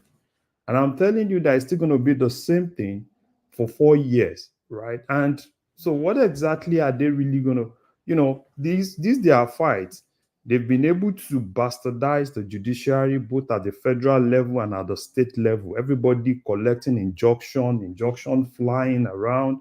If this one will collect injunction tomorrow, this other one will collect injunction and, stay execution and all those things. And sometimes you look at all those things and you ask yourself, is this really the main thing? Because all those things, you can tell them, oh, they want to focus on this. It's all about, it's more of being selfish to me, from Wike's side and from Or Larry, water spirit is troubling them, because if you look at Odili and the wife, who was Justice of Supreme Court, down to Amechi, the same cycle. Amechi to Wike, the same cycle. Wike now to Fubara, the same thing. So in one state. But So what do you attribute it to? There's never been anybody like this Fubara one. This Fubara one is different. Fubara is Rotimi and Odili was a serious one. Was a serious one too. But not at this level of what we've seen with Fubara. Wike and Rotimi too. You've forgotten where they use their the convoy at the junction of the coming out from the airport route to. Yeah, I remember all that. I remember all of that. I remember what you're saying. Yeah. I mean, they were almost going. I remember all of that, but I know that Rotimi was giving some kind of treatment too back then. But you see, this Fubara own is different because Rotimi own was more like, okay, I'm a governor. Somebody who didn't make me a governor, whom I even made my chief of staff or whatever under me, or even a chairman under me, is now being the one because I recommended him to.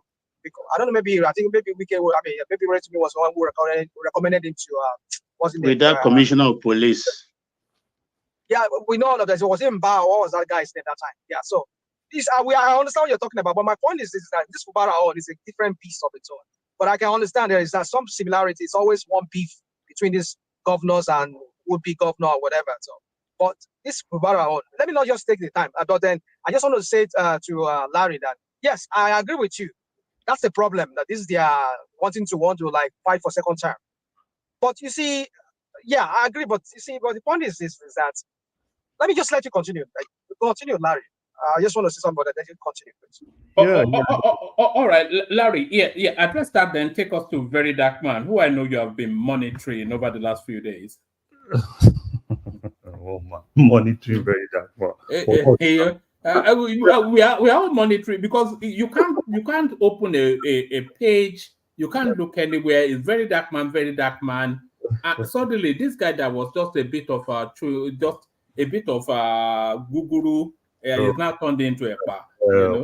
No, it's not like that. It's probably things that you've been watching, and the algorithm is kind of like suggesting more of Very Dark Man to you. That's exactly what's happening to you.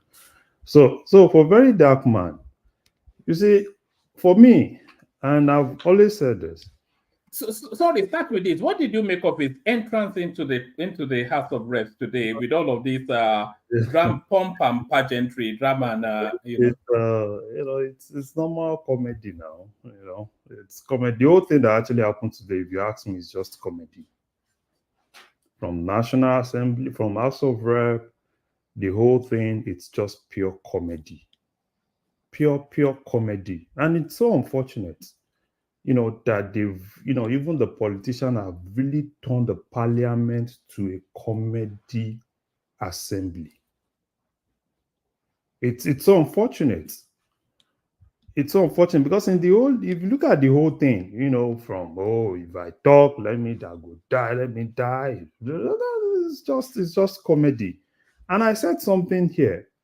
I said, at the point I was talking about this issue of, I suspend this, I suspend that. And I'm like, yeah, at least in Nigeria, we know how the civil service rule works, right? The minister coming out to say, they've suspended this, they suspended that. And I told you then, I said, it's all about, this media thing and playing to the gallery, following the mob mentality. And I told you, I said, I was really against the minister. And it's good that, they kind of like disgrace themselves more today. Because in civil service, and even those officers, they are not junior officers on the service. They are senior officers that even the Controller General cannot suspend.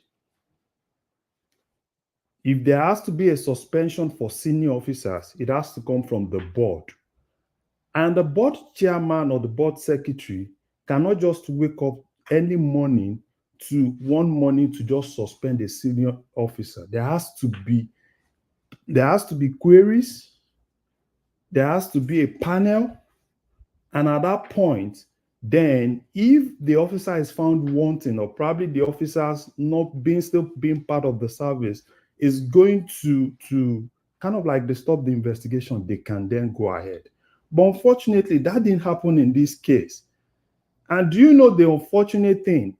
It is just today that they now set a committee to investigate. And I ask myself, one thing is for you to want to have this media endorsement. Another thing is for you to do the right thing.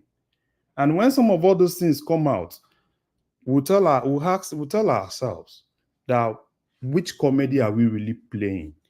Is it not so disgraceful for a senior officer, when a minister has pronounced that a senior officer has been suspended, and the senior officer going to parliament and saying it's just a media suspension? That shows you how incompetent some of all those people we have are. Because it shows how the government is not even serious. Because it's a whole lot of things. You know, we look at some of those things, we think we just catch cruise with it, but those are things that are really destroying our institutions. I'm not saying, you know, you can't investigate senior officers, but there are laid down rules.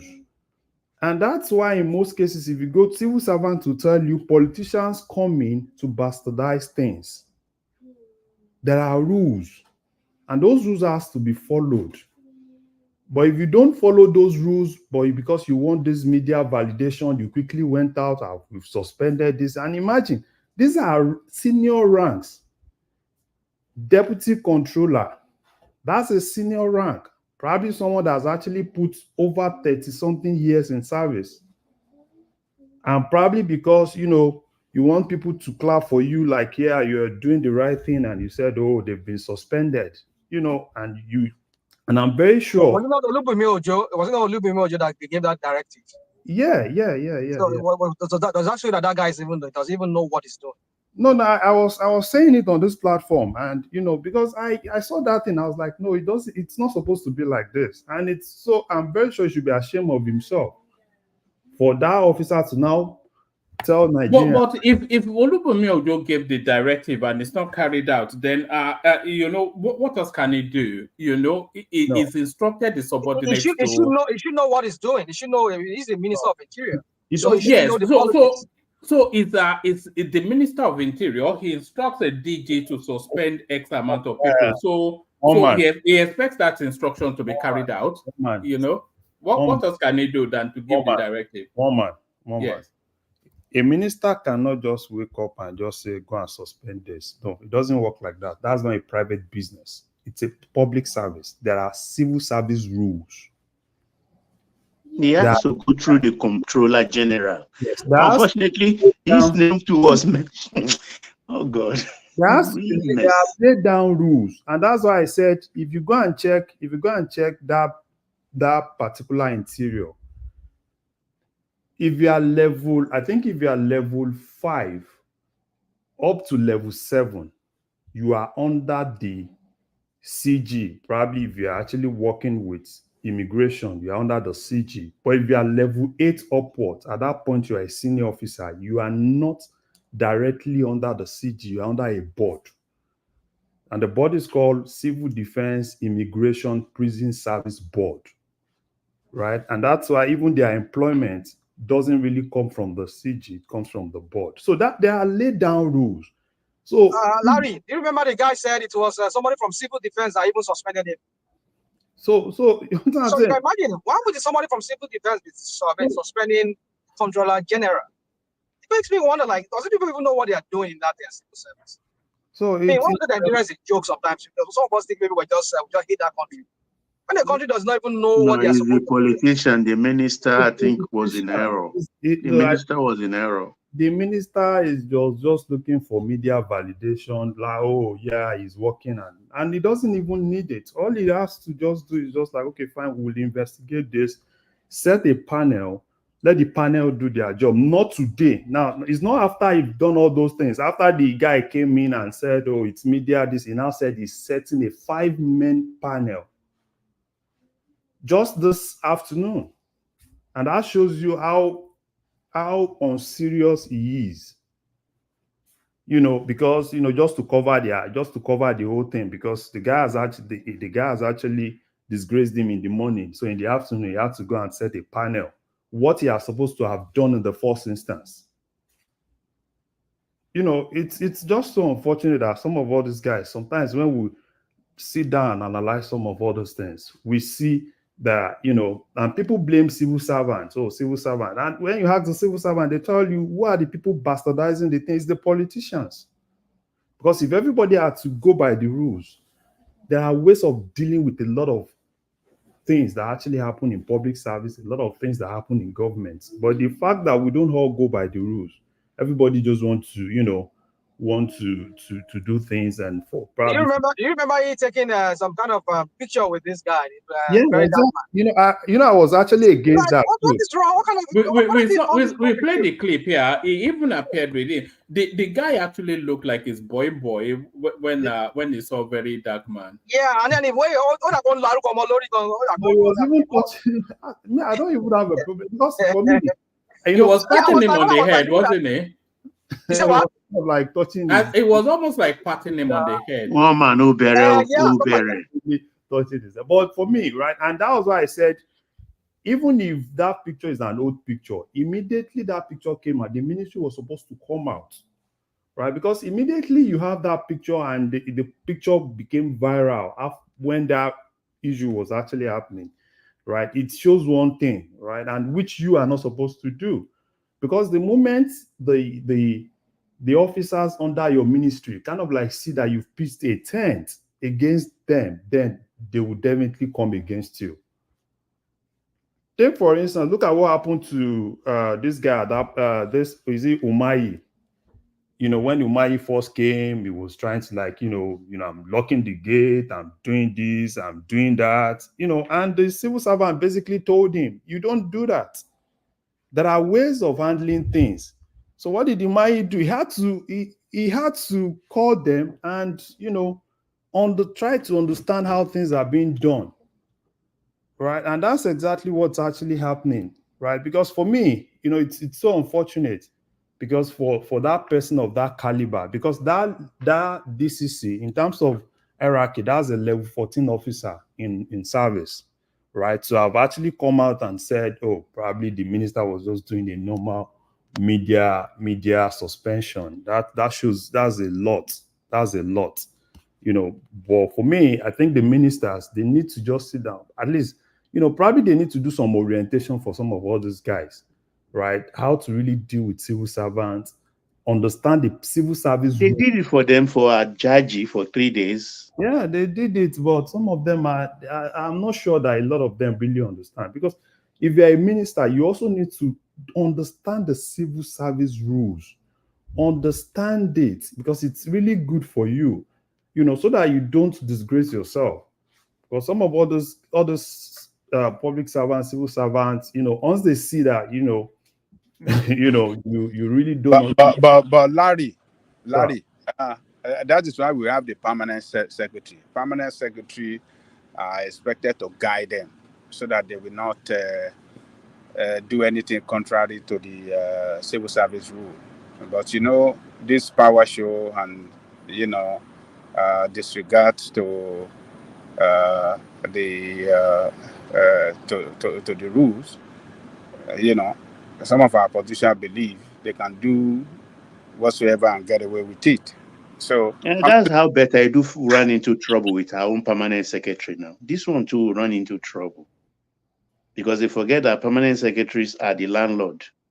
They are just soldier go, soldier come politicians. So for me, you know, and even if you look at the whole thing, because I'm like, oh, as House of Rep really turned to this, all this drama. It's when you compare that with probably what you see in the parliament here, and you see some seriousness. But for me, those guys in House of Rep, they are not really serious, because there are a lot of things that that they need to work on. They, rather than them being serious, they go. If you look at their calendar, right, they go on recess for long.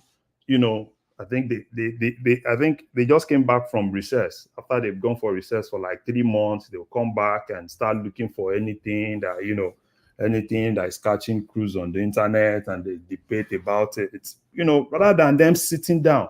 Now they are supposed to sit down. There are a lot of things. There is electoral hat. There are a lot of things that need them sitting down and doing the work. But rather than doing that, they don't even focus on those things. They focus on anything that catches cruise.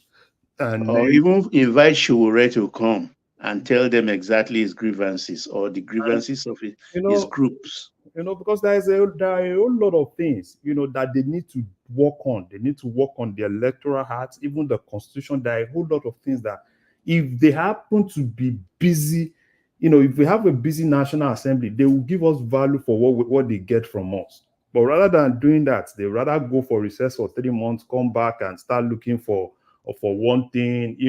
Probably somebody and somebody is fighting. They come in, and rather than leaving the agencies that are supposed to do the work to do the normal work, do their work. Because I don't even see the whole thing they did today. If you ask me, what is the result? Is there anything that you can actually get from it? No, you can't get anything from it than this normal National Assembly.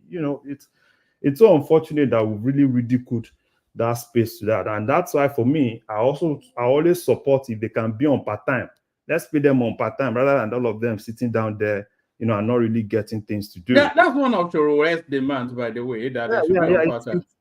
Well, one man, Larry, that demand is not a new thing. We only need one house of legislation. Actually, the Senate is rubbish, and we need them only on part-time basis. It's not new, but then you can't do it or achieve it under protest.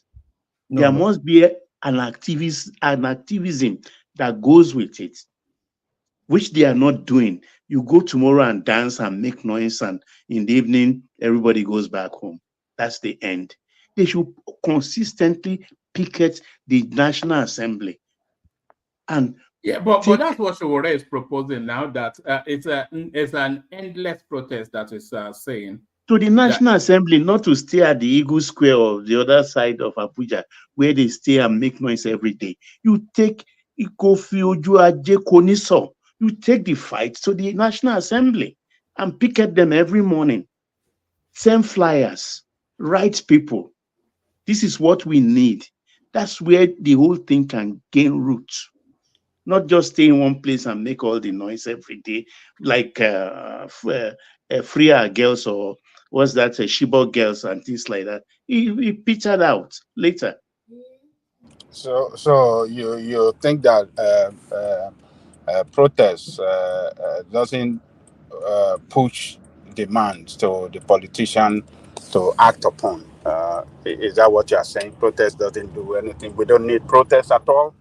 I think when you protest, you make it pointed. If it's directed at to the twin-headed case of one legislative house and part-time legislature, take it to the National Assembly. Stay there permanently. Arrange that they give you tents. Take over their car park. Let some other people be giving food to you every day. And the whole world will eventually cut onto it. They will see it and know exactly that this is what the people are demanding. Not to go to Eagle Square or the other fountain, Independence Fountain, or what they call it, and go there and make noise every day. No. Confront the people. That institution, you want change. Look, tomorrow is our Independence Day. It's for all Nigerians. So protests by those people calling for it It can be carried out anywhere. It doesn't have to be specific one particular place. So whether they are choosing what do you call it, Freedom Square or National Assembly, the problem we have is that we don't have responsible people in government that listen to their people. Many things that they even written, done, and pushed to the assembly, they don't even care about it. So a mass protest call for attention of the people in power to see their people as calling them to do something for them. So that is what Yoruba SOWORE is trying to achieve. Mass protest in Abuja, so that because that's the seat of power. Even the presidency, we see them say, Kilo Shere, the president attention will be called to that and say, okay, what's their demand? What are they asking for? And they will present it to them, and then whatever they can act upon, they can act upon it, and then we move on as a country.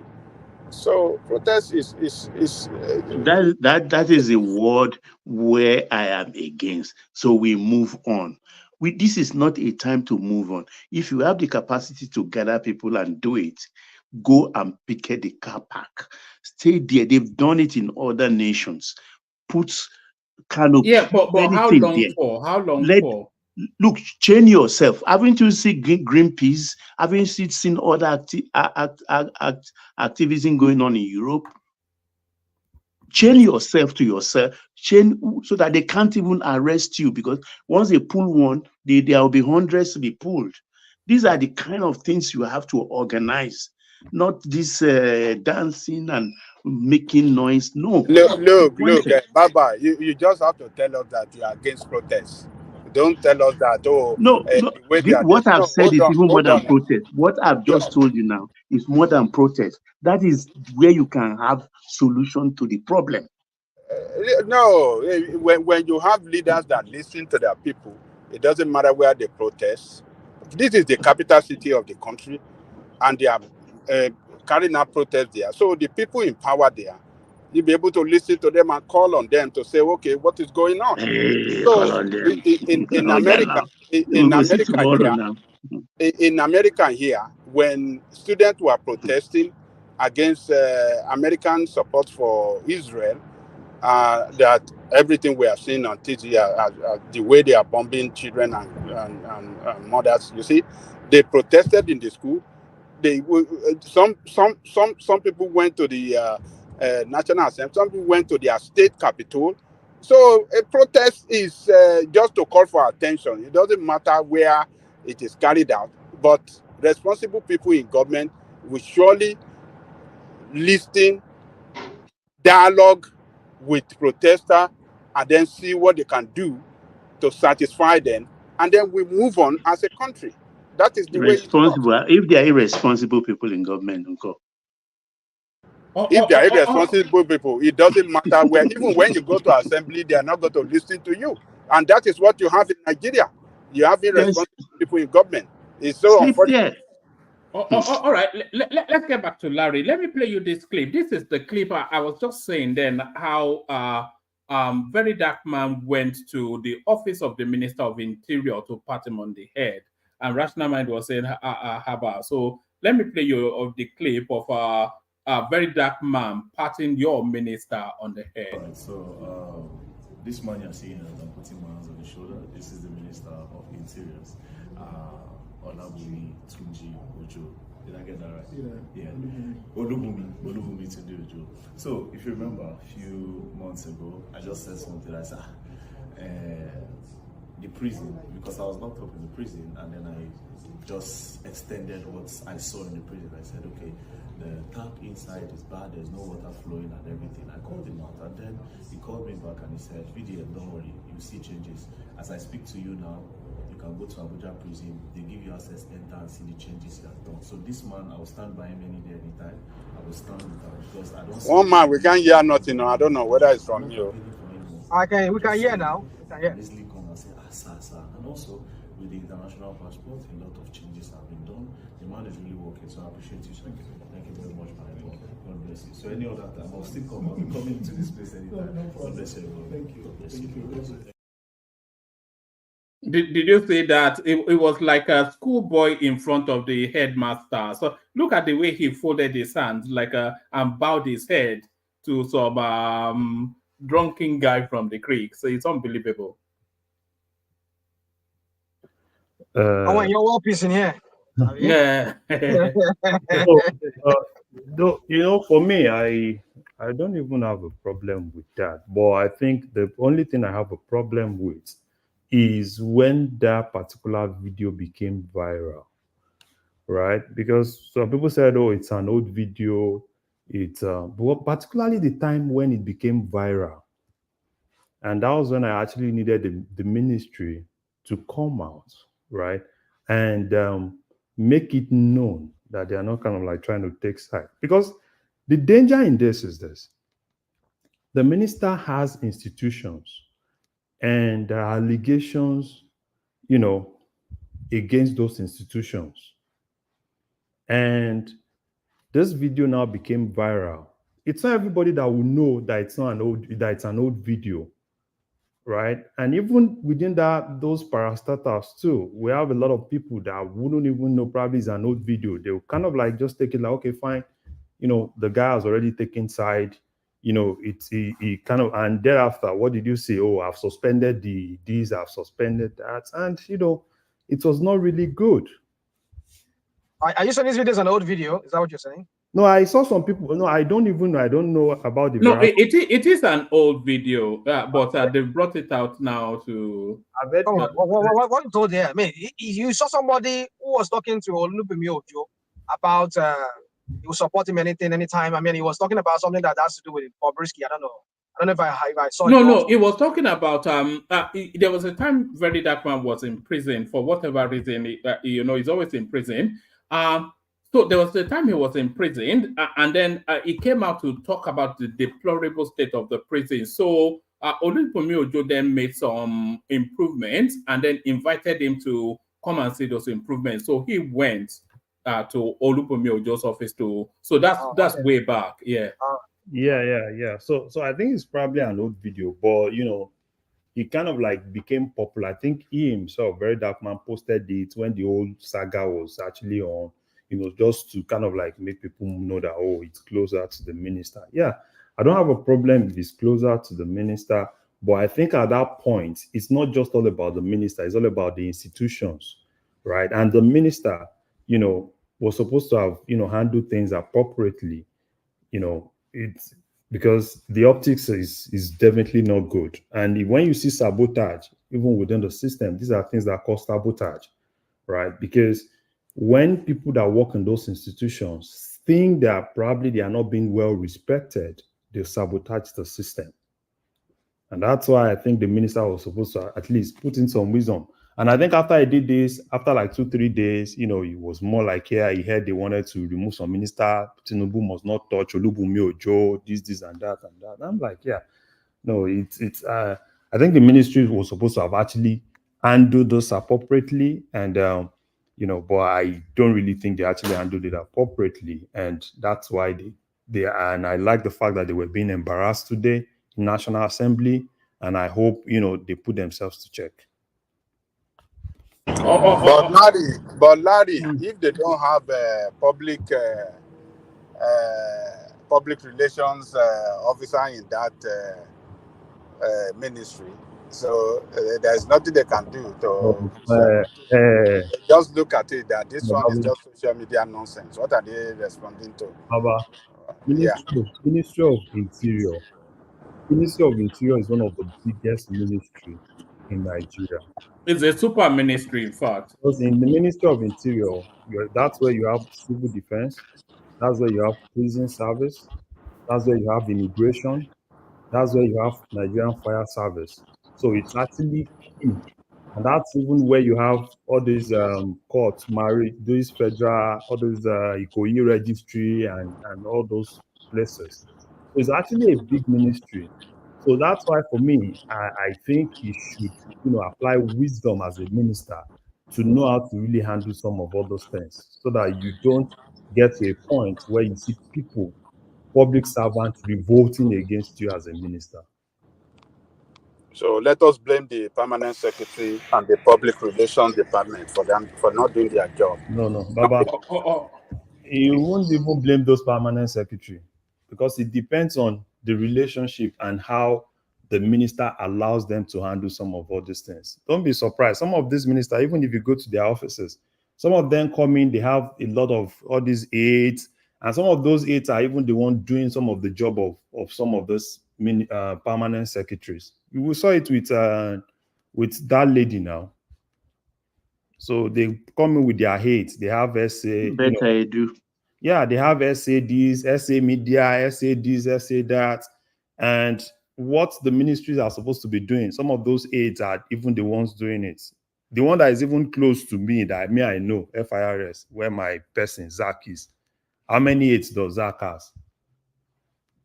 I beg. Let's all right. See if you can get Zach to come and join us. But let's see if we can get War Peace to join us. And by the way, that goes out to everybody listening. By the way, you should all have my Instagram handle. And if you don't have it, I'll send it into the comment section as well. If there's anybody interesting or engaging that you feel the platform would enjoy having conversations with, try and link me up with the person. I think in most instances, if I have anybody's phone number, I'm able to persuade them. So if there's anybody that you feel the platform will find interesting engaging with, send details via Instagram, and then we try and bring that person on. Not exclusively within the political space, because we're dealing with all Nigerians' fair sort of affairs. So from religion to entertainment, politics, of course, even sports. So anybody that you feel that the character is robust enough to wrap a conversation around, send the details in, and then we'll see if we can bring them on. So send the details in, we'll see if we can bring them on. As we bring on War Peace now, who I suspect may have just gone to sleep. Otherwise, he would have been calling us bigots by now. War Peace, are you there? Yes, he's not there. So let's go on to Rational Mind then. Rational Mind, you're up next. Oh, okay. Oh, man. I thought I was still behind. So it's okay. I'm listening. Local, eh? Well, I'm here. Just Ìwọ ló kàn sọ̀rọ̀ sókè. Sọ̀rọ̀ sókè wèrè àbí. What did you make of us? I was telling Ajan Lekoko, you were not here. Have we auctioned you off on Sunday and made a bundle for the Mama died don't put ní kùlátà yẹn. It's just something else. Open silence mi ni. Kò mọ̀ pé mi gan fúnra mi mo lọ́rùn èèyàn lẹ́yìn. Yeah. I mean, I have my own people now. My own people, they're all on the platform. They're going back to me. That back and forth, it totaled over 1K eventually. So you can imagine that. So you see, Kulata, you need to go and learn. You're going to learn that you cannot silence people like us. We have people. Mama, you can't come here. I mean, you can't use your own and just silence other people because you don't want to hear me. People won't hear me the day on this platform. Go and sit down, my friend. I'm on board, John. Man, go on. Just feel all right. Very Dark Man versus the Nigerian state. Independence Day is coming up. Tinubu's national broadcast. The suspended prison officers telling us that it was only on social media, not in actual effect. So the Nigerian situation, a never-ending saga. But I'm surprised that you didn't even talk about the beef on Twitter today that we had. I was going on Twitter today about the obedient people that they were collecting money from. Some of the influencers from. No! I thought that actually. I didn't think it was strong enough, but carry on, and I'll bring up what I don't know. Some people say it was all made up. That's going back to the NSAS, isn't it? Yeah, the NSAS. Yeah. How they were giving them the derisory monies like at 2 million naira, and they were fighting over 2 million naira. Yes, I saw it. Everybody cash out now. Everybody cash out. But I think Falana was even implicated in that, wasn't he? He said himself. All of them, everybody cash out.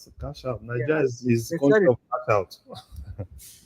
Yeah, it's yeah. Wọ́n fẹ́ borúkọ máa yẹn jẹ́ Falana. Wọ́n dẹ̀ máa bàjẹ́ ultimately. No, yeah, he's also the one putting himself into those things now. So he's putting himself into those things, and people always bring some of those things out.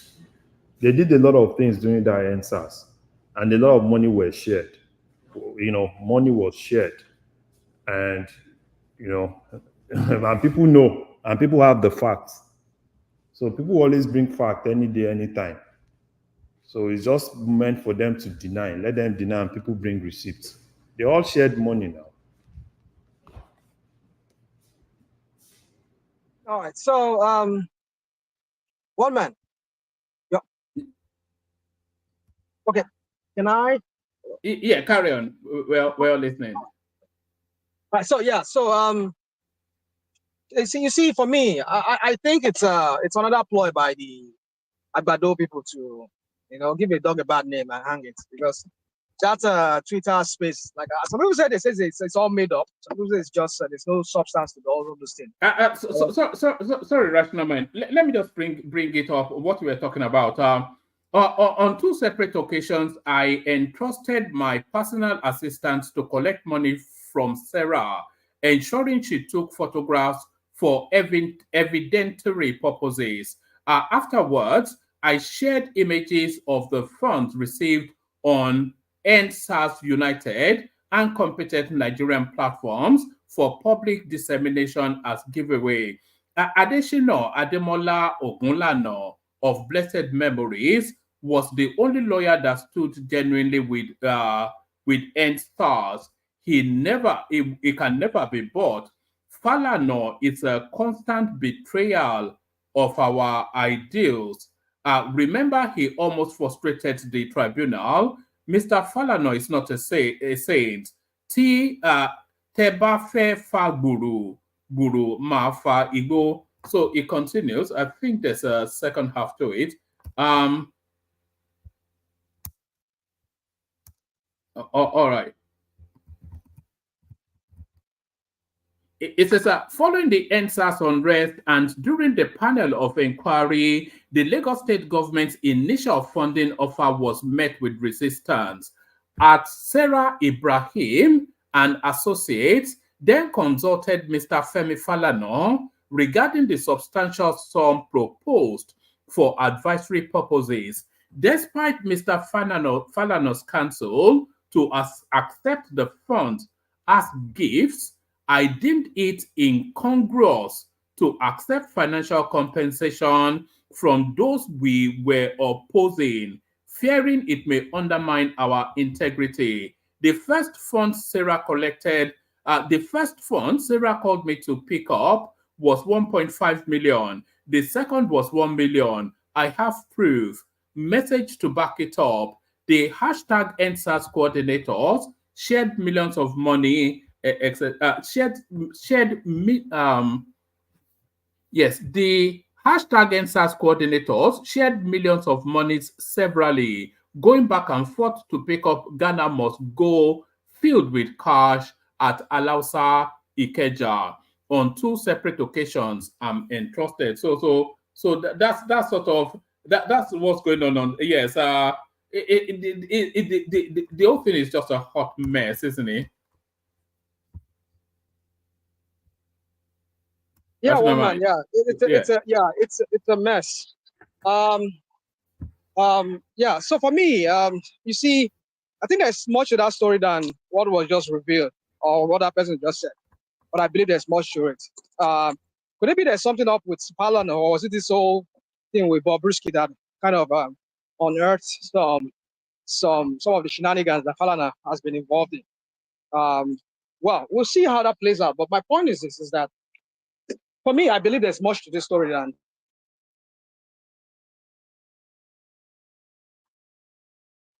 Are you in motion, Rational Mind?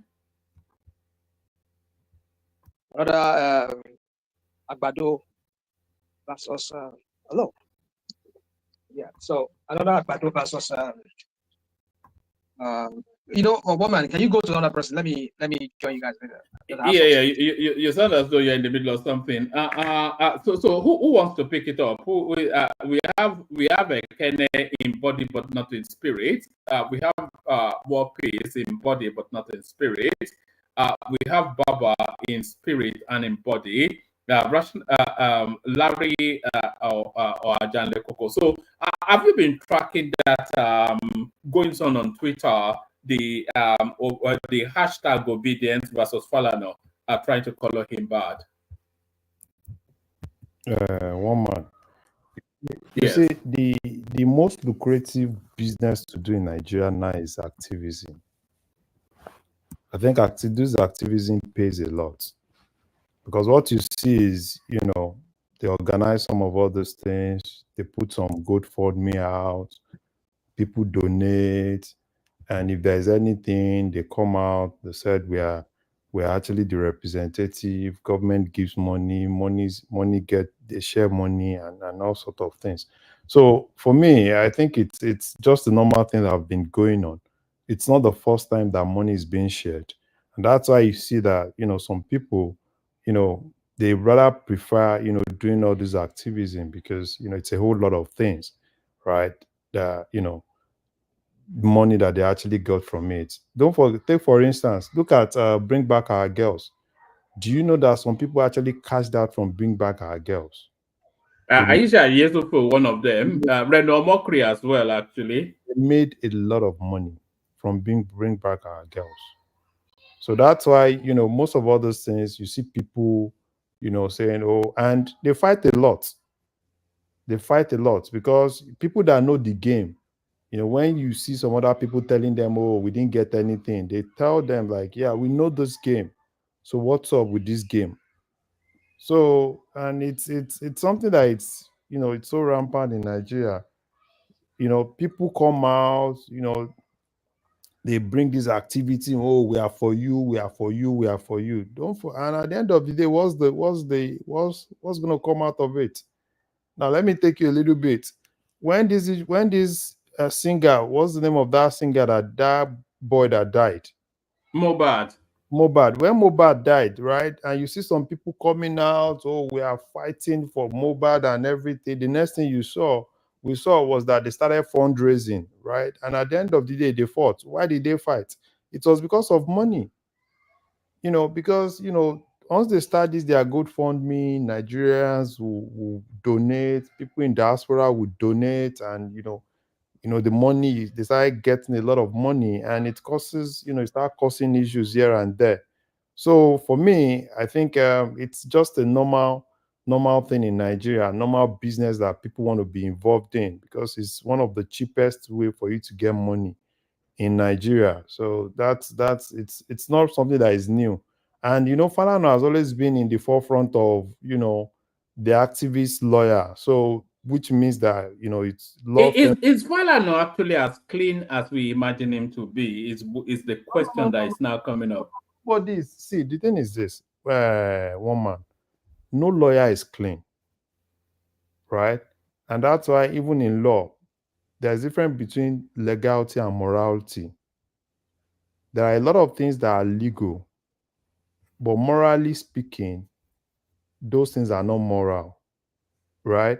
So if we are looking at that from the point of morality, then no lawyer is it has that slot. But when you are looking at things from the point of legality, yes, the lawyers, they have that slot. So it depends on where you want to look at it, right? So you from your own lens, you want to look at things from the point of morality. And if that is where you're looking at things, then I can't tell you that, Falana is a saint. But probably legality, yes, probably he hasn't done anything that is illegal. But I'm not even sure if most of the things they do are actually moral. So that's that space. Talk us through what's on the screen here. I think it was during the discussion around what Reno said about only 6% actually paying income tax. So this is a tax and statistics report. All right, let's go through it. So what does this tell us? Okay. So we were talking about tax in Nigeria, right? Yes. And this is just kind of like the chunk of what makes up tax in Nigeria. So it's not just company income tax, and this is just the 2023 figure of projected tax and actual tax in Nigeria. What comes from the hydrocarbon tax, non-tax income, and everything that actually makes it. And even that tax thing, I know people are kind of like talking about payee, but people forget that the payee that we are talking about, where does the payee goes to? It goes to the state governors. Because personal income tax in Nigeria, it's a state tax. So it's not a federal tax. So does the payee come under non-oil tax? Where does it come on this table? Payee is not even on those table at all. Because payee is being so collected. it generates so little that it's not even is that payee, what? So payee is actually a tax, right, that is being charged by the state, and it's charged based on where you reside. So it's based on the place of residence. Take for instance now, if you work in Lagos and you live in Ogun State, then you'll be paying your personal income tax to Ogun State government. So it's not under the federal purview. No, it's not. No, that's why should that be? Why would you be working in Ogun State, live in Ogun State, and you're working in Lagos, and then you There pay tax? there are a lot of people that live in Songo. I understand, but I understand it is where you work. That's where you pay your tax. It's based on Nigerian tax law. Oh, Nigerian tax law. Yeah, Okay. Nigerian tax law. It's it's happened even in the US, right? No, it doesn't happen in the US. No, you can't do that. No. It happens in the US because No, I pay my taxes in Tennessee, but my where company do you work? Where do you work? My company is in New York, Wall Street. Okay, now that's a different situation. Yeah, that's how personal income tax works. Hold on. From my own experience here, having worked in many states and across state line, I live in different states.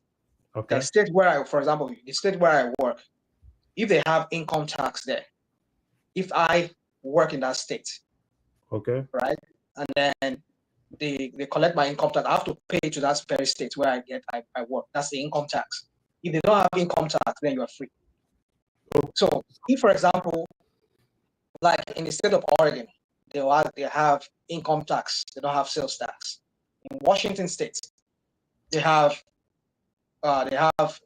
sales tax, but they don't have income tax. So say you live in Oregon, you live in Washington and you work in Oregon, so you have to pay the income tax in Oregon. But then, mind you, we live in a state in what's it called here? In Washington, where you don't have to pay income tax. That's the difference. So any state where you work, that's where you pay your income tax. Okay. That's how it works. But in your own case, you work virtually. You work from your HQ. Your HQ or your office is in New York, but you live in Tennessee. Yeah. So it's where you are living. Like I know of some people who live in Oregon, but they work here. They move from California to Oregon, and their office is in Oregon, is in California. You have to pay the income tax in Oregon. That's how it works. So based on Nigerian tax law, right, personal income tax, right, are charged based on place of residence. So that's why in most cases the Lagos State and Ogun State do a lot of check and kind of like check numbers, because there are a lot of people that work in Lagos that live in Ogun State, particularly those people that live around all those Songo, Abule Egba side, right? And there are a lot of people that even work in Lagos because houses are kind of like expensive for some people in Lagos, so they would rather live outside Lagos and get themselves to Lagos to work. So all the payees, right? It's not something that goes to the federal government. It still goes to the state government. And like all the levies that you said, or probably the levy, that they actually charge all this trader. Most of those things are, in most cases, they don't even go through the. Larry, sir. Sorry. Okay. Just finish up that thought. I just want to say something. Go on, please. So taxation in Nigeria. The thing is this: taxation in Nigeria will see it more as probably a lot of people pay taxes, but unfortunately, a lot of those do not really go into the normal covers. I can tell you that even in Lagos, there are a whole lot of private companies that charge personal income tax that don't even remit some of those to the government. There are a whole lot of them. The major people that pay taxes in Nigeria are probably, the multinationals, that have people working on with them that you can actually check them, and the government workers, because they charge that at source, right? You can't run away from paying taxes if you're a public worker in Nigeria. And probably probably if you work from some of those banks, and some of those. So, but there are a lot of companies, right? A lot of small, those medium companies that charge tax. They charge, even some of them even charge pension without even paying those pension. The people look at their paycheck, they see them charging tax, they see them charging pension, they charge a lot of things, and they don't even remit it. Some of them, in most cases, turn those deductions to be part of their profit. And even when they go to FIRS to kind of like do their, with their accounts and everything, there are ways of, as all those tax consultants, they have ways of helping them, right, to kind of like maneuver some of all those things. So, but now, do Nigerians pay the right taxes? If you ask me, I will say probably yeah and no. Yes and no. But probably what the government is trying to do is to increase the tax bracket, right? At least get more people into the formal way. At least get more people into really paying, because you can't drive an economy without people paying. I know the government too is not responsible. They are not really doing the right thing. But I think sometimes when people pay tax, there is this point of holding the government accountable, right? Because I've always said it on this platform. People in Nigeria tend to believe that Nigeria is rich. But unfortunately, Nigeria is not rich. Nigeria is a poor nation. As at today, Nigeria is a poor nation. And the development that we want in Nigeria, based on what Nigeria makes today, Nigeria cannot even get close to what we want in the next 20 years or 30 years. The only thing that we can keep doing, if we still maintain the status quo, is to keep borrowing. But how long, are we going to keep borrowing to be able to? But I don't agree with you saying that Nigeria is not that too poor not to be able to. Nigeria is not a wealthy country. Nigeria is. Nigeria is a wealthy country. I don't believe that Nigeria is not a wealthy country. It's a wealthy country. What we need to do is we need strong institutions that would almost make it almost impossible for people to launder money. Hold on. We had some governors now that are in EFCC case, and then these governors, they're not stealing 1 billion naira, they're not stealing 2 billion naira, they are stealing almost 500 billion naira. Some of them.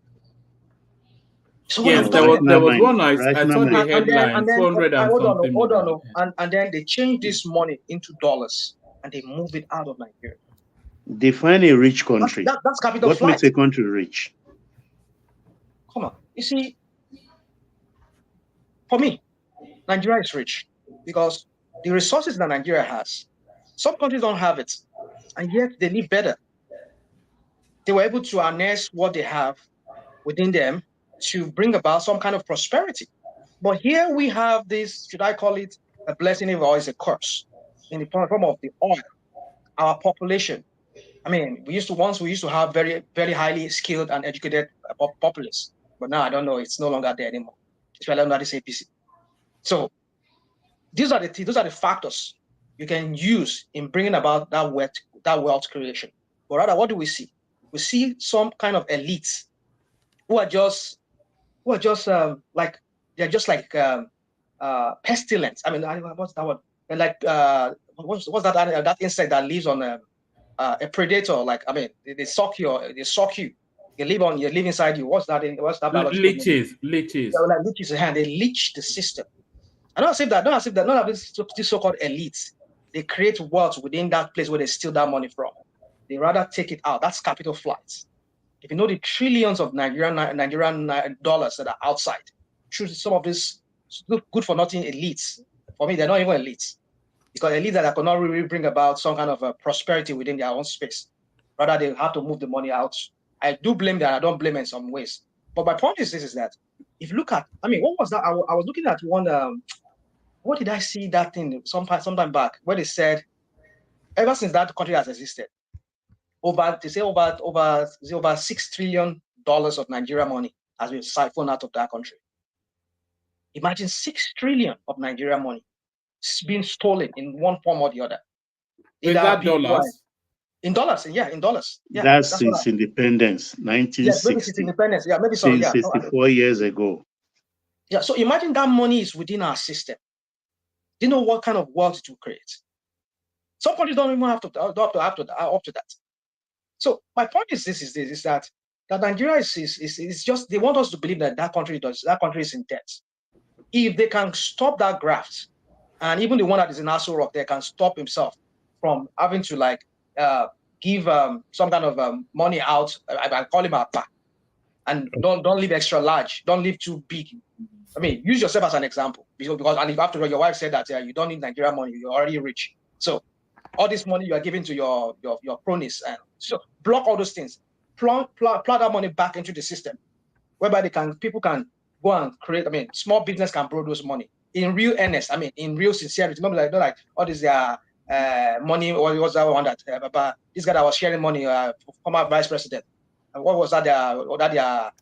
Even if they did all that, I'm not sure the per capita income of Nigeria will still make us.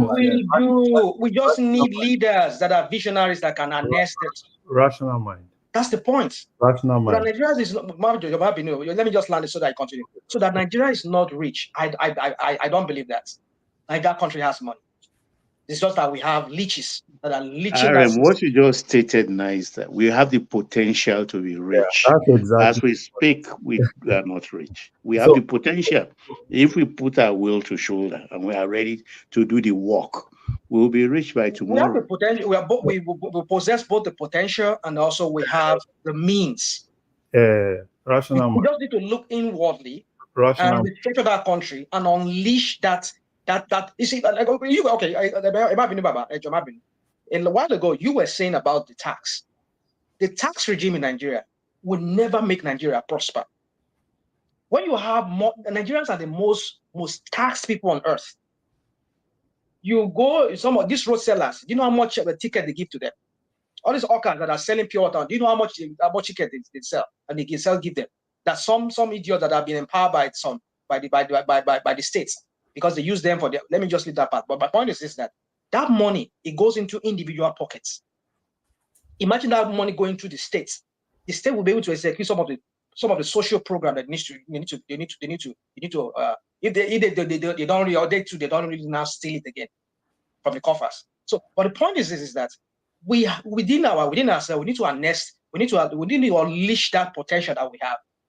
I don't think you see, the point is that we just need to streamline the whole thing, streamline this tax regime. If federal government wants to collect it through VAT, let it be strictly through VAT. But when you multi-tax or when you multi-tax people, it stifles them, it strangulates them, and it's going to strangulate the economy at the same time. But the fact that we should widen the tax net like the one that was in SOWORE was saying a while ago when it was campaigning. I don't even understand what he was talking about.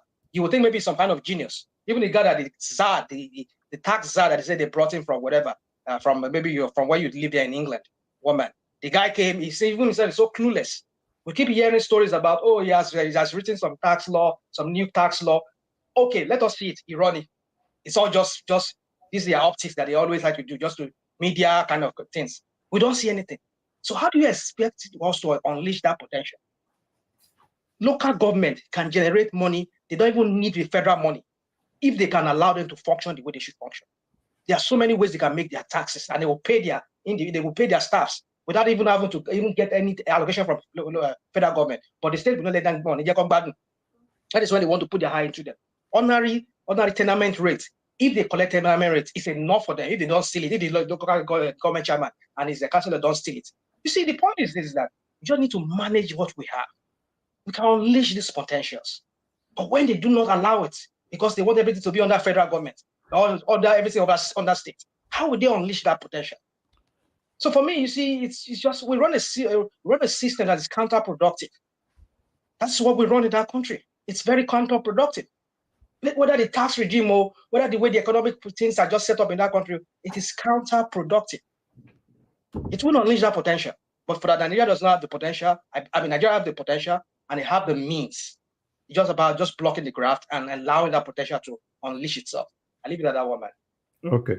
So rational mind, the thing is this. Me saying Nigeria is poor, I'm talking about Nigeria as a state, right? And being a finance guy, I don't put things based on potential profit, right? I look at where the country is now, look at the pocket of the country, and I'm able to make a decision regarding today, right? Tomorrow we are all dead, right? It's all about today. So now, Nigeria as a state not being rich doesn't mean that some Nigerians are not rich. And Nigeria has been wired in such a way where we have this mentality that the state has to provide a lot of things.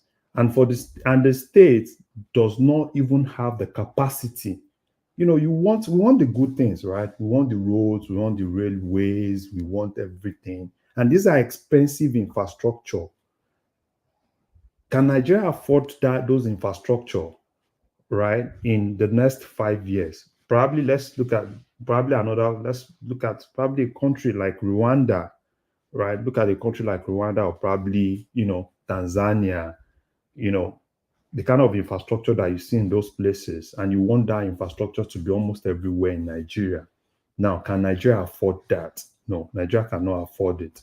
That's why the only thing that we can, Nigeria, that if you look at Nigeria today, if they give you the financial statement of Nigeria, you yourself, know that Nigeria is actually struggling, because to even cover recurrent expenditure in Nigeria today, it's a whole lot of things. But they do a lot of patch and patch and patch and patch and patch. Larry or Mabin, did you see what this guy in Argentina is doing? Nigeria and Argentina, who was the worst of worst economic wise? What country has the worst when it comes to economy? If you don't want to answer, I'll answer your question. I will answer that question for myself. Okay, answer it. It's Argentina. Yeah. But now look at what the guy is doing. He's turning around so many things. The guy sold their presidential fleet. He flies commercial. All his ministers, he tells them tighten up their belts. He didn't just say tighten up your, like this one we talk about a baby step of pay. No free beer parlor, all this crap that they always talk. I don't even know what the idiot. So I'm sorry. Let me call him idiot. I don't know what the guy even talks sometimes.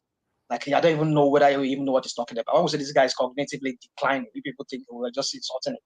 This guy doesn't know what he's talking about. You're telling people to tighten up their belts, to do baby step of pain or whatever crap he talks. But then you and your wife and your kids and everybody and all your people in the government, they're all living extra large. Look at what the guy is doing. He's gradually turning around this country, Argentina. Argentina is gradually pulling out of these economic woes.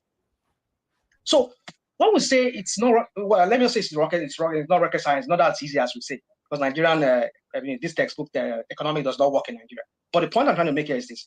You were talking about infrastructure. Yes, we have infrastructure deficit. Yeah, I understand. What happens to those ones that we already have? This morning I was watching somewhere where they said that this guy, Shagamu Road there, Shagamu Road, that's the heavy laden road where we battled all the whole commercial trucks that go from west to east. I mean, because those are the economic areas. West in Nigeria, at least the chunk of almost like 60% of the economic activities is between the west and the east. So, but what happens to that road? I know they've been, because if not because of corruption, that's what we're talking about. The super minister that was there before, they were making noise that he did some road. But Tapabiodun went there today. Look at that road. He was complaining. I was even listening to his voice. So what happened to that road? And you went and go and open another road that you're not even sure whether you're going to complete it within your 8 years term. And yet you left that road and you're complaining about a deficit. How much will it cost you to fix that road, to open up that space, dualize it, or even trialize it or whatever it is. Open that space so that that place can be free. So everybody has to wait till that road is completed. Who knows when they're going to complete it? You know, RM, this Ogun State issue is long because this Ogun State, I don't understand what is good. Maybe now Ogun they worry them. No, because I remember in 1979. In 1979, when Obasanjo was going home after swearing in Shagari at racecourse, Yaradua went with him and some other top army officers to lead him home because he retired immediately. You know what they said immediately they got to Abeokuta? He said, is this the Abeokuta they've been hearing about all these years? They thought it would be like something fantastic, well laid out, with all the big wigs that come out of that place, including a World Court judge, MMBHS, BBHS, all those things. They were surprised. So Ogun State has always been like that. I don't know what the problem is. And they share part of the 13% too of derivation. But when did we start sharing 30%? Kò matter kí n gbowó tẹ́lẹ̀ ni ewé kò bẹ́ẹ̀ ṣe lé Dangote jí kúrò ní Ogun State yìí nìyẹn tó fi gbé refinery wá s'Èkó. Baba, we are doing our best. We are trying. We can't. We are the gateway state. So we are the Shonekon, Ogun, OBJ, Ogun, Dia, Ogun. How many Oshibajo, Ogun. House of Rep, Omobaba Freight Agency. Ogun. Let me continue. Abiola Ogun, Omobaba Freight Agency, House of Rep. Bankole, Awolowo Ogun. Kilo Day. Larry, Rational, let me bail out. Rational Mind, you can shut it down when you're done. I'm not sure that there's well, like I said, I'm going to switch from my phone to the laptop, so I don't know if you can post that. You still have me on your on your list of phones? Yes. So okay, just put the link in the chat so that way if I have to switch, I won't. Yes. All right. I'll post the link and then I'll bail and then you just shut it down when it comes to its natural end.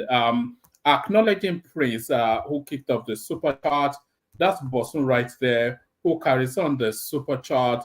That's Chioma right there, poking some fun. I think it was poking fun at Tinubu with the super chat, and that's Ike Ogiame who daddies up the super chat space. So well done, everyone. I think we have a complement of 5. So one more super chat to come. I wonder who that comes from. Thank everyone, sis.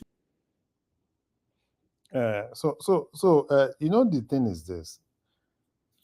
What makes you, if you want to see a rich nation, let that nation not borrow money for 6 months and see if that nation will still survive.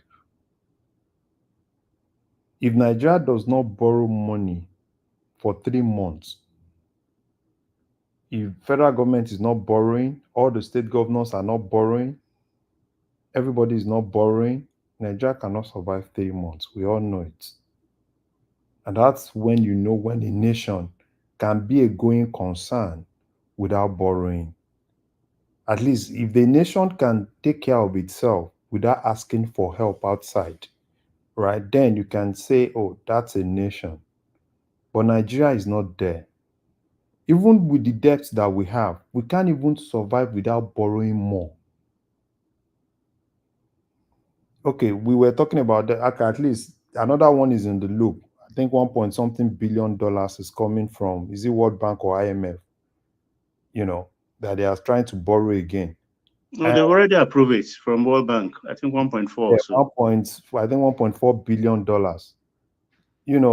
And that's the thing. I know Nigeria has the potential to grow. I've seen the people say, oh, probably the cost of governance and everything. But the truth is this. It's going to help, but it's not going to take us out of the problem. Any nation that is not increasing its productivity. Or guy, you won't gaslight me. Carry on, Larry. No, not so now. No, any nation, right, that it is not, because look at Nigeria. Nigeria has the population.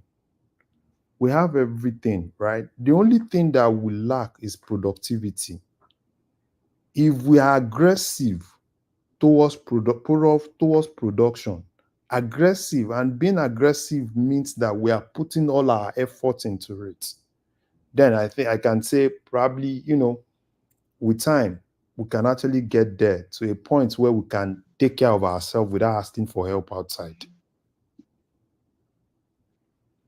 But I'm not really seeing that. I need to be very candid with you. And I've always, most times when we talk about Nigeria, it's more like, yeah, we say, oh, probably they have done this. But the truth is, So are we doomed? Are we doomed to this borrowing? Is that what it is? Because year in, year out, month in, month out, day in, day out. I mean, I'm just using that word. No, national RM, I think the borrowing will peter out when we start selling our gas. Apparently, it will not. It is gas. Actually, Tinubu is laying all his bets on. It's because I know now. Hold on, Motibo.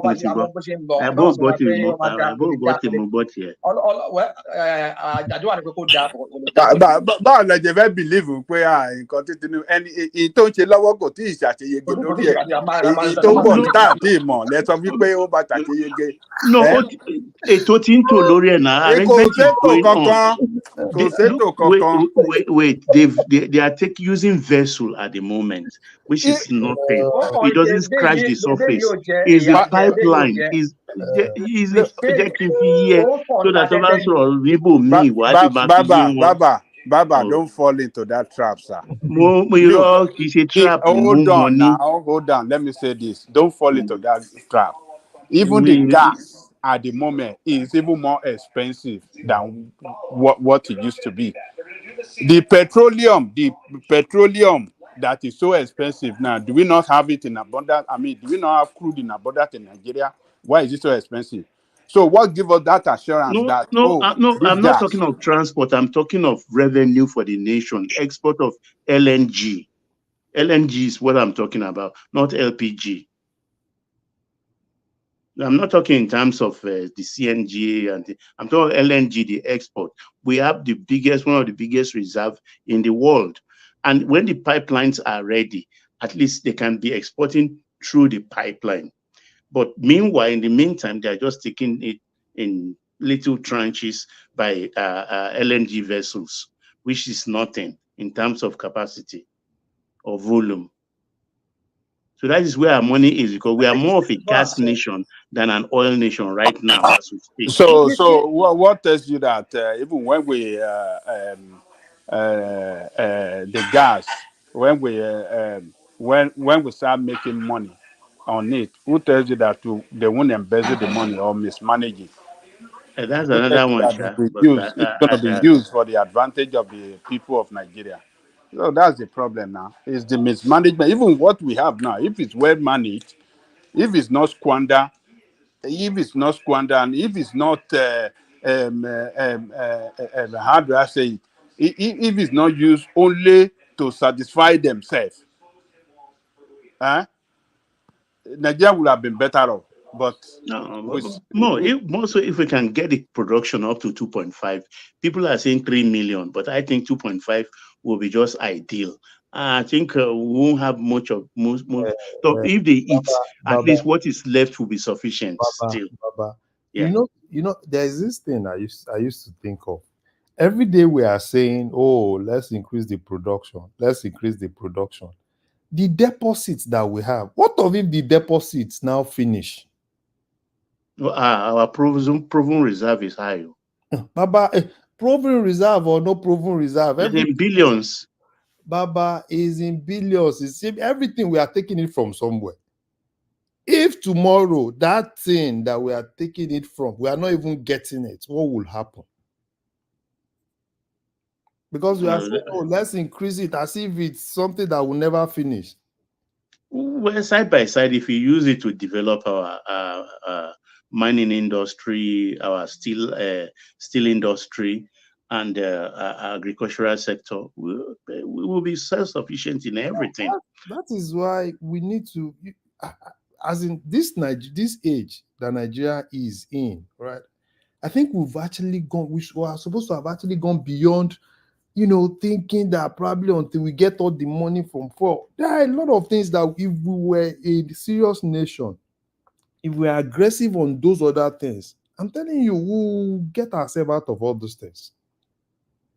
But because it's only one pot, and that pot, let's take everything out of the pot. Let's take everything out of the pot. I was reading something. I don't know. Have you read about the history of Saudi Arabia with King Fahd? Yeah, I read Leo Uris and one other one. When the Americans first came, that they want the oil, that they said the king kind of like said, the negotiation and everything, and he felt the negotiation was not going to favor Saudi Arabia, and he told them, yeah, I would rather keep it on the ground and let's keep surviving on dates, than me giving it to you guys. Yeah, that's King Saud. Yeah, okay, is it King Saud? I think it's Fahd. Okay, is it No, King Fahd, sorry, I said Fahd. Yeah, the old one. Yeah, the King Fahd. So, Nigeria, let's pump more, let's pump more. But the thing is this, Nigeria has the potential. And that's why for me, sometimes I look at, okay, we say it's difficult, but is it that difficult for Nigeria to utilize the population? Leaders. It's just like, okay, look at it. Tinubu got in there. The last time Owando was valued was about 75 billion naira. That was almost towards the end of Bubu's reign administration. Now he got in there. Now Owando is worth over 1 trillion naira. What kind of magic did Owando do? I mean, what infrastructure do they have that's making them? They couldn't even balance their book 3 years ago. So my point is, you see, when people have self-interest, you see, you said something earlier, Larry, that when these people get in there, the next thing they're taking is second term. They're not thinking about the immediate. What can I do to improve the life of our people? No, that's not what they think. That's the kind of, you see, and they don't even know that they are doing themselves, because they will live there someday, right? Their own kids will come back, and some of this crap that they failed to do in their own time. I mean, look at Awolowo now. I'm not saying Awolowo did not do what was good. He did very well among all the Yoruba leaders. He's the best for me. But some of the things he fails to do. Look at look at Azikiwe now today. All those big people that were all their kids and their grandkids. I know most of them. Some of their kids are not doing well. Some of their grandkids are not even doing well. They're also in this mess like all of us. So that's what they should be thinking about. That I will be gone. I will not live forever.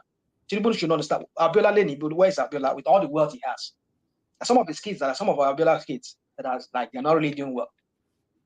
So the point is when they had the opportunity back then to at least do what was right, they never did. So they should only remember that someday they will leave, and their great grandkids or kids, they will also become victims someday of what they failed to do during their own lifetime. So, and these people don't think about all of this. So let me not go into all those because some people say one is just being emotional. But my point is that, you see, the problem with that country is that, when they've compromised the whole institution and they want to use the back way to come into power, that's why they don't have no regard to do what is right, because they know they will have to resort to that back way. They don't think about, okay, I'm now ready, now I'm there. Now, what can I do so that I can prove to my people that I'm deserving of second term? No, they will not think about that. They will look for ways, scheming how to hijack the umpire that will do the election, hijack the system so that they can. That is it. At the end of the day, they just become total failure. So, I mean, when Baba was talking about, I trust Tinubu, he will reform Ushi. I mean, what? That we're not even seeing anything. That was why was it you who I asked that question, Larry, or was it Baba? Don't worry, RM. You will see magic. Can you tell me, Baba? Okay, you or Larry, anybody that's supporting them, maybe even Kulota is here. Can you tell me what is that light at the end of the? Take me out of it, supposing who? I thought maybe you are one of those people that support. Well, let's just leave that. So tell me, what is that light at the end of the tunnel? Tell me, what is that thing? What is that ray of light or that beam or that dim light that we can see that, okay, all this reform that this guy is doing, this is how it's going to end. You ask Can you tell question. me? If you give me the chance, I will answer you Okay, now. please do. Hey, Joy, you can listen to Baba. Yeah, go on, please. Okay.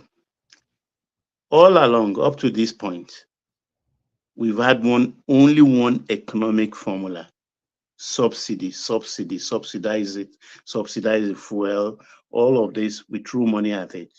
Now this guy has come and said, okay, we have to do a reform in the economic sector. There is no money. The subsidy, we can't even sustain it. It's either we pay salary or we pay subsidy. So let subsidy go so that we can pay salary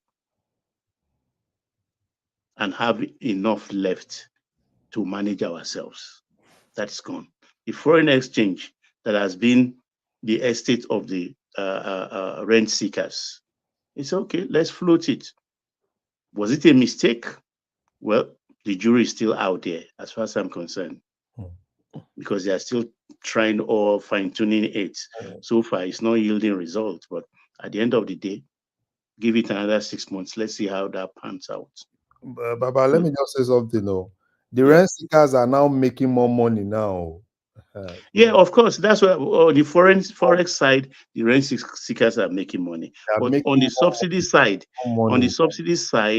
party is coming to a close. I give maximum 3 months. It's all over. With Dangote, I'm very, very sure. So we have the scholarship thing, whether it's working or not, like everything, they are still trying to fine-tune it, but it's in place. The credit scheme, I don't know the extent they've gone with it so far, but they said they are starting with the civil service. All it remains now for us to have police and the local government reform. Once that good 18, the Supreme Court has pronounced on that, and maybe in another 1 month, they work out the modalities and local government will stand alone. Then that will narrow the space of our inquiries, because then we will be able to at least hold our local government operators to ransom in our own area, because it will be within an hour radius to drive and go to your chairman's house, your councillor's house, your ward councillor's house, and things like that. Because local government administration also is like we will have councillor in charge of health, councillor in charge of market, councillor in charge of this. So you will know where. That is very easy. And I'm sure that will transform us, because there will be radio stations for local government. There will be newspaper for local government. People can thrive in the local government administration. So once we have all those in place, I think at least 40% of our problems will be solved. But you're not addressing it. I mean, this is just some other things that are not related. No, I'm telling you what is on track. No, what I'm not talking about, I'm being specific about the economy. What is that light at the end of the tunnel that we're seeing with this economic? All these are what would drive the economy. That's what I just enumerated to you. Apart from agriculture, I think it goes to the state, because at least the West particularly the West that has cooled off on agriculture. I mean, and depending on only one side of the country to be providing food, I think that smacks of laziness. Laziness, because every part of the country is endowed one way or the other. We have rubber and the palm picky oil and several other crop resources from the eastern side. In the west, we have cocoa, we have cocoa, we have cassava, we have corn, that is maize, and everything. You're living way back in the 60s and 70s. That's what rational mind. Let me just tell you something.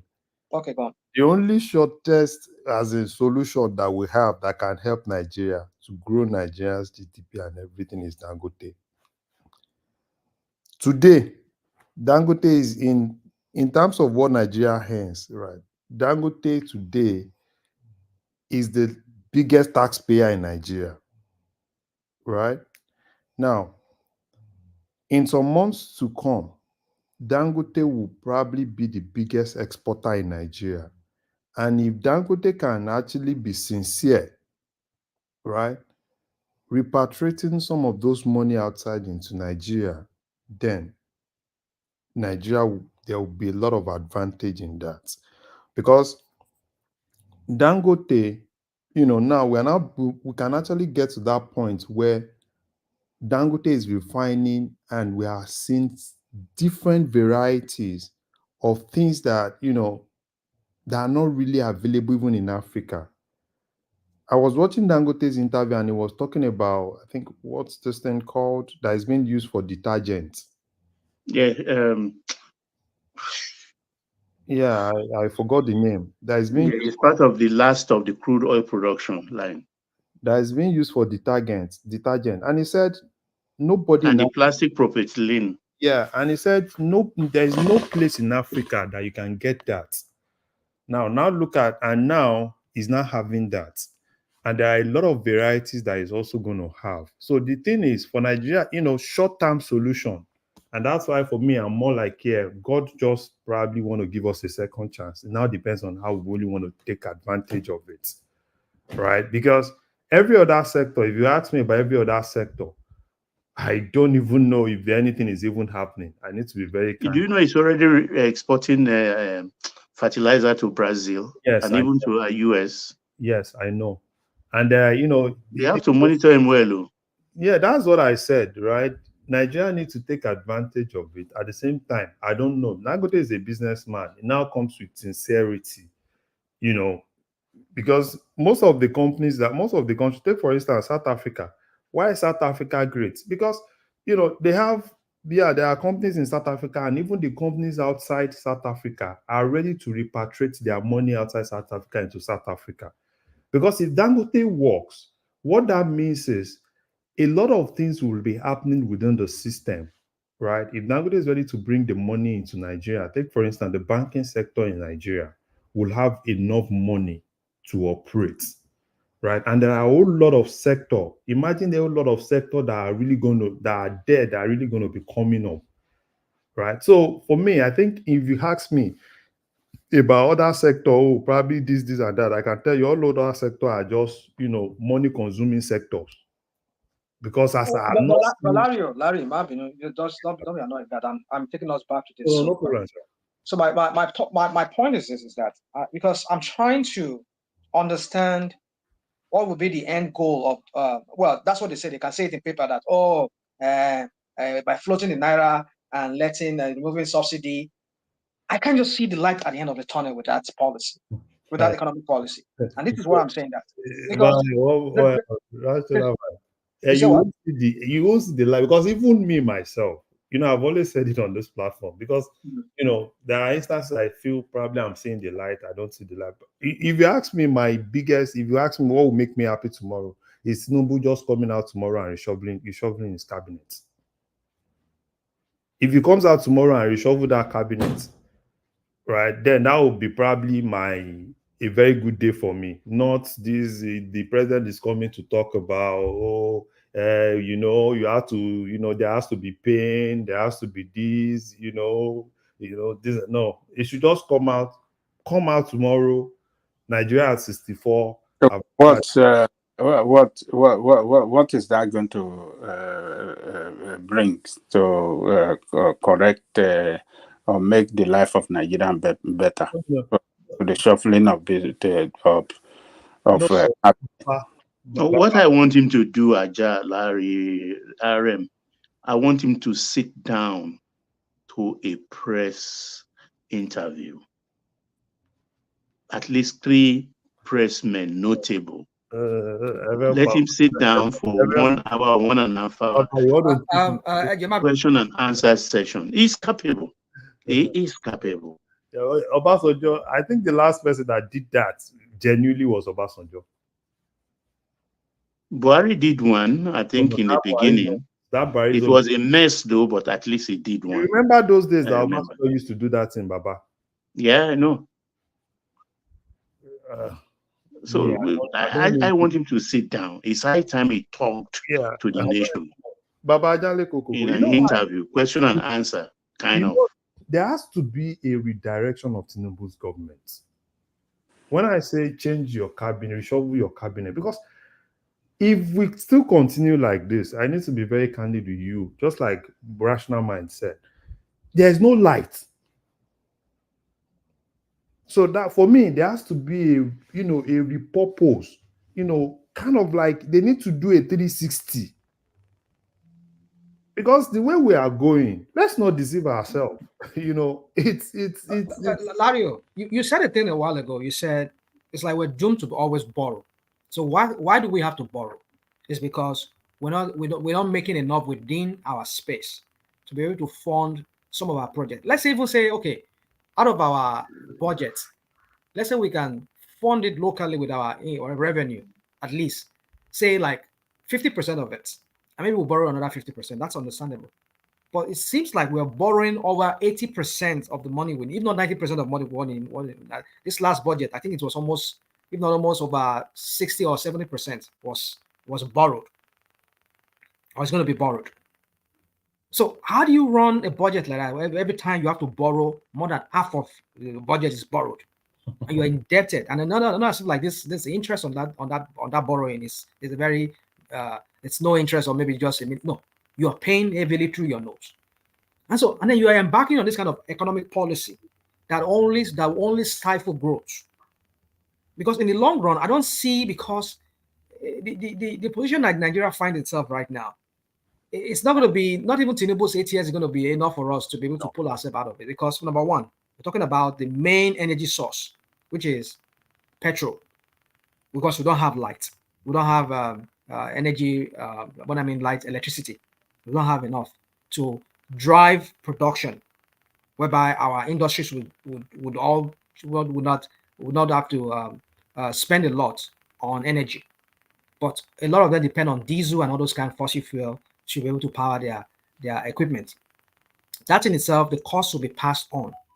And then we have to deal with this whole thing with the insecurity and all of that. So my point is this, is that when you look at all these things that are stacked against that country, with this policy, that whereby you float the naira, thereby that will make cost of goods to be higher.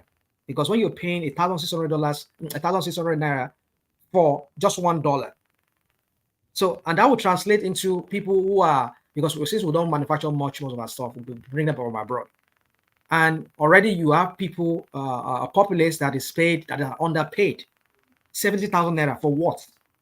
In a $1 to 1,600 naira economy. How do you expect people to people to be able to spend? What are they going to spend? Against what? So you see, that's why I'm saying that we're not saying subsidies should not go.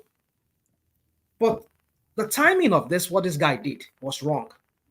Maybe he could have just float the naira and keep subsidy, or remove the subsidy and then peg the naira. And then maybe subsequently you can do that after you see everything is stabilizing and you are getting a grip of the economy. But the point is this, is that this economic policy this guy is embarking on is always going to impoverish Nigerians. And the more Nigerians are more impoverished, the more the stifling of the growth, and the more your Miaga kind of revenue will come in for you to execute your project, and you continue borrowing. And the more you borrow against your currency, the more you devalue that money. So I don't see any light out of it, because the energy sector, which is our petrol, they are playing politics with it. Because if you ask these marketers, they tell you, I'm buying dollar for 1,600 naira for $1, or maybe 1,700 naira for $1, and you're trying to sell it like 200 naira to sell a petrol for 200 naira. Well, how would I do that? I mean, I'm here to come and make profits. And this guy that said he built the refinery for 20 billion naira, $20 billion. Do you think he's going to sell his petrol below 800 naira or 900 naira? No, he's going to sell it over maybe like 1,000 naira and above. Because even the supply of the crude that he said he gets, it's from not from Nigeria, it's from outside Nigeria. And he has to pay them he has to pay those suppliers in dollars. So you see, when you look at all these things, it's like a spiral, a never-ending spiral that will always continue. No, because mind some kind of economic woes.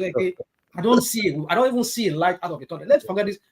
It's very easy for people to say, oh, when you move subsidy, the true naira will find its true. You see those kind of economic jargons that be all this agbado economics. Those ones don't even. They don't even. The fact is, with the removal of the subsidy, the states are having much money. Baba, and we are not focused. You keep No, saying let that me having much finish. money, Let me finish. Let me finish. What the states are doing is what we have to ask them about. Nobody is asking them questions. That is one. At the present time, we are paying forward. We are giving out crude oil on forward contract on monies Buhari borrowed. At one point or the other, it will finish. It will end. And when that is terminated, we can breathe easy. Maybe in another 1 year, but unfortunately, we don't have an opaque. We have an opaque NNPCL. But with the strangulation of the financial strangulation of the present government, there is no way they will not sort out NNPC, because they will not allow NNPCL to bring them down. Baba, So that is one point. Baba, But if this, Baba, see, you see this one that you said will finish. Will finish the money, the forward, and everything. Do you know the term of some of those forwards? See, that's why I say they are opaque. So we have to know exactly what is going on. If we have to be candid with ourselves, for Nigeria to be better, right? It's not a Tinubu that will fix Nigeria. It's not Atiku. It's not even Obi. Because Nigeria is in a deep problem. Did you hold on? Did you hear what this guy that was Igbokwe? Did you hear what he said? He said the person that will fix Nigeria is not yet born. That's an APC guy, yo. That's an APC guy, yo. They took it out of context. You understand? No, it's not contest. Well, why? Igbokwe have been complaining recently. If you follow Igbokwe has been complaining. He's been complaining of. He is a trader. You understand? One good thing.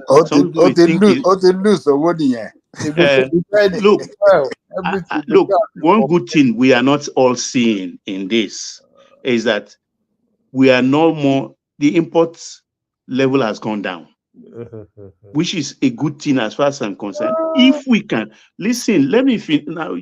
Let me finish now. If we can produce locally what we cannot import, or the importation is not no more sustainable because of the exchange rate, then that is the time a nation actually evolves in terms of production. So the government should actually ease off heavy duty on raw materials. So if they ease off on raw materials, that would be a kind of incentive for local manufacturers to raise their game, to up their game somehow, because imports has gone down. Seriously. Baba, everything you said is good though. There are things we call the nice to have things, right? But if you ask yourself, because for me, I need somebody that will fix Nigeria, will be ready to roll his sleeves. And number one, tell Nigerians the truth, and tell them that you want to work with Nigerians to fix it. That's why I say we need that press session. It would be nice if you can do it tomorrow. So you understand? So for me, right, I'm not really against, floating the currency. But the problem is we floated the currency, but we are not able to take advantage of that float. Right? Because any country that is not producing, that decides that is more of a service country, that floats its currency, it's more like you are floating your currency without a base. And if you don't have a base, you want it to find its level, right? You're looking for equilibrium. How can you look for equilibrium when you don't have a base?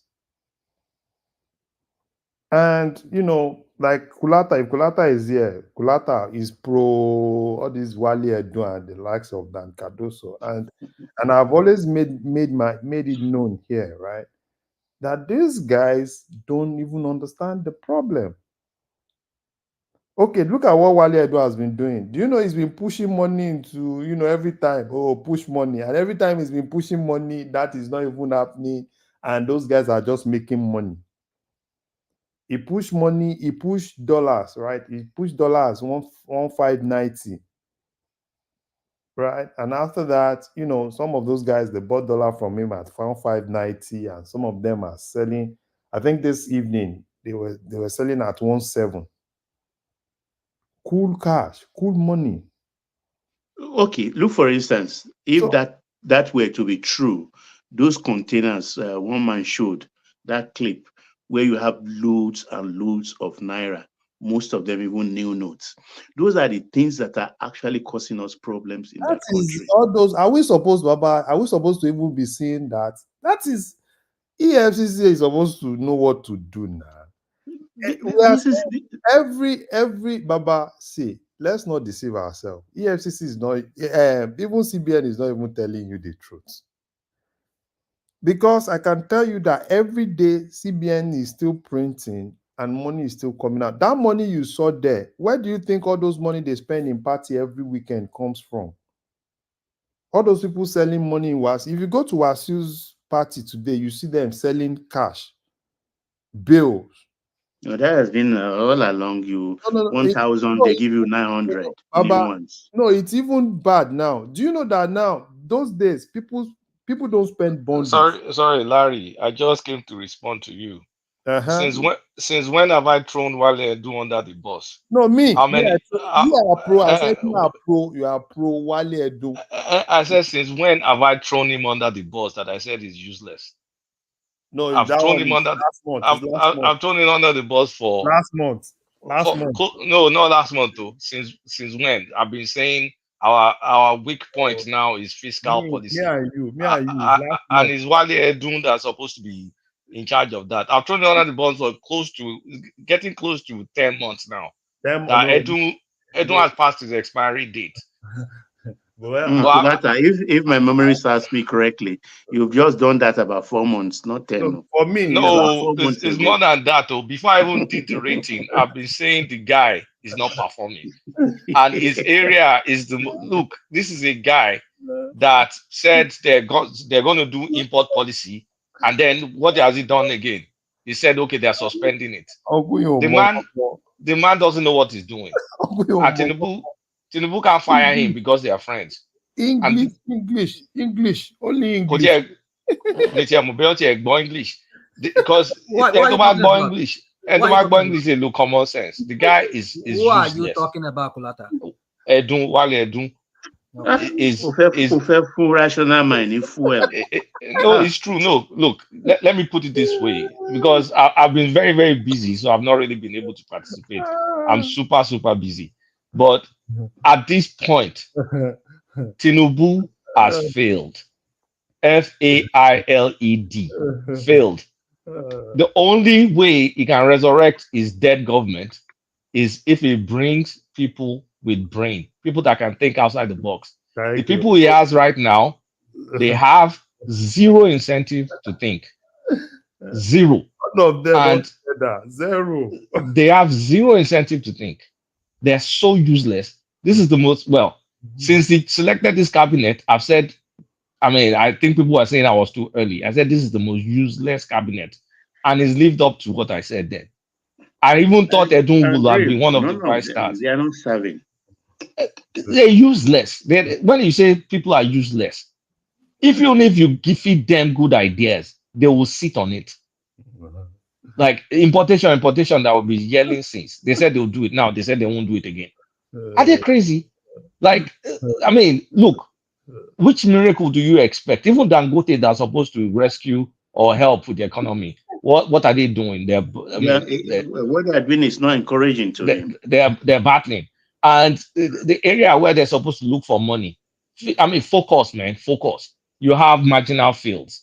Rather than jumping all over the place, you should focus and let the abandoned marginal fields that rigs have been, I mean, it's been drilled. You just need to get people there to start pumping again. And the people that are interested are local people. And you're stifling the likes of, I mean, we're still hearing story about Seplat. They're still doing this. They are not serious. I mean, the Mobile, I heard Mobile is supposed to invest 10 billion. Is it real? Is it fake? We Baba, don't know. forget that thing. Now propaganda. So look, Kosi Tinubu, if he doesn't do something about this is God-forsaken cabinet, That guy he, should over that he cabinet. should be nominated as the worst president of Nigeria. And I repeat myself, the very worst. Because it's not about doing, okay, I want to do policy. Yeah, it's good. The policy, are they good? Yes, they're good policies. Are they well thought out? Obviously not. They're not well thought out. It seems at this point in time, doing Monday morning bank, Monday morning quarterbacking, you can see that a lot of these decisions were impulsive. We weren't at work when we want to do something. You know how much thought process we put into it before we even do anything. These people are not doing anything like that, and you're like, so are things supposed to fix themselves magically? They're now scrambling. At this point in time, they're not even scrambling again because they don't care to scramble.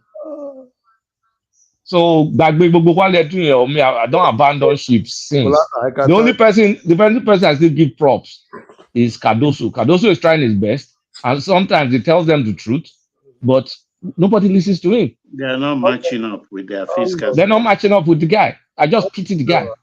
You know the thing, matter.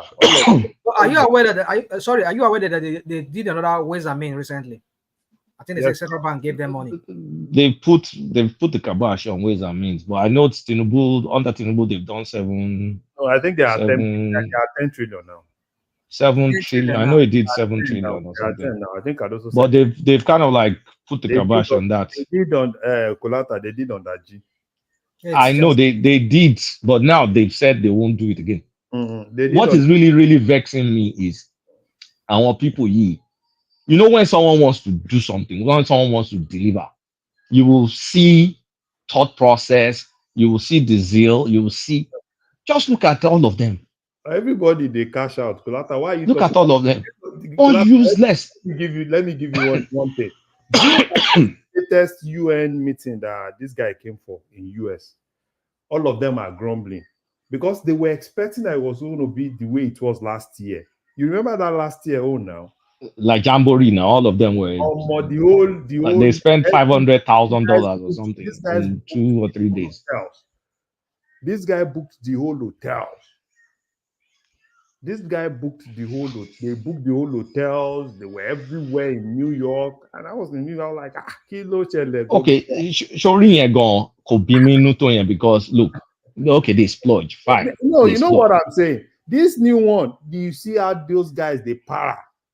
Say which kind of thing with this way Baba no go, because you know how the thing is now. It's packaging. Most of those guys, they package them, they slot their names in and everything. So this one this guy came, it was very silent. They just came and left. It's really crazy, actually. But I don't know why they suspend that import zero duty import for raw material, particularly for they need pharmaceutical. money. They need money. They shouldn't have. I mean, how many people are buying their bond and their crap that they're selling? They're buying, the bonds are oversubscribed. That's not the problem. It's oversubscribed, and then so that's not the problem. The problem is we can't have this as a going forward strategy. For how long? That's what they do. Here's the thing is, look, we need to do some of the things that are being done are necessary. But there are things that are not being done, like cutting costs, government spending alone. The part that won't really affect people, they're not doing anything relating to that. Like there's useless government spending. There are areas of law enforcement that they need to put. Okay, how about e-Naira? implementing e-naira for all this allocation, so you can track people that are, people that are using allocation to chop money. And I'm going to say this, even though it's going to sound like a lot of people that have cornered Naira Cash, what Emefiele was attempting to do, even though the timing was off, I'm going to say it, it could have helped to an extent. But the way he did it, the timing he did it, made it There is suspect. the timing actually of that policy. The It must have timing been a was success actually. it would have been a success, because then you could have locked out all this. But when you are now tying into election and everything, it just kind of makes everything useless. But look, this Tinubu of a guy at this point in time is a fucking guy, because I don't think he's a serious person, and is the only thing he wants to do at this point in time is just to get second term and perpetuate Of course, himself now. in power. That's There's zero zeal zero. to kind of like do things, to get correct people to come and do things. It's look, I mean, you can see it now. Are you sure, Kolata, are you sure that the people around him were lying to even get the correct people? But look, this Knowing is what a is at stake guy. for them. This is a guy that's been outside. He's been seen. President has been seeing this. You think is someone that shouldn't fall victim. You should have people that are still going to tell you the truth now. Isn't he a Yoruba guy? You should have someone that can still tell him, "Well, boy, or fuck up, or this area." Like, everything is not just politics. Like, oh, I need to settle this one. I need to settle how many things? If you settlement by Nigeria. So They will still okay, come you do all these tough policies, right? You now put people that can't even manage them. The president took the bold The step. cabinet actually is not. Look, He has. It's for a Nigerian standard, no, it's this is not F the best. standard. Look, I'm looking. If you compare this cabinet to Obasanjo's cabinet, come on, man.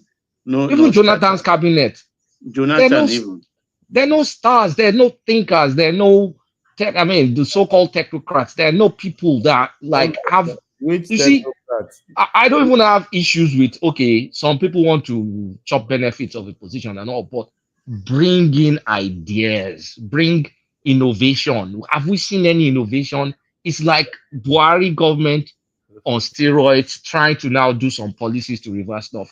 How about you just continue on that useless path we were going, and then we go bankrupt? At least people will survive a little bit before we go bankrupt. You said, okay, I want to do big, bold moves, and you do it, and you now not back it up with resources. How do you expect it to work? No, it's crazy. And then that's what I was saying, that it doesn't seem like there's a light at the end of the tunnel here. No, rational mind. Look. I mean, you're not lying.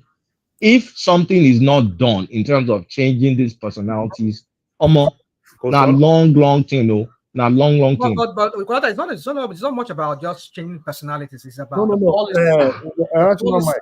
The policies that these people are going to bring, the new people that are going to bring. Rational mind. They don't understand. Rational mind. Why they need to change? Why they need to change? They need to do a 360. No, 180. They do the 360. 180. If you not just, they should just do anything they want to do. If you do 360, you're back to square one. Exactly. 180 degree. I don't even care. Because why is there? You want 360? 180. Yeah. 180 is better. At least let them do 180 and let them be positioned. So, but the thing is this, because the way it is, do you know, at the point I sat down and I tried to like, okay, fine. What of if this person, I can tell you, I can't even pinpoint anybody except probably Wike. Except probably Larry, tó jẹ́ pé Wike la lè máa sọ pé performer. I'm telling you. I mean, it shows the quality. From February to May 29. So, and he wasted all that time. So this was what he could come up with. Okay, this guy, even the ones that were shouting on Twitter, see our guy communication that was shouting on Twitter everywhere that where is that young man? Boss, forget Bosun, forget that guy. The only person that has improved since last time I assessed them is Bayo. Bayo has actually improved. The power. Are you? No, Do you know what is going on with this Bane brand crap that they say they are doing? yeah. I was in Nigeria last month. It's People are improved. not. You are in Nigeria last year does not mean you are in Nigeria now. No, I was in People are Nigeria not- last month, not last year. last month.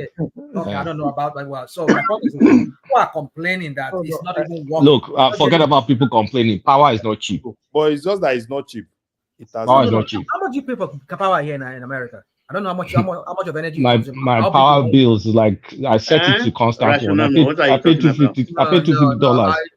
I pay $250. I run my refrigerator. I run my other stuff. I pay $250 every month. Rational mind. That I don't know because here where I live, we have an abundance of. I pay $220. No, for this So- month, I paid. don't pay more than $50 a month here. How? How? Yeah. But boy, see. No. How? Sorry. I don't pay more than $50 a month. Look. Electricity is not cheap. It's expensive, and people get it. The only thing is people are complaining about affordability, but availability is getting fixed. At this point in time, there is estimated to be like 40% that are getting like 20 hours per day, and it's expensive. That's fine. But it's at least it's in my working. own case, I have, kids that are all gone. Everybody, I just live myself now. So maybe that's the reason why no video game, no that. So my point is that I don't spend more than. In fact, one of my last week I saw recently was about $30-something that came in. Yeah, and I have my own. They keep running, but then still. So, but I don't know where you guys are. Where you guys are living. That I had to call the power company this weekend. We were doing analysis. I had to tell them I want to audit my power. Okay, look at everything. What exactly is really taking? Because last month I was paying, I think 220. This new bill, I think is around 270 something. At times it's a freezer. So Blata, what do you say about this their tax regime? Do you think this taxing of Nigerians? Like they say, they are bringing back this their NSA tax. No longer 0.5% anymore. We need tax. We need tax revenue, right? Is it at this level of this taxing that they are doing? It's if you spread it round and make it cheaper, that's okay to an extent. That's okay. I don't mind all this because those are things that can sustain us into the future. Is the fact that we're not even doing that enough, that we're in the hole that we're in. But the problem is you put this tax policy there. Who are the people that are going to manage it? Is it these useless fucking people? Sorry, one man is not here. Is it these useless people that they're going to put? My own is the personnel. You do a policy and you fuck it up with useless people. Okay, see, Kulata, let me give you an example. See, Zach that is supposed to deal with FIRS. Every time Zach is with the president, he's the advisor on this. He's the guy on. You start wondering what is going on. Zach is the guy on dollar to naira to dollar. Zach is for me. Sometimes I just sit down and analyze these people. Let's not deceive ourselves. And that's why I don't even like Wale. I don't like Wale. The time Edu used to be a rock star back then. Wait, let me say this talk. Let me talk my talk first. Okay. Give me 7 seconds. Back then, and it still continued doing whatever it was doing in the financial whatever. What's the name of that trading house? So the expectation was Edu will be a performer. That was the reputation he was bringing. But the guy got here and he's acting like expired milk. Like he has no clue. And okay, fine. If the job is beyond your capacity, can we get an economic advisor as a different title, a different person that can help coordinate one or two things while Edun performs finance ministry? At least acknowledge your incapacity and let's know. But coordination of economy. Since I've been saying this, I've been abusing this about coordination since. Coordination of economy, nothing, nada. You finally get good policies. Okay, go and do it. You say, not now. We're not doing it yet. Okay, English. Did you think about the policy first before you said you were going to announce it and then you now walk it back? Are you insane? And it's not the first time. It's not the first time now. English. So You know why I Jesus. don't Kulata. You remember Ó that pọ̀ lẹ́nu máa yẹn, òyìnbó ẹ̀ ti he pọ̀. speaks a Báwo lot sọ of all English this àwọn English lot òṣì. of English with zero anything. You know Edun, right? You remember it was supposed to be Edun versus Kemi Adeosun then. You know, you remember Kemi Adeosun, right? Mm-hmm. Yeah. Yes. So at that point, it was supposed to, the slot was between Edun and Kemi Adeosun. And at a point, some people were like, okay, Kemi betrayed Edun, that Edun was supposed to get that Ministry of Finance then. And that then, right? And when they brought Edun, for me, I'm like, okay, fine, Edun, he can be doing well. Just like say, okay, now you want to go and bring Rewani. Rewani has been on the media proper. You think Rewani is good? You bring Rewani. I tell you, if you tell me to bet on Rewani, I can tell you Rewani is flat. Some of all these guys are good at, they can talk shop. They can bring them to media. Oh wow, they can talk about everything you think. And the problem is this: Tinubu thought, oh, these guys are the best. And even all the policies that Tinubu actually came up with were policies that they advised him to do. Do you know that before inauguration, these guys, they've worked on this, what's their document, Kulata? That document. Manifesto or whatever. Their manifesto. And if you look at that document, they worked on everything. It was full of assumption, this and that. Do you know that even at that point, they were telling Tinubu about true value of the Naira? If you ask Cardoso, probably I can still ask Cardoso, what's the true value of Naira? No. So you see, there's nothing wrong about saying true value of that. Those are economic guesses, right? It's normal. That is not what I'm saying. What I'm saying is, I haven't advised Tinubu with those things, right? And you told the man that, we'll be able to bring things down and this and that, and things are not working. What about going back to the man and tell the man the truth? Do you think Tinubu is stupid? Me, I don't know. Okay, it's not stupid. Yeah, Is it dumb? You know why I said I don't know, right? Because you've seen a lot of policy flip-flop, which a normal Tinubu, that we know will not really be involved in all this policy flip-flop. Sometimes you just look at things. Sometimes you look at things when they say, they want to do this. I just look at that. It's more of normal, their media, this thing. At least they've piped things down now.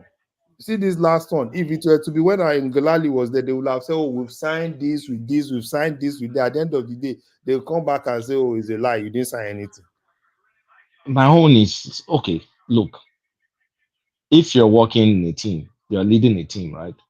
You guys sit down, you do strategy, you come up with a plan, you vet the plan, and then you go out and you announce that, okay, this is what we're going to do. And this is the reason why we're going to do it. And then all of a sudden, you keep quiet. You keep quiet, and then you don't do it. And then they ask you, and then you now come back and say, okay, we're not doing it. What the fuck? Like, seriously, because you think you work in corporate America, you work, everybody here works. Like, you know how you do things. And you see all this stuff happening, and it's not once, it's not twice, it's not three times. Come on, man.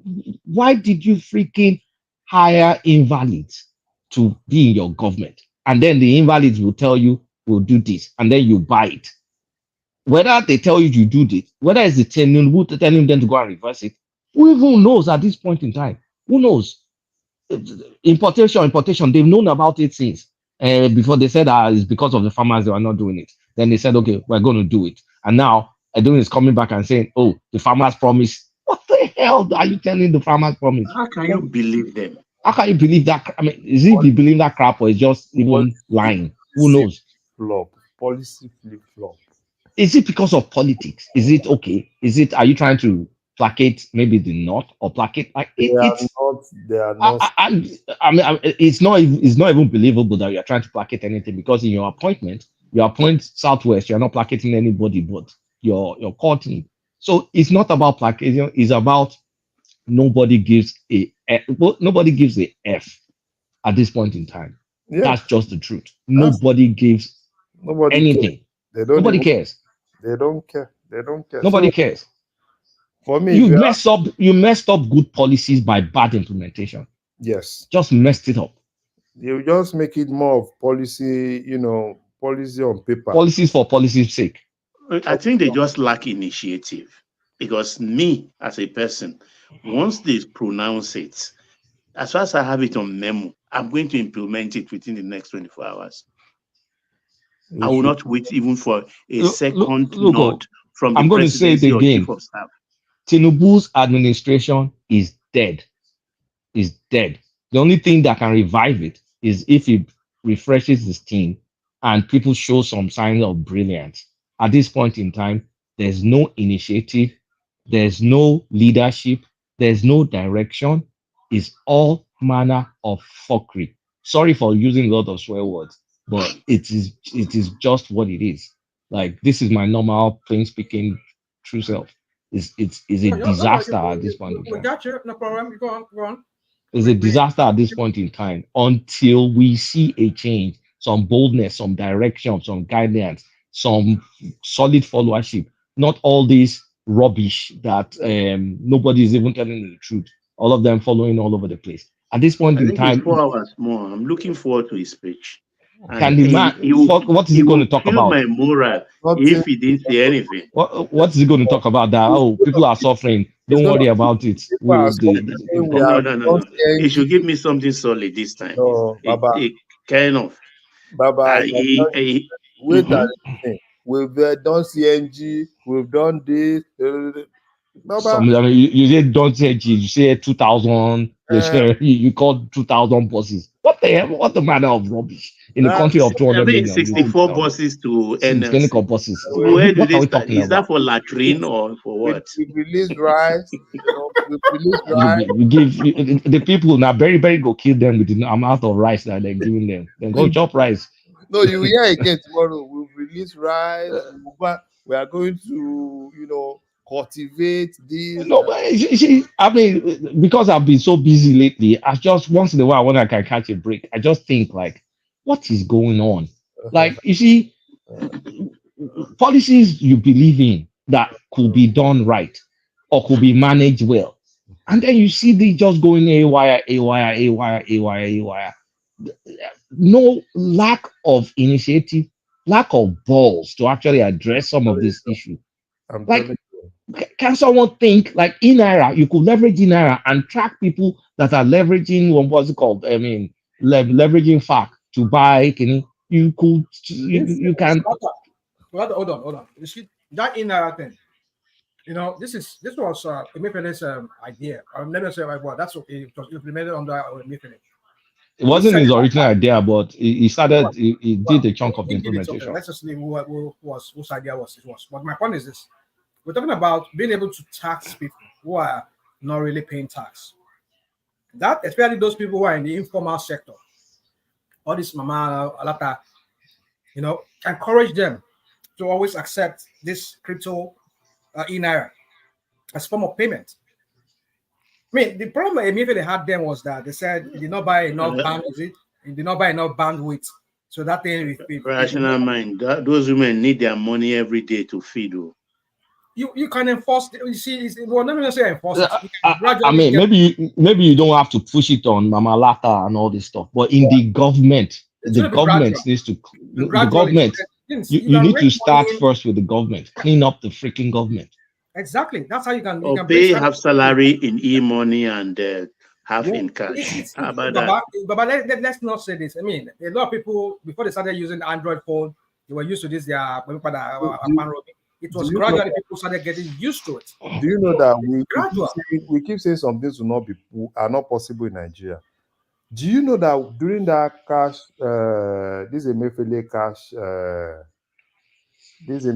cash policy design or cash policy? Do you know that the whole landscape of financial – financial architecture in Nigeria has changed. Okay, let me ask one thing. What innovation has this government brought in? The only thing innovative that I've seen is this band A stuff. Though people people that need to pay, they hate it, but at least it works. What other innovation have you seen under Obasanjo's government? You can Right, count some right. innovations. We are always opening the store. We'll give rice. Even under Jonathan, there was innovation. Eléyìí, Baba will rice. still Ẹ give máa rice. fún wọn ní rice ni. They have Or you or any small thing you give governor money. Like rice. it's the laziest, the laziest, You the share most rice. useless governance. Kolata, do you know the thing? You shared rice to governors. You shared rice to ministers. Okay, before minister, you shared rice to senators. You shared rice to House of Rep members. The last one, you shared rice to ministers. This Tinubu government. They gave each of the minister over 1,000, or I think 1,002 bags of rice. Very laughable, honestly. So it is more of you talking, let's keep sharing rice, let's keep sharing rice, let's keep sharing rice. This is the most ridiculous government. See, rice. Okay. Make them put small beans. Like it could be rice and beans. Kò sí anybody tó ń ronú. Nobody even wants to think. Is it lack of capacity to think, or he didn't hire people that can think? Wait. Or Where are those rice coming from? Tons of rice. And because who cares? it's a mystery to me. Are they not recycling the same rice over and over again? Who even cares at this point in time? Rice is not going to solve their problem. Rice. Rice. I mean, even the rice gone, 50% of it may be audio rice. So I'm gonna say. Rice. Baba, can you tell me innovation that you really government? No innovation. Some innovative ideas. Baba, don't disturb Baba. No Credit now. Credit bureau. Rational mind. Credit bureau, interest rate. Credit bureau have been done since Jonathan's time. Everybody say my credit score. Look, credit rational mind, credit bureau. Our boys is credit bureau since. I even wanted to bring that idea to Nigeria since 2004. Motivated by idea in Nigeria. Our boys let to see after when I thought about it. It's not new. But the thing is, okay, student loan. Okay, fine, but that's not kind of like innovation. Student loan and what's it called? Band-Aid. Anybody don't run. The student loan they've been disbursing, and now. But you know what? I still put all the problem on the shoulders of the chief of staff. Because but the president hired the chief of staff times. Baba, don't blame chief of staff. Chief of staff is not even in the loop. No, there's a lacuna somewhere. No, Larry, don't say. How can they pronounce Larry, don't say he's not in the loop. Don't say he's not in the loop. Chief of staff has pronounce a policy. They don't follow up. It's like they're waiting for the president to come and give them the green light, and he comes back and tell them, "Move, I don't want that kind of thing." Are you fools? Then they will flip flop. That guy from Lagos. We know everybody's role. Larry, chief of staff only influence, and I can't tell you why I'm saying it, but only influence. As in, I know you are close to the presidency. Look, I'm not close to the president. Look, he's listening to the woman and also the boy, the son. He's listening. They are controlling him. What may I know, Kulata? Gbajabiamila is far. He's far in that presidency now. No, He's Larry. Incompetent. Larry is not. No, Larry, forget all that. Forget that gist, Larry. Forget that gist. It's not far. Maybe say that gist because it's not far, Larry. I go yarn you. It's not far, and I know why I'm saying it's not far. He still has a lot of influence in who gets appointed and who gets to see the president. Let's leave story. That's exactly where the whole thing. And it's not like that. I mean, there are other people, yes, there are other people like Mori Okonla and other boys. They exist, even his son. But don't now say he doesn't have any. No, he has influence, significant influence. You know But what the main thing, like compare his influence with that guy's influence. That guy, Donny Boy, that guy that died. it's not like that guy. They're not like. So that's what I want. You can't compare that because they're two different personalities. Tinubu is not a Buhari, so you can't expect that. That's what I'm trying to say. No, it's not. Nobody has an outsized influence on Tinubu. That's what I'm. Let me put it that way. Even nobody has an outsized. The man is still. Baba was trying to blame chief of staff. That is chief of staff. Is chief of staff. Because No. Chief of staff has, because a lot of the people that get to see him have to go through the chief of staff. Is one of the gatekeepers. It's what he wants the president to see that the president will see. Is one of the gatekeepers. So that's where his own influence comes from. No. Baba is always one of the last men. One of the last men. That's what I. No, I heard this even is blocking the secretary to the government. They are having problems because, and Wiki alluded to that when he was making his vexatious speech about 2 weeks ago. That all that nonsense, this is how Wiki put it, all that nonsense that is going on in Aso Rock, they think I don't know. That's what he said. Wiki said it. All of them are the same thing. You know the problem. Kolata, let me give you an instance. The one that is close to them, look at what is happening within the press. Within the press corps. The press corps. Look at what is happening in that place, that space. Shay, what's his name again? Nuga, sorry. If you know what is happening in that place, everybody is trying to shine.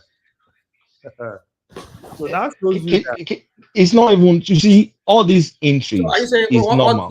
What he Ngalalai, even within them now. All the people left on his own voluntarily. Frustrated. But the thing is, Ajuri too was incompetent. Ajuri dropped the ball many times, and he dropped the ball many times. All these investment announcements that is half baked. It's not even cooked concept. What you for rice? What think we need jollof rice? That this investment, something that all those stuff, and then you walk it back. That was embarrassing, and that was all Ajuri in Galile. So he too has his fault. But then him and Bayo Ononuga butting heads. That wasn't good. And of course, Ononuga is kind of like Awu. We can't be one fine boy mixed race. You now want to come and drive Awu Kolishele now. So, but the bottom line is, I'm going to say it again. This administration is officially dead. The only thing that can revive it is a change of resources and change of direction. They need to rethink some things, or they need to put competent people in the driver's seat. Can you walk? You are driving into the ditch and you are not getting people that can drive you out of the ditch.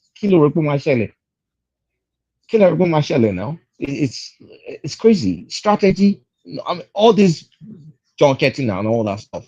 Most of what needed to be done in that country is in that country. How many local people is he empowering? Like I said, we have marginal fields, Boku, over there. Those marginal fields, perhaps we could get 100 to 200,000 barrels per day from them.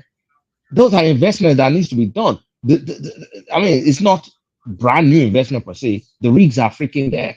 It's just been abandoned. Why don't we start something there? Since junketing, we could have tried our best to attract, serious gas investment. Now they're remembering Olokola exists. Now they're remembering all that stuff. Like, even how many billionaires is he going to make to empower to do these investments? Is it from abroad we're going to get them? Isn't it local ones that we're going to do? It's local. They are ready to go. Able, willing, and ready. I don't give up. If this guy no change direction, forget it. I can't wait another 3 hours again. I'm counting the time. At least by 7 o'clock, he will make that broadcast. But let us not deceive ourselves. By 2027, I wish Nigerians can, just forget about these three guys and probably someone else that is young, that is ready to do the work, that is ready to face the problem, because that doesn't hold any of this godfather. I don't know. I don't know when Nigeria will get to that point, because the president is there. These people will threaten, and probably it's more politics than governance. Because basically, what is happening is more politics than governance. I've said that a long, long time ago. Since they appointed this thing, that was the thing that came to my mind. That this is a government of politics. Politics, Governance, maybe 10%. politics. Nothing. I'm not even seeing anything. That's why for me, the only hanging fruit is Dangote. That's why I'm always more like, okay. Look, do you know that Can't you be my Dangote is going president and to be allowing Mele Kyari to dribble you wait? and dribble the whole nation? Isn't Dangote going to open whatever in Dubai now? Yes, now. I mean, what did he announce? So what do you think is going to happen? No, that's where the money is going to now. That's what I'm saying. If Dangote is sincere, but me, I know the sincerity is not there. Dangote don't learn lesson. Now Baba is quickly taking things to Dubai, opening shop in Dubai. And that's where all the deals. That's where all the foreign deals will be made. So all the foreign deals will be made in Dubai, and the banks in Dubai, the money will. But the good thing is that there is a way they can check themselves, because you understand, with Dangote, I know Dangote is in the president's corner. And don't forget, there will be Shaguri also in another corner. So they will be checkmating themselves. Baba, Dangote has learned lesson. Dangote has learned lesson. Dangote. But not to the extent that he will not give to Caesar what is Caesar. He will, see, Baba, the toughest period was like 5 months ago. That was the toughest period for Dangote. At this point, nothing is tough again. So for him to have that toughest please let Dewale in. Dewale wants to come in. So that time that it was so tough, now you guys turned Dangote to content creator. Baba is calling. I don't have access because I don't know. I'm having problem with. One man can hear us. You can allow him, let him in. One man, let him in. Check. I think I can go to us by power, right? They turned Dangote to content creator. Dangote. So Dangote, I think Dangote has learned his lesson, and I'm sure probably Otedola, Otedola took him for flexing now. Like, I'm about go flex, forget this thing, let's reshape this whole thing.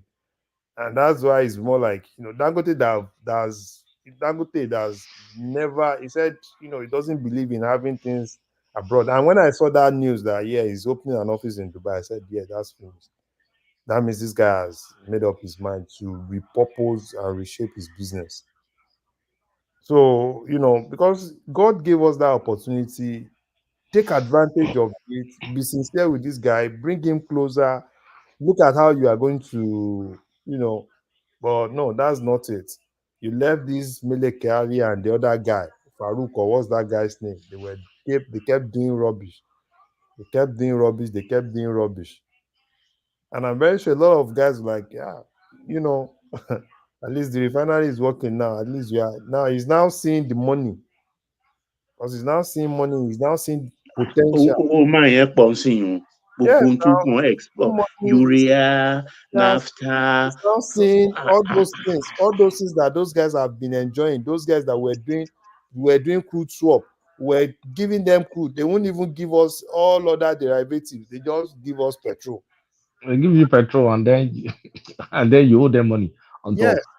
And now Dangote is now seeing the whole thing. He's seeing the meat, he's seeing the bone, he's seeing the marrow, he's seeing everything. They've allowed his eyes to open. Yes, now it's now Dangote that they were saying, "Oh, Dangote, will you go offshore?" He said, "No, petrol alone, over 600 things can come out of it. I want to sit down there." We are losing a golden opportunity.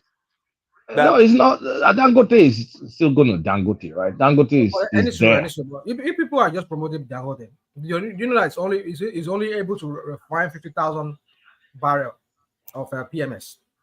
So what happened to the No, Mercedes? 53 million. 53 million at Okay, full 53. capacity Okay, 53 million. a No, day. 53 million. Is that what you said? Or Yeah, 650,000? a day. At That's full capacity. No, the no. I mean, I think they said Quote it's me. Quote me at 650,000 bar crude liters barrels a day. Yeah. a day. So if it's 650,000 barrels, but now they said it's about 50,000 barrels they can do back a day. No. So that's No, why more than that. More than that. Dangote has not capacity completed it now. to supply Nigeria. That's not the problem. No. And even if he doesn't supply Nigeria, he's going to export it. 50, it's not 50,000, 50 million. 50 million. That is in terms of petrol. Liters, PMS. Liters of petrol, right? The 650 barrel, that's in terms of crude. I'm a little bit now. So yeah. Dangote is settled. Dangote is fine. He has finished business. But the main thing is, how do we get out of the quagmire at this point in time? That is what really concerns me the most. Because Dangote,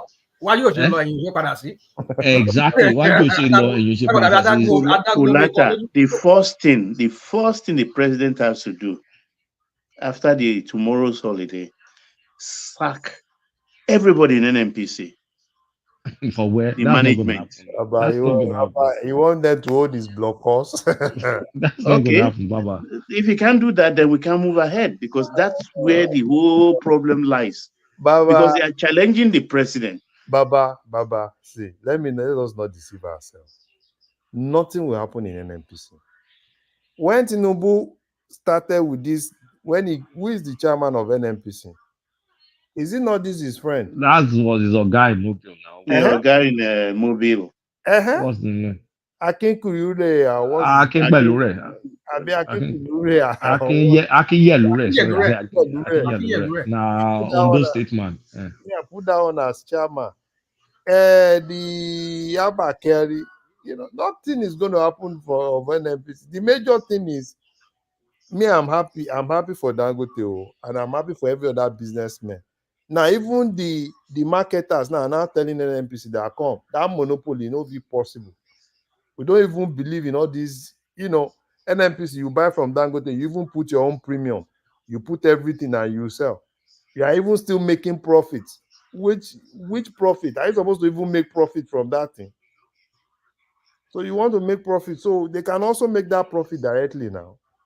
If they put themselves together as cooperative, they can buy in bulk from Dangote and start make that.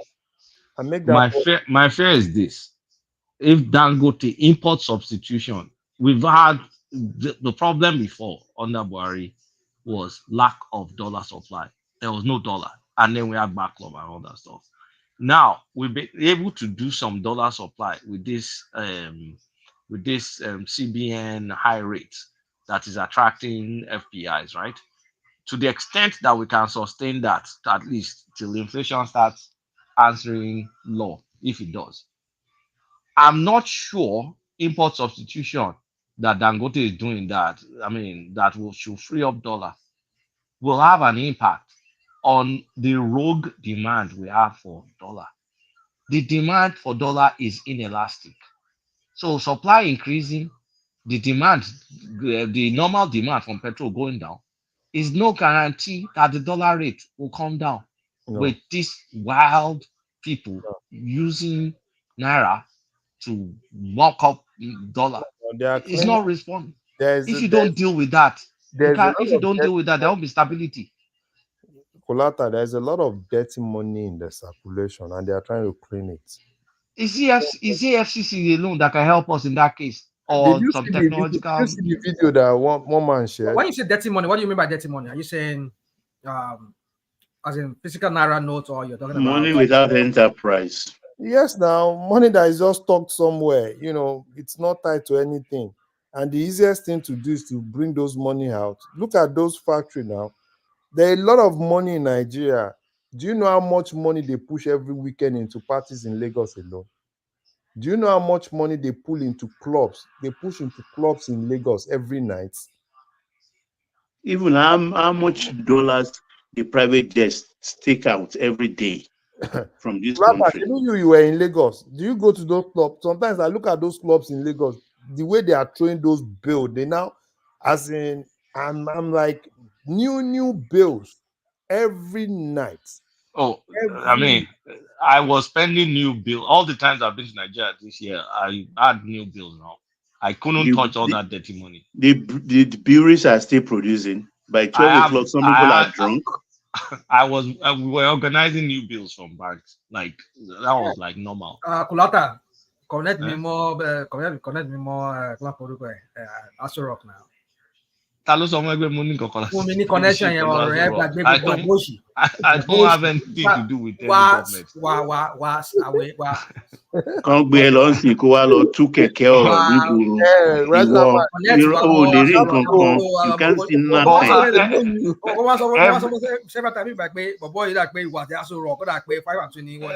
want to be an implant.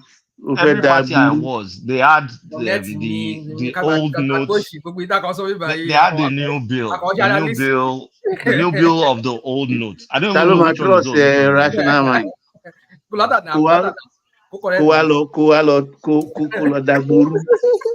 Èdè ló máa lọ sí New York Post. I took pictures of. I mean, we were in a party, and I took pictures of some Northerners. They brought in those new notes. They were selling it in party, massive. But I didn't share the picture with one man because there are people. I mean, it had people that could be recognized in the picture. Like it's a business. It's a business now. One man shared the video. Did you see the video one man shared today? I've not been watching the show like that now. The whole factory and everything in that factory was just cash. But let me ask you a question. Let me ask you guys a question. This new trend that started under Emefiele, where people will be selling naira, all this POS. What do you think, guys? Because I don't get it. You see, Nigeria is always, we all do our things differently. That's another avenue where people launder money. People launder, whitewash their money that way. Because a lot of shenanigans is going through that POS thing. Because now you cannot go to ATM, normal banking ATM anymore. Because you won't get anything. How do I say, what's that thing? They've given out that outsourced that thing to ordinary people. So that if you go to any ATM now in Nigeria now, any bank that has ATM, you won't get anything. So they want to drive you to go and use it. So and now you see, even somebody was even saying somebody that's even a lawyer is even doing it ATM. He's doing that their POS. Nigeria that and a graduate is doing POS because he cannot work, cannot find anything to do. And people are laundering money and people are whitewashing. Let me tell you what some of these Yahoo guys do. I fall prey sometime back for this to do something. And my bank called me and they asked me that what happened. Somebody used I don't know, maybe they stole somebody's debit card, or they were able to hack somebody's account, and they went to POS and they sent that money from there into my account. And then I had to get a lawyer, but I lost in court because I could not substantiate how that money got to my account. Because I said, yeah, this guy, I did a deal with him, and then he paid me, and the person that owns that account said he never paid you, and they moved the money out of my account back. So, and they did it through POS. It was even a bank, Unity Bank, not share. So a bank account domiciled in Unity Bank. Share. And because of that, I had to fly back. I had to fly to Nigeria because my account, they put my account on the red because they said these guys they move money. I'm laundering money for them. I had to go in person. In 2019, I had to go in person to go and appear for my back. I was using a lawyer from here. Lawyer was representing me, but they will not relieve that restriction on my account. So that's what I'm trying to say. Why would Emefiele allow all those kind of crap? In country will not even. I'm more conscious anybody on French countries, but not at the level as we do in Nigeria. They do a lot of shenanigans with that POS. All these Yahoo boys, they launder money, they whitewash their money through that means. And that is not healthy for our bank. It's not healthy for our financial system. I don't think it's not something we should allow. And what if then when Cardoso will come in there, he's going to clean all those things, but I bet the little do I know that himself is in on it. But even people working in CBN, a lot of them they have this POS business. I mean, I don't get it. How do you run a country like that, whereby people will be carrying cash and people will be doing cash business? What kind of? I mean, I leave it at that. Just want to see what you guys think about it. Well, it's the circumstance of the country so far. So I mean, I don't know. I mean, banker. I don't know. I don't even. You see that POS whatever.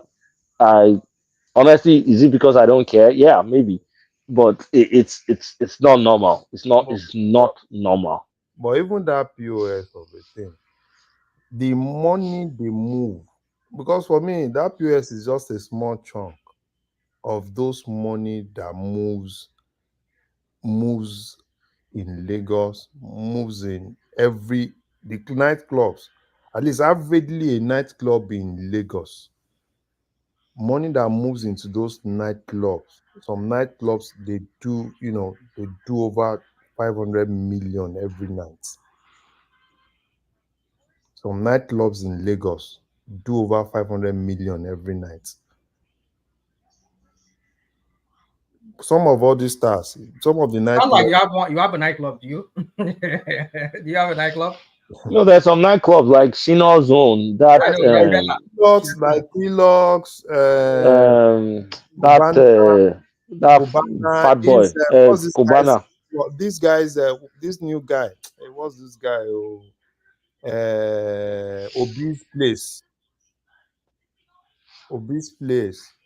There are a lot of them now, and if you know how much, those bills. Do you know that in Lagos, some girls go to clubs in Lagos just to go and pick money. And you see some of them coming out, some of them pick as much as 100K per night. Pick. So Well, all that one is small money now compared to no, you don't understand. what's out there. The way they throw this money, that is okay. Imagine each of those clubs making that money moving every night, and during the weekends. Do you know how much money move from parties to parties every weekend? At least averagely in a Wasi's party every weekend, guys that will go there to sell money. At least I'm tempted to share this picture, but I won't do it. No, don't you see, don't go. you see the amount of cash on these guys. So, how much money do you think every weekend? And this is not just Lagos. It happens in Abuja. It happens in Kano. It happens everywhere. And all these are mints. That the nylon, everything is still there. You just have to cut it every day. So what exactly are we saying? Like I said, it's this bankers and these people in CBN, they own those businesses. Yes, now that's the cheapest business to and do. You wonder why that country is the way it is. How can you allow people to be doing that kind of a thing? I mean, I'm not saying people should not spray money, but you see that the rot in that country is so endemic. No, rational mind. People don't spray money. They don't spray money again like that, though. No, now bundle now. You will get a basket, and then you go to the dance floor and put money in the basket. You don't start putting it on people's head and let it fall on the floor. They don't do that anymore. Okay, I didn't know that. They don't do that anymore. Okay. Even the money, now if you go to parties now, people don't even cut the bills, right? They kind of like, it's bill to bill. Take that bunch, boom. That bunch, boom. The way those guys, sometimes you kind of like think about it like, almost just say, I know the Jones for this America Wild Day. With the way these guys are balling. Larry, you should take $500, go share in naira, and then you talk to a stunt man. No, what? $500 Kulapa. naira. You know You know what? that some of these, You they know are what? party. Some of Go these on. they are party. The way those guys they pump dollar itself. You will surprise Dollar. like you walk out to one abroad $100 oh low bear make. No, See, but a lot of them spend $1 bill. no. Some of them do 100. See these I've guys. not seen 100 Bro, bill. Larry, Mo ti rí o Is 50, $1 5. is $1 that I yẹn see. See, àwọn yahoo kan wà this ọ̀dọ̀ guy, ẹgbẹ́ what's wọn this guy, this musician ọdún that did credit wedding àjú recently. wà lọ even This gan adépẹ̀ndẹ̀ wọ́n jù wọn lọ this musician they do that their did own wedding, those I mean wedding coded. recently. Kulata, this guy, this Yemoli. Who is Yemoli now? Yemoli. You know me, I'm the old man, so I don't know what to He's say. one of these Ife. He's an Ife guy. But my own Ife, you know how many years ago, how many decades I ago know is that? now, but you know all those boys, all those new guys, you know, they still, you know, all of them now, now. They still one way or the other still hail you bosses now. But the thing is, the way those guys, you know, it's easy. Money moves in Nigeria. It moves. Money moves. And those guys, they don't even care. Those guys don't even care. So that's why sometimes when you see FCC running, they just go and start disturbing some kids in school. Like, oh, we bought this university, we do that. I just like, I beg, Mona, just sit down. Mona, just sit down. That's the naira out there, man. God knows how much, like in illicit people's hands. Like it's some people warehouse it. I believe that. I mean, I've not. I mean, I've seen some evidence, not in person, but online, of course. I believe many people are warehousing stocks and stocks of naira because I don't know where we keep getting all this new print. Like I'm not even you visitor, they will give you the new mint, and everybody is spending the new mint. Where are they getting it from? I think the president should play hardball. Go after these monies and seize them. Baba Tinubu doesn't have incentive. The only incentive he has is to win election in 2027. That's the only thing That's that man what's cares happening, about. unfortunately. I sọ fún yín at the beginning but wọ́n ṣe primaries pé bọ̀bọ̀ yìí Tinubu àtijọ́ lẹ̀ ń sọ ẹbí Tinubu àtijọ́ gan mi àbí wọn ò tiẹ̀ believe pé it's that kind of a brilliant guy like that, intelligent guy. But let's just say Tinubu is an intelligent man, quite all right. Hold on. It's just a bookkeeper. It's just a bookkeeper. Not promote the boy anyway. He's very good at. I said it here on this platform. I said it is different for one to know how to play politics, and it's different for somebody to run a country, run an economy. Tinubu is not that kind of a person. Mobile politics inú ìwé ká mọ ká máa dribble ká ṣe Maradona ká ṣe gbogbo wàyíwàyó wọn nínú yóò mọ gbogbo intra-party politics. He knows that party politics. But when it comes to governance, this guy does not have it. I've said it. The same thing I'm saying now. That's what I said more than 2 years ago when we were debating here. So I don't know why people are so surprised about this guy. When I do the way I talk, I see maybe about I've motivated boy, I've motivated pattern, these people are just coming to put us into a big mess. I'm not saying the whole mess was created by him, but he just worsened the situation, thinking that this guy is going to improve on it. But no, it wasn't. No. I mean, it's always going to be a tough situation. Let's not kind of like let's not try and sugarcoat or anything. It's always going to be tough. You just don't see him taking ownership of their decisions. Like he says it in words, but not in deeds, right? Because if it's in deeds, then you will follow through. You won't have all this wishy-washy stuff. You won't have all these indecisions, all these policy reversals. You won't have all this like lack of focus. You won't have all this stuff. You can clearly see areas he's interested in perpetuation. He's not joking with the Edo State. He's not joking with what's it called, Imo State. He's not joking with the politics. You can see that. But when it comes to all this economy, it's almost like he tells his boys, "Oh yeah, go and do this," and then they come back and then they said, "Ah, we want to do this." So then it rethinks and they say, "Ah, I don't want to do it," and then they reverse. That is what it looks like. I can't tell whether it's exactly like that, but that is what it comes across. Because some of these policy reverse, they're practically unbelievable because you go to work now. In your work, when you guys are making decisions, don't you guys think you think about it now before you decide to do it? Do you now come back and say, "Ah, we're not doing it again"? It's not that. That's not how it works now. I don't know. Is Iman is not focused. Definitely, I don't think he's focused on fixing the problem. Is at this point in time, his focus is 2027, and it's unfortunate. It's Baba very, is very unfortunate. Baba is more focused on state capture, capture everywhere, capture everywhere. They say they no go vote, but capture everywhere. He doesn't care. It's only it's exactly as you said. It's state capture. State capture, not you like, you don't like. It's just a pity. Well, for me, right? Sometimes I just feel like I wish Nigeria is better, uh, but there's nothing you can do. You can complain, you can do everything, because the moment you think, oh, probably things are going to be better now, probably they will just come and say, oh no, that place that you are looking at, we are not even going there again, and you're like, Yahweh, we are not going there again, bawo. And they bring another new one.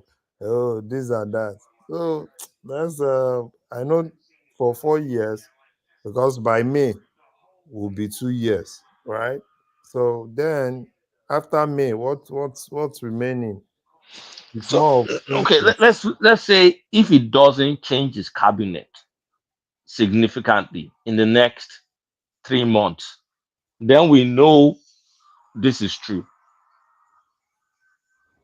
because there's no metric that anybody's capturing. There's no performance metric that they're evaluating his cabinet members that should show a significant number of them making those metrics. It doesn't exist.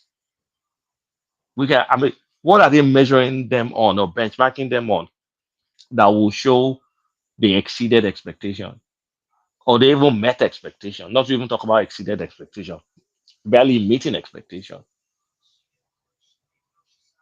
I mean, pick whatever minister. Is it culture? Is it health? Is No, it but where agriculture? is Is the it culture? Is there a minister of culture? she's building streetlights in Katsina as part of culture? Like, is it tourism? Is it tourism. economy? Is it economy? Is it police? Is Is it it agriculture? Is it even our Harvard health? What pate? exactly our Harvard? What exactly has our Harvard done in health? Education? Like it's I mean, no, What nobody's coming out to bring brilliant ideas. Like show Sote, some brilliance, Sote show they told something. they told some of them, they said, oh, go to the media and start showcasing what you've done. What exactly is there to showcase? What exactly is there to showcase? I'm sure I won't be surprised if Minister of Health says they should use rice to cure diabetes. No, I don't even know. Even because you see, that's why sometimes we look at, oh, he's an Harvard kid, so good profile, zero thing to offer. When that minister list came out, I looked at it. I shook my head that no name is standing out here now. All I, this I good profile They and said I was too early. I was too this. This is not. Look at this list now. It made no sense. you know No when sense. me I lost it, Polata. Not even when I saw the list. You remember that lady from Kano that they nearly gave minister? Oh, that Peperimpe, That uh, no experience, he just that finished young girl. NYSC, and I'm like, wow. Then what exactly are we expecting? They nearly gave that lady minister. It was Ganduje that messed her up now. I messed that Last up minute. because they already packaged the whole thing. Even the other one from Delta that they dropped, that one that they now gave, that they took back to, is it Nexim? Oh, yeah, that lady. I forget That her they name said now. later they said she doesn't even have certificates, package certificates. So so me I knew that no, nothing is Oh, not. okay. Let me ask you one question. Those were the decisions made, right, by him. Mhm. What were his thought process behind those decisions? I don't know. No, just guess or try and think. No, the thing is, we've all said it now that it's more of politics. Because number one, he wants to bring his old boys back. Now, the other remaining spaces, he wants to share, you know, share probably this person give me this name, this person give me this name. But the problem is, if his old boys had performed, you won't be seeing the lapses. But the old boys are not even performing. Because at least because he's been able to bring the old boys back to handle the economy. Everywhere there is money, he put his old boys there. But the old boys are now the ones fumbling. Because if the old boys had performed, then the other ones will just be addition. But now the old boys are the ones that are not even performing at all. So which And means then that he can't fire his old boys now. so you understand what I'm saying? And the old boys are the one holding the engine room of the economy. So that is why, because even if he said he wants to change anything, if he's not changing the old boys, I'm telling you, nothing is going to come out. So if Edun doesn't get kicked out or gets a minister, I mean, let's even the economic advisor or some special advisor, something coordinating the economy. Yeah, Me and you know now that if the old boys, because the major thing driving the economy is with the old boys. The major thing is with the old boys. The economy, the non-oil, okay, the mining and okay, Dele is there in mining and this. Baba is there in marine, you know, his brother. marine, and MPA, all those MPA port, everything is on with Baba, you know, in that side. This other guy is handling finance. They said he's coordinating, right? Coordinating minister. Now I know they are going to take away Ministry of Humanitarian Affairs. They put the major thing under Wale to be coordinating that one too, because Wale has been the one coordinating that one too. Now, so the major thing, CBN, Cardoso is there. NNPC, because he doesn't want to remove this guy, he had Kyari. Akinkunmi as chairman. So, and those are the people that are driving the economy. So, even if you change the other ones, but you change culture, you change this, you change that, those ones are not even if you scrap those ones and you still keep the old boys driving the economy, then it's still going to be the same. Well, ìdí ẹ̀ náà la I mean, what's the Yoruba? Ìdí ẹ̀ náà la wà yìí.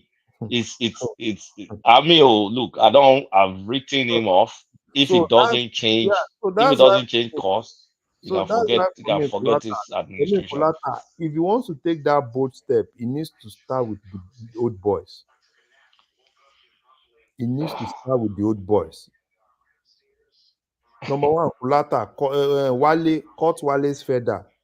Size Wale, It needs to cut Wale loose, so it needs to cut him loose. cut Wale's feather, size Wale up, just be doing finance, normal finance, debit and credit. How much is coming in? How much is going out?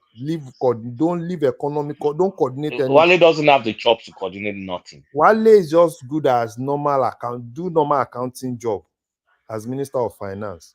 Leave economy. Because that economy, No, it's not gonna. It's probably gonna leave him, but they will maybe bring in an economic advisor or coordinating, or maybe minister of state or something. They will. He's not gonna let his boys go. Yeah, You'll yeah. just You can't become maybe you want to become a Kaba inside that store up there. Sit down with Tinubu everywhere he goes. who is that? Edu? Edwin, yeah. No, Let that's me go what to he does. Kaba. You know what he does is that's why he's always following him everywhere. You know what all of them do now? Everywhere you are seeing them speaking all sort of unnecessary English and English that is not even bringing to anything. This blah, blah, blah, blah. But yeah, it makes sense. My own is not the English, it's the stupid flip-flops. No, now you see that's I don't have problem with English, but you know how he comes out and starts we're trying, bros. No, no, no, no, no. This thing is not rocket science. Now, if you are working, all we need you to do is to roll your sleeves and work. Not this issue of everywhere president go, you want to go. Esther code. You everywhere you want to go. But not go anywhere. Even the go that you guys are going, I'm telling you, it's just waste of time. You know when you know that is Cardoso working is after the MPC, is during the MPC meeting, and you read what they talk about. That's when you know the person working, because you see Cardoso lamenting. The Cardoso problem don't is here. tire, bros. Make I don't lie you. Cardoso is tired. He's tired. The man is exhausted. He will tell. The problem is there. The problem. Last time he said, "Look, you guys go and look at your FAC allocation." I couldn't believe a CBN governor would say that. I'm telling you, he's tired. He has used all the tools. He has. So there's a rumor going on that they said Tinubu might replace him. But if he does replace him, he can't. It's that not possible. That could send a shock. That could send a. I mean, That's impossible. Tinubu dare not. It's not even possible. That's home go now, Colata. If you remove Cardoso and you keep Wale, is that not home go? He can't even do that because the ripple effect is going to have in the international community. It's going to be too will much. send the wrong signal to investors. They're no born now well to touch Cardoso. I mean, this guy, does he understand? I mean, he does things on impulse. You know, you think the guy that does things without thinking he can't very well. touch Cardoso. Forget that one. Rather than touching Cardoso, he should just touch Uncle Wale. He should just tell Wale, please. Maybe he should just. Wale needs to be demoted or kicked out. He should just give Wale ambassador. He needs to be demoted or kicked out. Yeah, he should just, you can compensate him. Give him ambassador to UK. Don't bring him to US, so give them in UK. You don't want him in US. Come on, Mama. So you bullshit. No. We don't want that we don't want that person in US. He should be in UK. It's good. You bullshit. You will deal with woman. They like English in UK. Oh, I don't like English. They are Queen's English people. He should be speaking. Queens will also call them Queens. So English don't bad to tell me. What it no go more than incoherent, no major. So I won't think Tinubu gone when he's looking at this economy gone. Does he look at it in terms of like results? Like, are we getting good results or what's going on? How interested is he in the way things are going? Colata, no, it's not like that now. It depends on the data they are showing you. Data will. No, data they are showing him positive data. Data will look positive. Positive. Colata, this job now. When you package this thing now, they'll show you. They'll show him positive. They show him even potentials. They forecast. They give him forecasted figures. They give him all sort of things, and and they kind of like because that's why you see every time he's more like you have to. Let me give you Pastor Toby was saying something. They said, you have to suffer. Pastor Toby said, if it is suffer, they should pack everybody and let's start flogging all of them now, so that the suffer will increase. So that at the end of the day, that will help us resolve our problem. So you have to suffer and all that stuff. It's not like yes, people don't understand you, people don't get you, right? You say you have to suffer, and then your own decisions and actions, they're the exact opposite. And you think people should just go and you think people will just sit down there and say, we have to suffer. You say you have to suffer. every time. Okay, fine. Me, people are saying, oh, the jet and everything. Me, I don't even have problem with jet, right? After that, Oga change car, vice president change car. Kilo day now. Emma Pawana. Luxury. Even the boys, even the normal boys too, luxury. Shori, that's kind of like what do you call that? Zero EQ, emotional intelligence, I'm telling you. zero. Because you can't read the room. Like you should be able to fake the funk, even if you're going to spend, but pretend. And look, outside of pretense and everything, part of what is going to get out of this mess has to be curtailing some government spending, in my opinion. And we're going to do what did you call that thing again? Well, something. Can you recall report to the book and something report? Or not sorry. Or sorry. Package. Maybe they said they are not doing that one again. They said that who forced them to say they're going to do it in the first place? That's They that's said one of they the want big to fault. do it. Nah, they said they are not doing it again. They said they're not doing it again. It's rational mind me buoyancy. You see, is a joke. It's a big joke. Before I come on and you, all of you ran here and you were talking that you are praising them. Why would say we don't want to praise this guy until we see them do something concrete? And it seems something it lasts longer and we see for a long time that this thing is working before we can say we want to praise them. People want to say we want us to come here and start praising them, singing kumbaya here. Like I say, come on, I don't do that. I know these people. No, at some point, sometimes you want to give people like breathing room, like because fixing problems is not exactly easy, right? So you want to like give them benefits of the doubt. But at this point in time, there's no more benefit though. No benefit. It's a pattern. Because this year is almost done, and now before you know it, May is here, 2 years is gone, and once 2 years is gone, nothing remains. It's over. So it's over now. Once there is 2 years, they are now going to start doing that politics. Now they are playing, at least politics is still like 50%. When it's 2 years, it's going to be 70% politics. So what exactly are we really waiting for? And once they don't perform, the next thing is Jagba. He's going to win the election. If he's alive, he's going to win the election. No, that's what I'm saying. Now that's going to be focused. Winning the election means they need to start focusing on how to keep Jagba, state capture. Every state, put this thing, do everything, whatever it will take. That's what is going to happen now. But from day one, that's what he's been scheming. True, from day one. But it's going to be more in 20. It's going to be more next year now. Because at that point, it's going to be more of political calculation. Even people that have not started preparing for 2027, next year they will start preparing. You start seeing a lot of politics across parties. In APC, in PDP, you start seeing politics flying here and there. So it's going to be more of politics. Even everybody that has, ambition, they are still keeping it. But next year, you start seeing people coming out with their ambitions. So, but here's the thing, though, is okay, all that stuff. Who is going to do?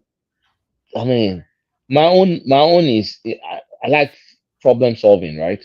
So, who is going to fix the fundamentals while you do all these politics and all whatnot? Is it Rice? That's why he needs one figure in his government that is ready to do the coordination.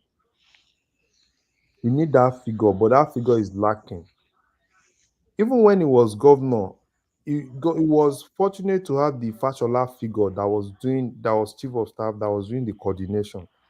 But that figure is not there. Tinubu cannot do that job of coordinating everybody. No, that's too much for him to do alone. It's too much. So until he has that strong person, that can work with him to coordinate things. Because the major thing that is lacking in this government is coordination. Everybody's just working in silo. Everybody's just doing their own. You do your own, I do my own. Now everybody's now clinching. Now everybody's clinching. And that This is one, where chief of staff is important. And yes. I didn't like that pick. I was more of a Fashola person. So me, I was more because if you ask me then I was like, probably Fashola will get it. They will compensate Fashola with what he did in the election and everything. But Bajabi Amila was so fast. He was just No, so fast. Fashola was reluctant. That's what I heard. Fashola was That not as an wanted to rest. no, it was not even Fashola being reluctant. There was fights. Bajabi Amila camp versus this other guy, this Ikeja House of Rep guy. What's his name? That Muslim name. No, Faleke. Abasa, okay. No, Palike. Is it Obasa? No, Faleke. Palike, yeah. Palike, so. Because that Faleke also was eyeing that chief of staff. Oh yeah, James Faleke, that Kogi guy. So he was eyeing that. So it was they had the Faleke camp and the Baja camp. But Baja was so smart. Baja started following him everywhere, started doing clinching and everything. And he was leveraging that, speaker from speaker to chief of staff. And Fashola was actually the best person that would have, helped him. Fashola seems like someone that's going to tell Tinubu the truth, whether he likes it or not. Yes, Fashola will always, Fashola will tell him, but because somebody like Fashola will also be good, particularly coordinating the governors.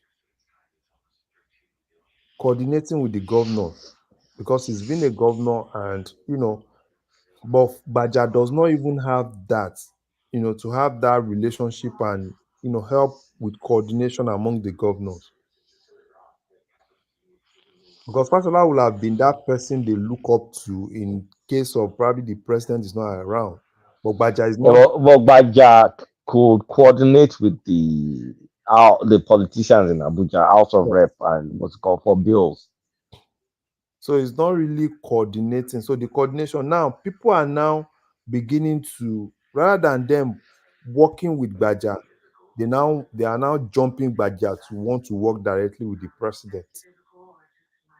And in most cases, if it's coming from here, there will be a lot of confusion. And that's exactly what the problem is. If you have this figure that is strong, that is coordinated, even those ministers that are not working, they will start working.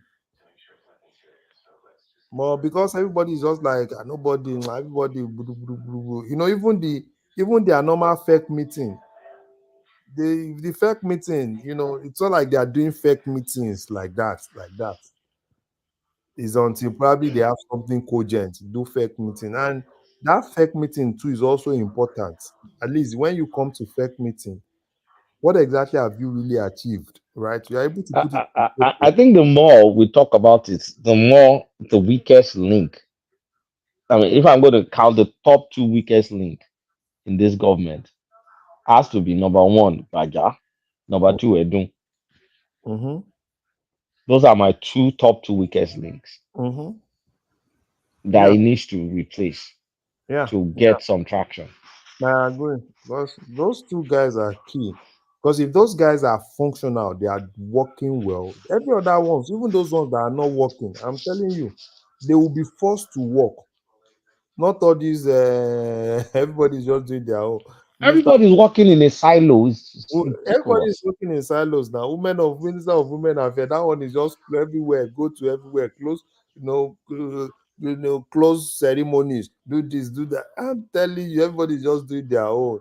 Like everybody just do your own. Now everybody's clinching, going to their godfather to come and beg. Hey, are you sure my name is not in the list of those people that will go? Hey, please go and call president to go and do this, go and do that. That's exactly what all of them are doing now.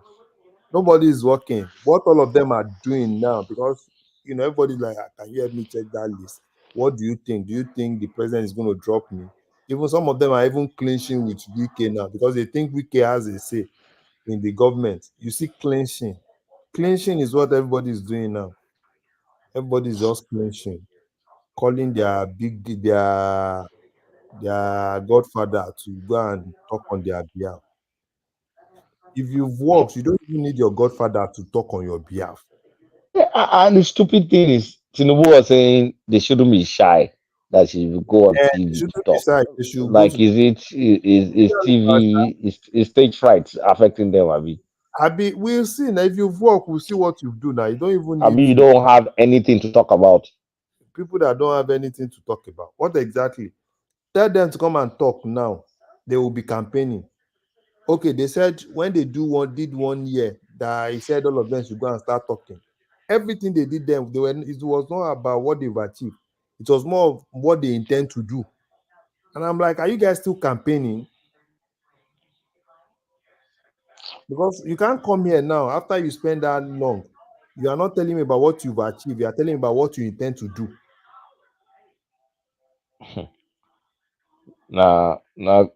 Let's see, Sha. I'm going to go to bed now. So For I'm going to go to bed too. Myself, I want to go to bed. Ajalego, are you still there? Ajalego, you want to shut down the? I can't even shut it down from here. All right, guys, everybody, good night. Yeah, I don't know. I hope one man comes to shut it down. Okay. I don't have Ajalego. I mean, not very lost by. Okay, good night. All right, good night, everybody. Yeah. Everybody's we've come to the end.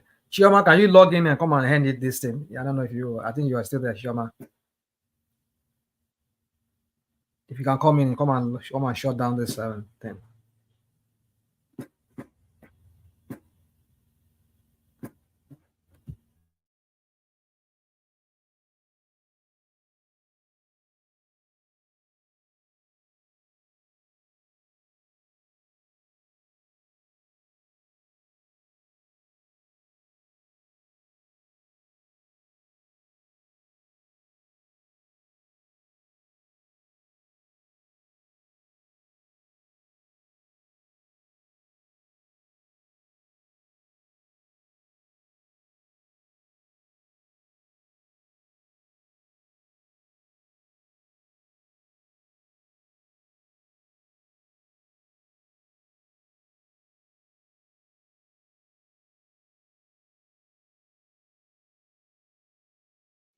So woman has not make you a mod. Okay, no problem. I can understand. So, yeah. I hope woman will make a text and maybe he will come shut it down himself. Yeah. All right. Good night, guys.